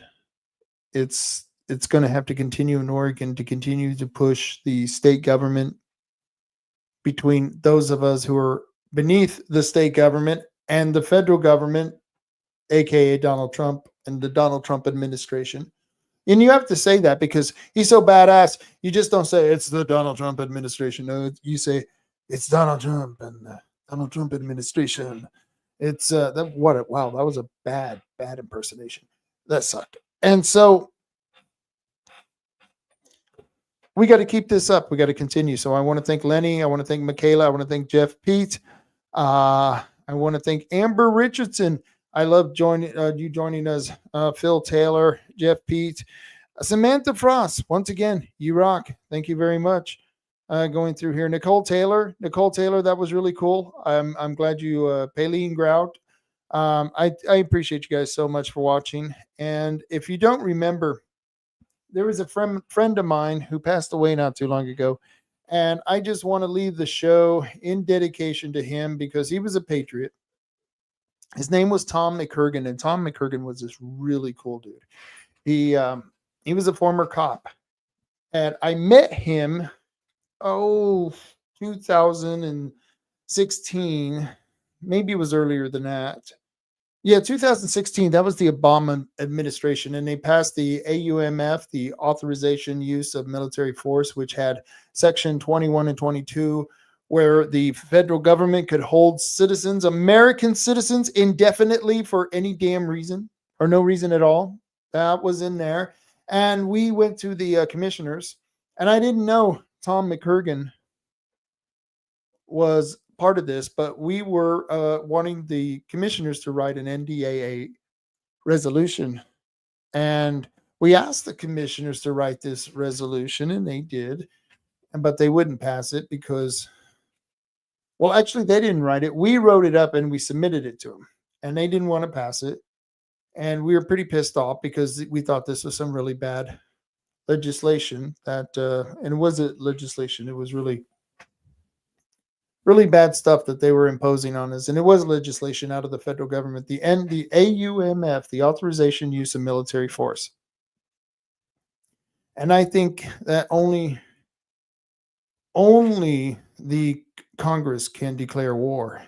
I just wish we had a stronger Congress. So I don't know what to tell you, but that's how the Constitution is written. All three agencies of the federal government, all three branches, the executive, the legislative, and the judicial, all of those have to share equally. And it was really cool that this guy, Tom McCurgan, was at this meeting, this commissioners meeting against the NDAA, because I was there for the same reason. And we started talking, and I found out he was with the 3 percenters. Didn't know what the 3 percenters were. And it was for ex-military. Cool. What does ex-military have to do with this 3 percenters? And I knew the story behind the 3 percenters, the idea that only 3% of the people during the American Revolution actually fought or supported fighting the revolution. And the 3 percenters represented, once again, a white supremacy group. And I'm friends with a lot of 3 percenters because I didn't see them as bad. I saw them as patriotic. They just wanted to keep the Constitution in play. They didn't want to turn America into this Marxist ideology war that they wanted to push us into, because that's what it'd be to. And anytime you go into Marxism, there's endless war. And that's why it's too bad we have endless war right now in America. We need to stop that. But someone who was helping me with this and who helped me with the Second Amendment Preservation Ordinance was a good friend of mine by the name of Tom McCurgan. And Tom McCurgan passed away March 24th, 2019. That was 6 years ago. 6 years. Can you believe that? I was good friends with Tom McCurgan, and we need more patriots. And this guy right here, he was a retired cop, and I believe he was a retired sheriff's deputy. At one point, he was a sheriff's deputy, but he was quite the character. And so after I met him on this National Authorization Use of Military Force Act, after working with him on that, we did the Second Amendment Preservation Ordinance. But the last time I saw Tom McCurgan, he was carrying an American flag, and he was up on this hill at some rally we were at, and he looked really cool because he was waving his flag. And we had worked together on all kinds of petitions and the initiatives. I can't remember if he had worked on the recall. I don't know. But this was one of the guys. Tom McCurgan was one of the guys who was supplying the Bundys who had taken over the Malheur refuge. That's what it was, the Malheur refuge. And he used to take his little car. He had this little car. I can't even remember what kind of car. And he would take it all the way up to the Malheur reservation, and he would drive the back roads. It was really a hard thing to do because, well, you know, it's out in the middle of nowhere, and it's a long way away from here. But he would drive there, I think, probably about a half a dozen or so times, and to take supplies that people had given to Tom McCurgan to give to the Bundys so that they can continue holding out at the Malheur Wildlife Refuge. And it was it was really cool to have someone to talk to someone who was actually involved with that. And this is a picture of me and Tom McCurgan as we were turning in signatures for the Second Amendment Preservation Ordinance. That's what that was. And we turned in these signatures. They didn't think we were going to get the signatures. They never do. And I forget who, I think it was Debbie Heller, who was the county clerk. And as you can see the smirk on my face right there, I'm standing behind Tom McCurgan. As you can see by the smirk on my face, I knew we had enough signatures to get the Second Amendment Preservation Ordinance on the ballot. And as you can see, Tom was pretty secure about it too, because I think we got 2 or 3 times as many signatures as we needed. I mean, people were hunting us down to get those signatures for the Second Amendment Preservation Ordinance. And that was Tom McCurgan. Tom McCurgan helped me take the Second Amendment Preservation Ordinance during the 2018 election before this turn-in of ballots here in Coos County. We did this in other counties, and I think it was 2020. Yeah, and in 2020, we did this in several other counties. And we got initiatives and signatures, and he helped me with all of those. And so it's been a while, so I can't always remember all the things that we did, because this is another patriot, and we need more people stepping up. You know, I don't know if the activist is a good enough word. Patriot is a better word, because we may have to break the law, as if the law is unjust, if it's unconstitutional. Tom McCurgan stood for that. Tom McCurgan stood up for testing your right to have rights. And that's what you have a right to do. If you think your rights are being challenged by the government or being taken away, usurped by the government, you have a right to challenge the government and say, fuck you, we are taking back our rights. We're not going to allow you to usurp our rights. And this is what's happening with our gun rights. And Tom McCurgan, if he was alive today, he'd be pissed off. He would be right in the fight. But it's been so long. It was just a couple of days ago. It was his 6th anniversary since he has passed away. And this one really hit me hard because, you know, I always say, the older you get, the more dead people you know. And Tom is now in that group of many of my friends who have gone, you know, on the other side. And so I thought I would leave this here for you. I'm going to play my outro. Is it my outro? I don't know if it's my outro. Let me put this on there. I'm going to leave this here for you. And I want to thank all of you for joining in. And I want to thank Tom McCurgan. Wherever you are, man, Tom. We talked about Valhalla. I know Tom McCurgan, he was Scottish, you know, but he always was interested in going to Valhalla. He wanted to fight him. He was a McCurgan, you know. Fought for the Second Amendment. Second Amendment? You fight for the Second Amendment? Well, Tom did. He went out and got signatures. He didn't actually shoot anyone or stab anyone in the streets. He went out in the streets and got signatures. It was almost as difficult, but not as bloody. But Tom was cool. I'll see you next week. Carry on, Coos County. Carry on.